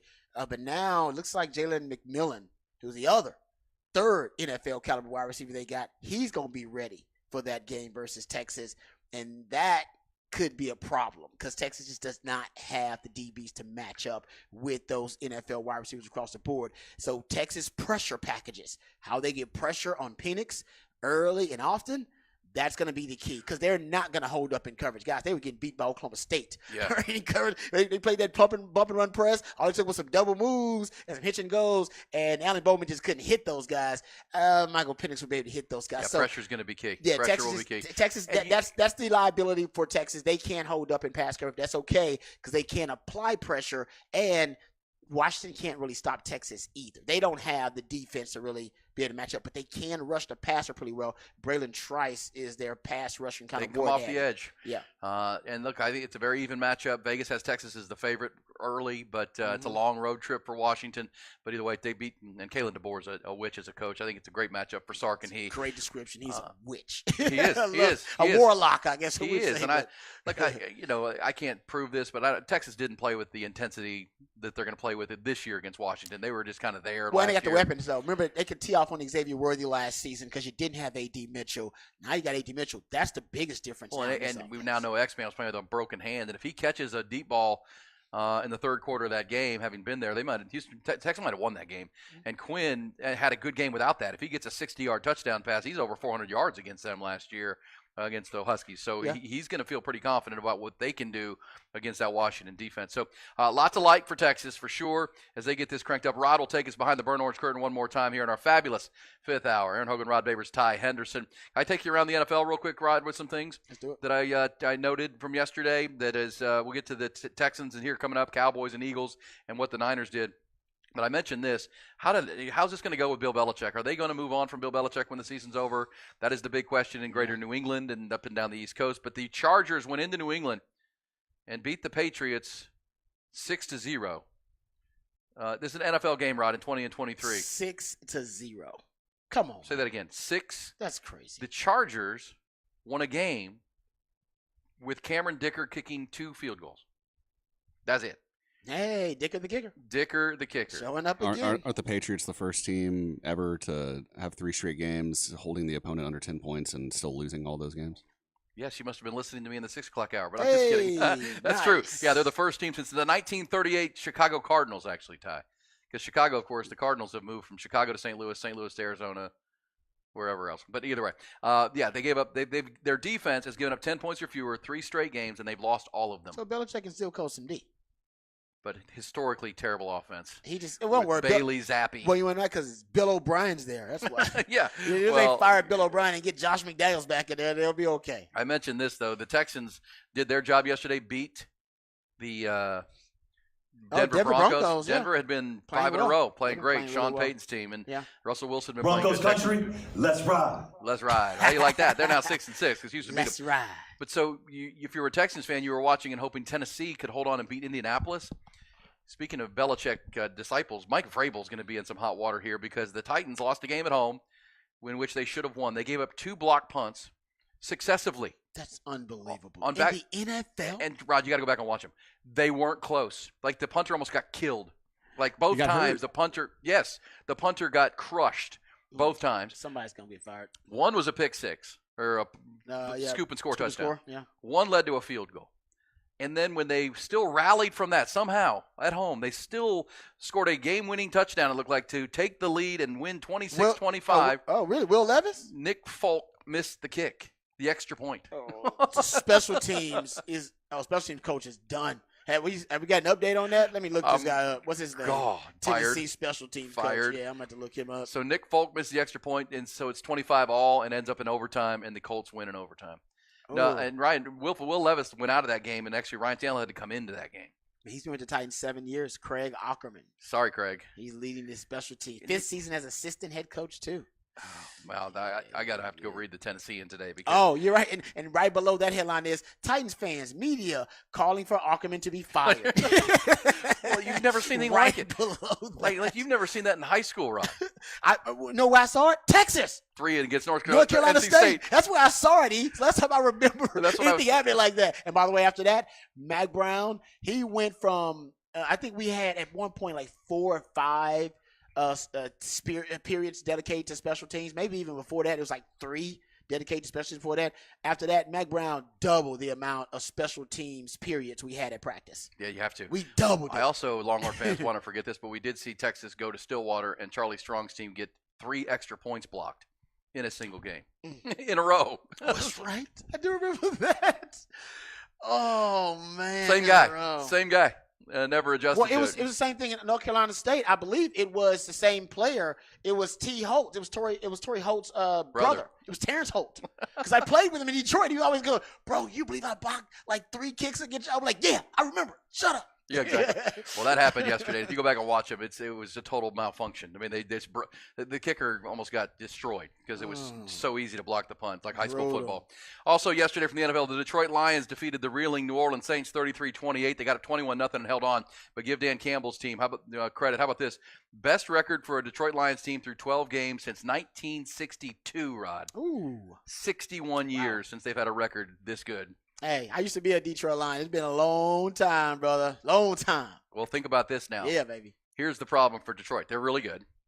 But we just saw them lose to the Packers. But the Packers backed it up by beating the Chiefs last night. So the game on Thanksgiving, Jordan Love's all of a sudden playing some good football. Yeah, he is. That's no joke. But Detroit, now they want to be in contention with the Cowboys and the Eagles with San Francisco. But San Francisco, what they did yesterday to the Philadelphia Eagles was humbling. We know that the Eagles have been playing on borrowed time. They've been kind of surviving games where the team left the field going, man, we should have won that game. Cowboys, Chiefs, Buffalo, all saying, man, we should have won that. San Francisco left, no doubt. Rod, it was 6-0 Philadelphia. This was a good football game. I remember first quarter, San Francisco couldn't move the ball. They only had, I want to say they only had the ball for like 2 of the first 13 minutes. Because the Eagles, and here's where your guy Kyle Shanahan won the game. They went on 2 long drives, and they kicked field goals. Do you know that before they kicked those 2 field goals, the Eagles had scored touchdowns in the red zone 12 consecutive times? 12 in a row, longest streak in the league. Wow. And they held them out for 2 field goals after the long drives with their defense, and then they took control. And over from early in the second quarter to early in the fourth quarter, the Brock Purdy and the San Francisco offense went on 6 drives. They ran 47 plays. They ran for 450 yards and 6 touchdowns. On the road. Dude. Domination. I mean, and it was in all phases. They made Jalen Carter cry. They made Jalen Carter cry. You see the picture of him, the video of him crying on the sideline? No, I didn't see that. Oh, my was God. that real? Yes. He has like one of the ski masks on where you can only see his eyes, and he's clearly it's when he got that personal foul at the towards the end. Well, and that was the big deal. I mean, the dust up on the sidelines, that's going to be talked about this week. The security. Never head allow for the that D-bag on the field again. Like, are you kidding? Why is that guy on the field? I don't what know. does he bring to the table? No. Yeah, there was a hard tackle on the sidelines, and it was what's the line?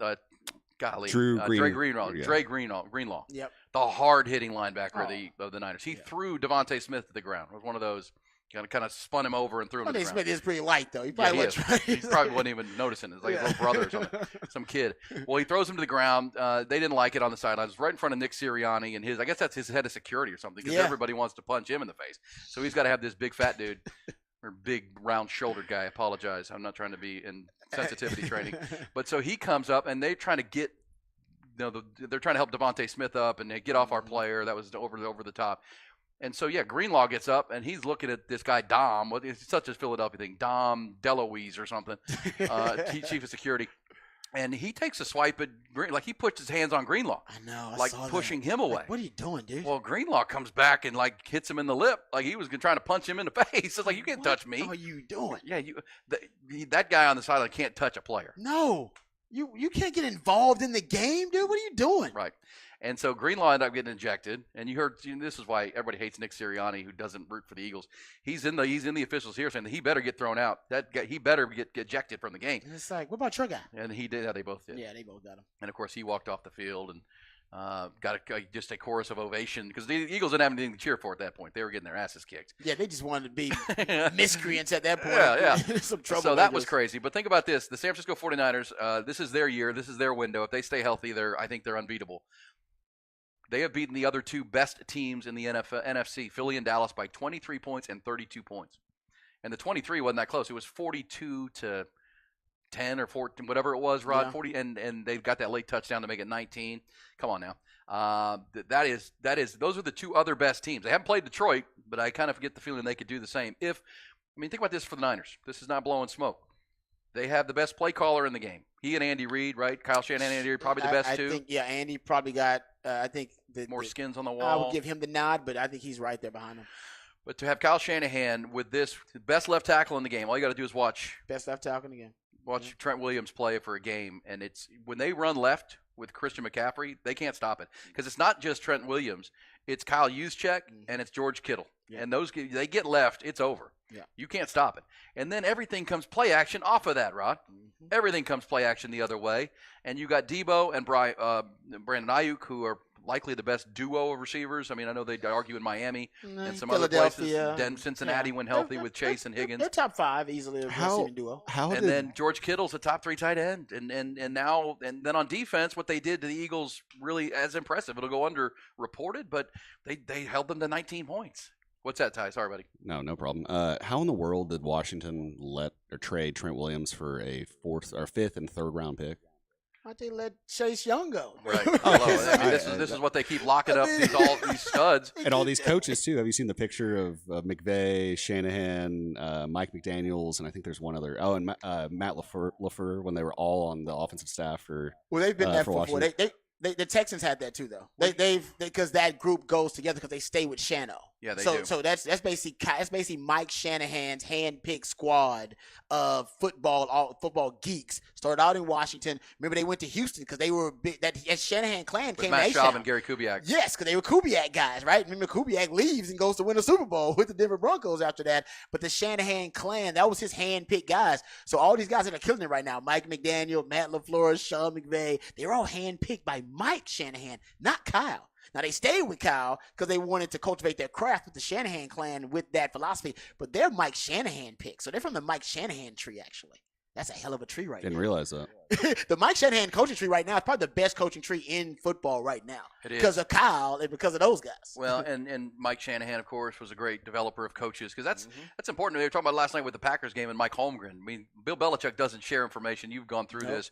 His coaches don't learn. His coaching tree is terrible. Mike Holmgren made sure Andy Reid and Mariucci and all those guys understood why it was working and wanted to share and be an open book. It's pretty clear the Shanahans are that way too. I would also say this for the Niners. By the way, they got Trent Williams because remember when he was in Washington, they misdiagnosed an injury of his, and he said he'd never play for him again. I remember the training staff was so bad that he said, "I'll never play for you again." Organization, you mean? Organization. Organization. Yeah, I'll never training play staff, for you. Everything was really bad. Yeah, and he went to his own doctor, and he was told he was misdiagnosed, and it almost ended. Could have been a career-ending problem for him. And it's like, okay, you can't trust you guys. I mean, I put my health in your hands. Yeah. And Daniel Snyder, the former owner, can't even hire a training staff that's competent enough. Yeah. I'll never play for you. So he forced his way out, and that's what they could get from San Francisco. I don't know why everybody wasn't trying to trade for Trent Williams, but that dude's a monster. It's funny because Christian McCaffrey says Trent Williams is the best player he's ever seen. I think he's the best player in the league. It's like, how the hell the 49ers And we're all going, Christian McCaffrey might be the best player in the league. Yeah. Well, no, that's the thing about the 49ers, guys, is No team in the NFL has an all-pro at every level of offense and defense. Every level. On the offensive line, they got Trent Williams. Basically, quarterback is the only place they don't have an all-pro. Well, he'll be all-pro this year. They got a wide receiver. Debo's an all-pro, right? Ayuk is playing like that. Kittle is an all-pro. Christian McCaffrey is an all-pro.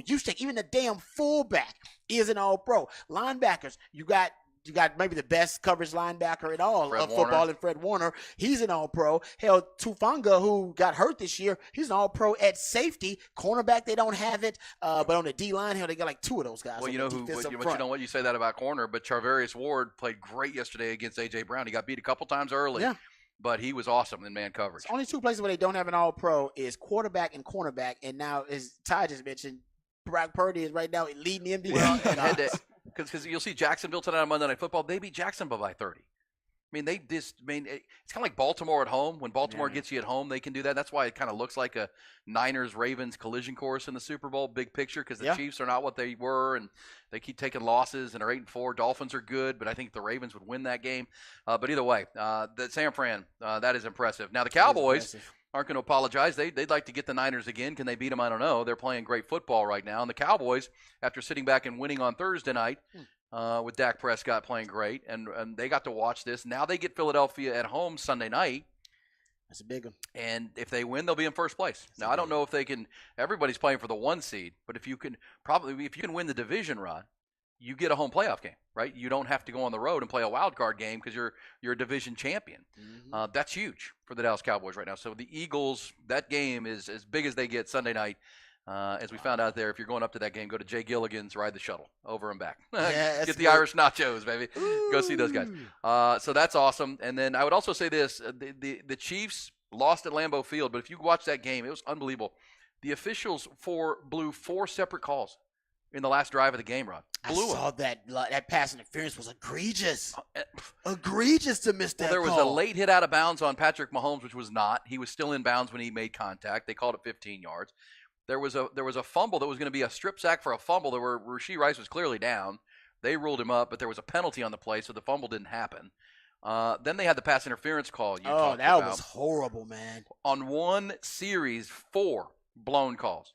STC, NFL is going to – I know the NFL It keeps happening in these big games. Yes, and I know right now they are the #1 television product in America, and nothing's even close. Like, it's not – second is so far removed from competition, the NFL doesn't even recognize. So they are the #1 TV product in America. But they have been – these cheap billionaires, all right, and they got a few of them, they have been stubborn about – officiating and trying to upgrade the level and competency of officiating in NFL. They still won't make them full-time refs. They still won't do it. And they won't even force them to train year-round full-time. And I guess they got to pay them more to do that because they have to give up their other jobs. Because somebody's got lawyers and judges and weightlifters. Yes. And I think the NFL need to really try to focus on year-round. Because you know what's really bringing a spotlight on this inept officiating? Gambling. Oh, yeah, 100%. Gambling. They're the maddest of all of them. They're the maddest of all of them. There's money being lost. And I think it's not just wins and losses. It's gambling lines. Yes. It's over-unders. The integrity of your game right now is in question. So I think, man, spend the extra few $1 million and just have certain groups, I don't know how they want to do it, but groups of officials that you can actually say this percentage of our officiating crews are full-time. The whole group can't be full-time. I get that. But you'd have some of these guys are full-time. Crew chiefs and the top guys. Whatever, just whatever. And it's bad. Figure it out. And it's bad for your TV product, too, or your game. When not only did they blow 4, but, they all have their Terry McCauley was in the booth, former official. Yes. Agreed all of them were blown. Yeah, exactly. What are they going to say? It's like, God, I got a job here, too. No, that's bad. Why can't they all be full-time? Well, the NFL has to go there. I mean, you can pay for that. They should be able to pay for that, should they not? They don't want to pay. They don't want to pay for $multi-billion corporation. Well, look at baseball. They've got the umpires have a union, right? And so the umpires union, you have to negotiate with them. You'd rather not have that. They want this as a part-time gig because the officials believe they make more money with this as a part-time gig. Yeah, they can have a full-time job and work on weekends. Yes. Aren't most of them lawyers and stuff like that? Oh, yeah, they all do well. Most of them do well. Yeah. All right, one other note, then we're getting to the break. We're going behind the burn orange curtain with Rod next. But C.J. Stroud, I just have to mention this because C.J., we talked about him effusively, and why not? They won the game yesterday. And let's keep in mind, the Texans scored 22 points, but they didn't have Dalton Schultz or Tank Dell in that game. So it was really Nico Collins, and he had almost 200 yards receiving, Rod. 2 bills. He was awesome yesterday. Yeah, he was killing CJ played well and outdueled Russell Wilson. But yesterday for Houston is why you get excited about now and the future for D'Amico Ryans. They won this game with their defense. And it was Will Anderson, right? He doesn't get enough. He does not. He hadn't had a breakout game yet because you're thinking, well, CJ was the second pick and they traded back to get Will. How about this? 2 sacks, 4 quarterback hits, a tip ball that led to a Derek Stingley interception, one of his 2. He blocked a punt. This dude was awesome yesterday. And they had to start chipping him, which opened things up for the other guy on the other side. Jonathan Grenard, and he had the they were getting Malik Collins in the middle. It all starts with Will, though. If Will's getting the push, watch out. Yeah. So now, and Derek Stingley had 2 picks. So now you're looking, when you talk about all pros at every level in San Francisco, this is how you build a team, and you're trying, Cowboys have done it. You're trying to put, and so if you're Houston, you're like, okay, Will Anderson's going to be all pro. That's going to be that kind of guy, right? Yeah. Grenard is better because of him. Derek Stingley, Jalen Petrie, these kind of players can become those kind of guys. We got our quarterback, Nico Collins, Tank Dell when he gets back healthy. Our offensive line is way above average. So now you can target, okay, here's what we need to look for in free agency and in the draft, right? You're looking for upgrades at linebacker. You're looking for running back probably because Dameon Pierce has not followed up his rookie year as good as you thought. But that's pretty good when you're only looking for a couple of positions now where we need you just need depth and you're trying to find a couple more spots. Yeah, I mean, Nick Caserio has hit on Yes, the top draft picks, and like I said, you may look at his the picks he's made overall and may find nitpicking. You may find some misses, but you're talking about the major picks that they've made, trading for Will Anderson, trading up to get back Will Anderson, the C.J. Stroud pick. I mean, he really has hit on those two big winners, and that's all you need to do. And I would also say this of the year. in relationship with the Longhorns, I should say, they're developing these players. Like the players are getting better. D'Amico is. D'Amico and the staff, and like the Longhorns. I mean, when you take a player here and he gets better as the year goes on, great. That's because the Niners do that as good as anybody. Those players improve in San Francisco's system. I like it. All right, we'll come back. There's some NFL, but we're obviously all Texas today. They're in the college football playoff. Rod will take us back behind that burnt orange curtain and how the Longhorns decimated. Destroyed, demolished the Oklahoma State Cowboys and kept that receipt too, Rod. The revenge tour continues and now it continues into the semifinal because they got a revenge game with Washington now in about 30 days. We're coming back. Hook 'em up.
Come up, 1019 AM 1260, The Horn.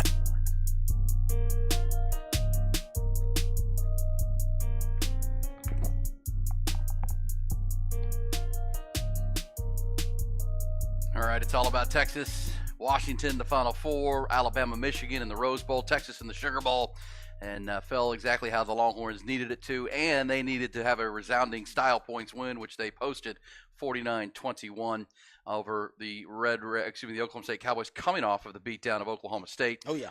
So resounding wins each of the last 2 weeks. The committee was up in Grand Prairie, right up the road, right up 360. You get up to not Grand Prairie, Grapevine, a little further up from Grand Prairie, and got a chance to watch that together. And the Longhorns impressive enough. That plus the entire body of work. Because I hear some people talking about, well, Texas' win over Oklahoma State's not impressive. Well, the impressive of the win on top of the body of work is what you're talking about. That's why they're one of the 3 best teams in the country. Yeah, but it's not like they just won. It was domination. Complete. Oklahoma State, I think they had time of possession. Oklahoma State had less than 12 minutes total time of possession. It was something crazy like that. Well, I'm going to look that up right now. Yeah, sure. and it was some crazy number that I was shocked to see. They did. In a rewatch, it made sense. They didn't have the ball at all. Well, they started the game going 3 and out, just throwing the ball down the field every possession. I feel like the first 2 possessions was 6 incompletions. Yeah. Yeah. Okay. They knew they couldn't run the ball. They had 19 minutes time possession total in the game. 19. So well, when they came out trying to exploit Texas' secondary with Brennan Presley, and they did okay. But yeah, they couldn't move the ball, and then Ollie Gordon ended up with 30 yards rushing. Yeah, guys, and okay, so I was right. This is why I thought it was 12, because remember they had a 4-minute drive at the end of the game.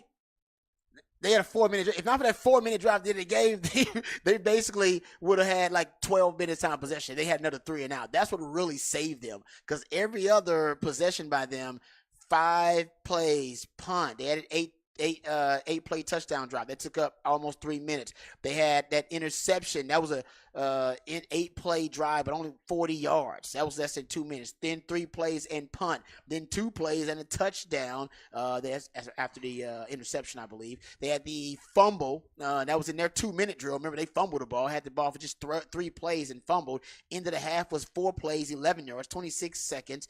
5 plays, 17 yards. But took 2.5. They had a 5-play, 17-yard drive that took 3 minutes. I'm making those right. That was in the third quarter, and then also in that fourth quarter, they had that 10-play, 89-yard drive, and that took over 4 minutes. But like I said, before that, they didn't have the ball at all very long. And their last 10 quarters, they've outscored their opponents 126-40. So, I mean, that's also the dominance. It wasn't just that game. It was the second half of the Iowa State game that a lot of people are paying attention to. Well, it was the defense, too. Ollie Gordon was the nation's best running back. Well, he hadn't officially won it, but he was going to win the Doak Walker Award as the best running back in the country. And that was arguably the best running game in the country in some people's eyes. And Texas not only shut it down, Ollie Gordon was a non-factor, throwing temper tantrums on the sideline in the first quarter. Yeah. No, it's impressive. And that's all taken into account. And so I think, look, everybody's going to try to find a beef. It's hard to find one with Texas. They're the best one-loss team in the country, period. And that's why they're 3. The 2 undefeated teams are ahead of them, and obviously Florida State without their quarterback are a different team. Let's go behind the burnt orange curtain. More on that from Ron. And they were all asking themselves the same question. What is behind that curtain? All right, let's actually start with the defense. I don't think we've shown enough love to the defense and that dominant performance. And I honestly, I think we, at this point, Longhorn fans, I think we're a little spoiled considering how good the rush defense has been. Every Longhorn fan expected Texas to shut down Ollie Gordon, the best running back in the country. All right, the guy's going to win the Doak Walker. It was expected. Oh, they're a run-first team. They're going to throw because they're not going to be able to run against Texas. And it came to fruition again. Happened again. All right. By the way, we need to give some props to Tosh Brooks. Can we just go back retroactively as Longhorn fans and give Tosh Brooks some props? Guy averaged 5 yards a carry, had 95 yards against the Texas defense. There's nobody been able to run the ball like that traditional running game against this Texas rush defense. It's just been that good. And now looking back, I'm like, damn, Tosh Brooks was really good because Texas Tech didn't really open up holes for him.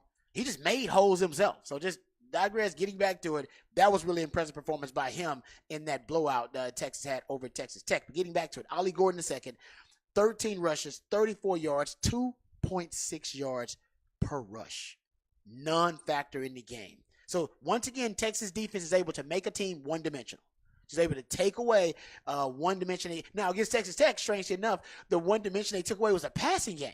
They averaged 2.4 yards per attempt. And the Tech game took away the passing game, and they did it because they played a lot of bump and run, press coverage on the field side and on the boundary side. They did the same thing in this game versus Oklahoma State. They played as much press on the field and the boundary side, press man, as they did in the Texas Tech game, in the Oklahoma State game. The problem was Oklahoma State knew it was coming.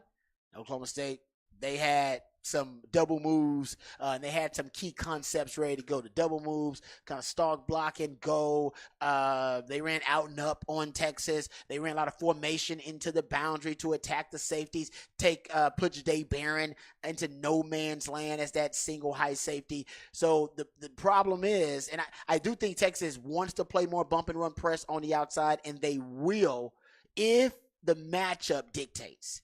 Matchup against Washington is not going to dictate playing press, bump, and run coverage on the outside of lines. So I think going up against Oklahoma State, they knew it was coming, and they made the necessary adjustments. Early on in that game, there was some guys who were open. Probably should have been a pass interference early on their first drive against Terrence Brooks that they did not call. So Texas needs to work on playing the deep ball and playing the ball when it's in the air. This month before they play Washington, they got to figure that out because they still struggled a little bit with that against Oklahoma State. Well, we talk about with the extra time, you can work on some things and leverages, inside breaking routes, all those things. Those are going to be focuses because yes, this, and it's a downfield passing team. Washington. It's the most vertically centric passing offense in the country. Yeah. And it's the best deep ball quarterback, in my opinion, in the country, in Michael Penix. I will say that there is a positive, Rod. When you got to see a player on the field and go against him, Terrence Brooks and Ryan Watts and these guys have seen these receivers. They played against them last year, so it's like they can go back in their memory bank, watch some film. What did I do well? What can I do better? And the receivers can do the same thing. So I mean that's what one of the beauties of this being a rematch from really one year ago to this matchup. And I think both sides are a year better and a year further along with Kalen DeBoer and with Steve Sarkisian. Yeah, you're definitely not.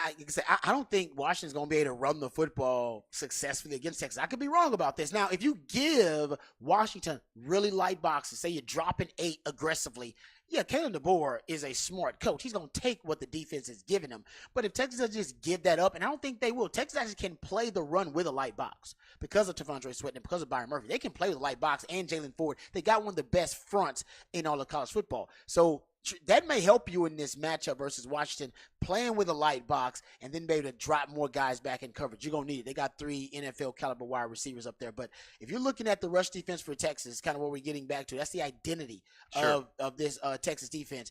They're now the 3rd best rush defense in the country behind UCLA, Penn State. That's it. Michigan is at 86.6 rushing yards allowed. Utah at 84.2, right behind Texas at 80.8. There is no doubt. The last time Texas allowed fewer than 100 rushing yards per game in the season, 2011. This is definitely the best rush defense Texas had since 2009. Well, and you asked the question when the season began, can Pete Kwiatkowski and this staff and these players get this defense from good to great? They're getting there. They're getting there. Yeah, the rush defense is great. The rush defense is great. Pass defense is a little shaky. But it's gotten better the later we've gotten in the season, and I think that's because the young guys' technique is a lot. I think it's a lot better, and I think also the reps of them playing, the young guys playing within this defense, I think they just improved. Doesn't mean that they're necessarily going to be a good matchup for that Washington passing offense. Looks be a lot of fun coming up on January 1st, 7:45 kick back to the Sugar Bowl. For the first time since 2018, we will certainly be letting you know what our plan is going to be. We'll have a plan. We will be in New Orleans. We'll cover this thing front to back, and then obviously if they can win that game, they're in Houston. So we got covered. We got coverage coming. Coverage, Rod, like blanket coverage. Shut it down. Got it covered. Got it covered.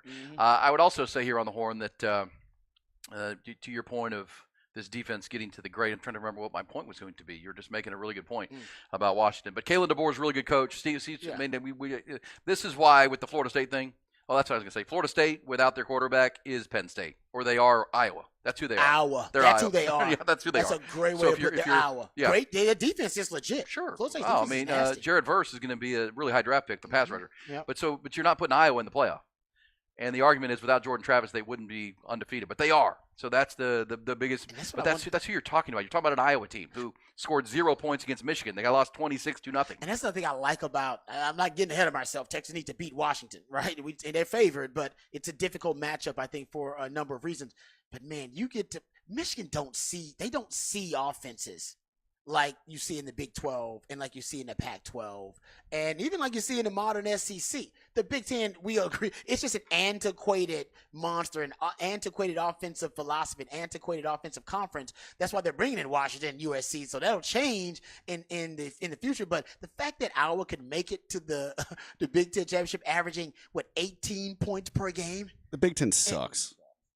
Offensively, it does. Offensively, Michigan played like 2 top 25 teams all year. Their only game. Yeah, they basically had to beat Ohio State to get in the playoffs. But that's why I wonder, Ty, if the defense, as good as it's been, is at a disadvantage because it just hasn't seen high-powered offenses. The ones they have seen, they've dominated. But have they seen a spread attack, anything like a Washington, anything or what's like Sark's Texas? Gonna bring at you? No way. No, they have not. No way. Yeah, that's the opportunity, and obviously Bama. Hell, Bama may spread it out on them more than they've seen. Yeah, you're right. With Jalen Milroe, who's playing what a different quarterback he is. That's a great story too, from being benched early in the year to being the SEC Texas got championship game. Texas got a bench. That's pretty good. And the fact that he had to sit and watch that game with South Florida the next week, and here he is winning the SEC MVP of the championship game. Pretty good stuff there. And obviously Florida State bumming, but it was going to happen. I told you all last week. There's going to be 5 spots for 4 teams, and someone's getting left out. I think they got it right, even though it's against what it's been in the past. We'll come back. We'll wrap it up with with What's Poppin', I should say. What's Poppin', including the Monday Night Football game tonight. Hook 'em up with Ian Rod B.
I got options. I can pass that like Stockton.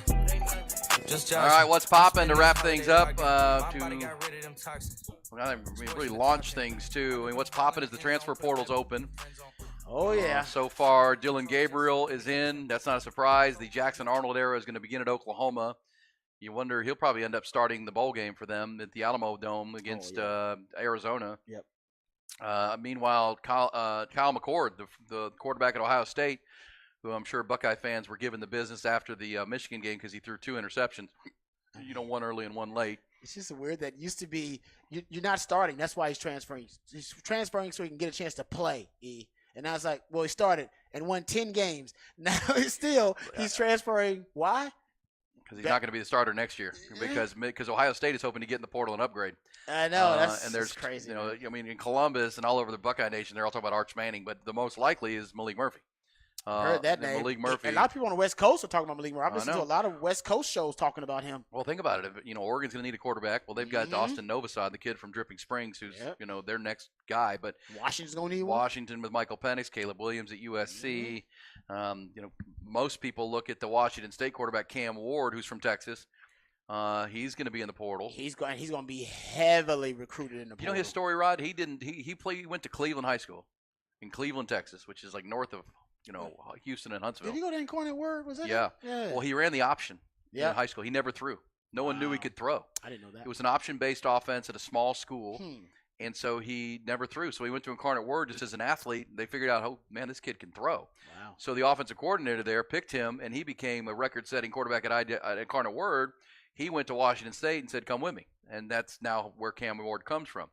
So now his best football is probably ahead of him, and now he may look at a place, on the West Coast or Ohio State or back in Texas who's looking for a quarterback. So keep an eye on that name.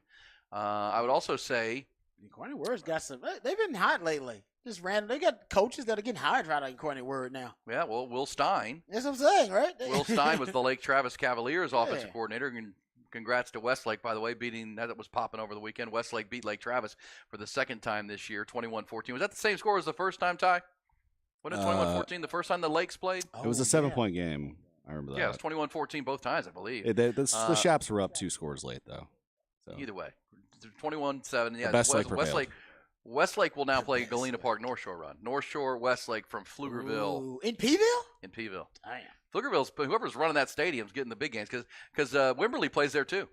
It's now become the go-to stadium, I guess. I don't know. People like it. It's easy in, easy out. Just off the tollway. Must have renovated it then. Well, it's brand new. Oh, it's brand new. Okay, that's what it is. Yeah, there's a stadium down at Pflugerville High School, but they built a district-wide stadium at it's called the Puff Field at Pflugerville. And I've never been there, but I've heard it's very nice. But because you would think the Palace on Palmer, but people coming east, it's easier to get to. Okay. You know what I mean? So if you're coming east, and it made sense for Lake Travis and Westlake to go and just don't have as neutral site as you can in Central Texas. But I think that has to be the case because you can get there right off the tollway, right? You come in, go up the tollway, and you can get there in and out instead of having to go all the way over to Palmer. Well, don't the coaches have the option to flip the coin? Yeah, I don't know how that played out because North Shore, I think they each pick one and they flip a coin. Or they agree upon it or Craig whatever. has talked about this. Some of those great stories. Of course. Craig would know immediately. But either way, so that game is happening. Wimberley also plays there. They're playing Belleville. Oh, gotcha. And this is to go to Arlington for the state championship. Wimberley Texans. Having a great year. If Westlake wins, this will probably be the first year I don't go to the state championship because that game's on my birthday. And I don't want to be that big of a high school hero on my birthday. Come on now. The great days of football in Arlington coming your way. But yeah, that's all around the corner. And also Liberty Hill. Liberty Hill has to go down to where I went to high school, Cypress. They're going to play at the new stadium there at Cy Creek area, Cy Fair, Jersey Village area, where they'll play Port Neches. Okay, nice. Port Neches Grove? Or Port Neches Grove. That's Rojo, isn't it? Yeah, it is. Rojo there? Well, you know who coaches there is the son of the longtime head coach at Katy, Gary Joseph, who won so many state titles. That's his son, and he's already got them. He was my to a coach power level. at Westlake at one point. I didn't know that. Really? Yeah, big time. Okay. And so, Liberty Hill. So 3 area teams still cruising, and good luck to them. That's popping this weekend. But the transfer portal's popping. Quarterbacks are moving. People are on the move. Also moving today. Somebody asked when the early signing period is. You talked about the secondary rod still needing assistance for Texas. The early signing period is December 20th. Okay. 2 weeks from Wednesday. Yeah. Sark and the staff, all the coaches across the country are going to be drinking out of a fire hose here because you got to handle your own roster in the portal. You got to dig into the portal. Most people think Texas is going to be active in the portal right now. Well, why not? For the future. Look at right now, your brand is right at all-time high in terms of popularity. Well, there's talk of the all SEC receiver from South Carolina maybe being interested in looking what A.D. Mitchell was able to do. There's talk about Evan Stewart down at Texas A&M, who's in the portal already. So the wide receiver, because you got to replace a ton of them for Texas, a ton of catches. Safety, they're going to be looking at in the portal. They need safety. And then some other positions, defensive line, because you're losing Sweat, Murphy, and possibly Collins to the NFL. So the Longhorns coaches will be active in the portal. And again, none of these guys can play in the bowl game. It's just such a weird thing. They'll enroll and be a part of January after the championship. So you're working on that, and you're trying to solidify the final recruits. And so the Longhorns have Kobe Black, 5-star corner from Waco, who you've seen film on. Yeah. And now they're going to come hard at Xavier Filson, the safety 5-star from McKinney. They need him too. That would really lock up if they got 2 5-stars in the secondary to go with the rest of the class. So we'll see where that goes. And then the Longhorns are also prepping for a pretty big game with Washington. Yeah, no, the Longhorns are trying to develop a pipeline at these positions, right, where you start that NFL development, and then the guy right behind him, if they're good enough to earn that spot with this program, then they're automatically have to do it with the NFL skill set, right? They're doing it at linebacker now. You're doing it at D tackle now. You haven't done that in the secondary. Right? You got to do that. You want to do it at edge. You want to do it at corner. You want to do it at safety. They haven't started that pipeline remember, in yet. this class, they've done it at quarterback, and they've done it at left tackle. Brandon Baker, modern day, coming in. He will likely be because you're going to do it at wide receiver starting this year with X-Men and AD. And so with left tackle with Kelvin Banks coming back next year. He's going to be that. But the kid from modern day, 5-star from California, might be he's going to compete to be the heir apparent to Christian Jones at right tackle. Yeah, you're going to need him right away. And then Colin Simmons from Duncanville is the best pass rusher in the country. Got your edge right there. Your Need edge. these young bucks. Yep. All right, buddy. Who's get out in the Monday Night Football game tonight? This is Cincinnati-Jacksonville. This is all Jacksonville, right? With Cincinnati. Jake Browning, quarterback. No, we're good. Jacksonville, by the way, can join the 9-3 group in the AFC with a win. Miami and Baltimore. Flex this game out of Monday Night Football. You can't flex Monday Night Football games. No. They can, but they didn't. Why not? What's the point of the flex if we just keep these bad games in prime time? I don't understand. Well, if they flexed the Niners and Eagles, that would have been a bad game. They should have. They should have flexed. They flexed the Broncos game with the Texans from 3:00 to noon. Yeah, I saw that. Come on, man, put it on Monday Night Football. You're right. Yeah, that would have been better than this one. Yeah, this matchup. Not gonna be a good game. It's terrible. Hey Ty, who do you got tonight? Texas Panther pick of the night. Put some more money on Texas winning Natty. Hey, I like that. He's been saying it all last week. Do it. And now they're in, have their chance. We're back 6 a.m. Monday. Remember, Patrick Davis is in the sports complex. Starts at 4 today. New time slot. Here comes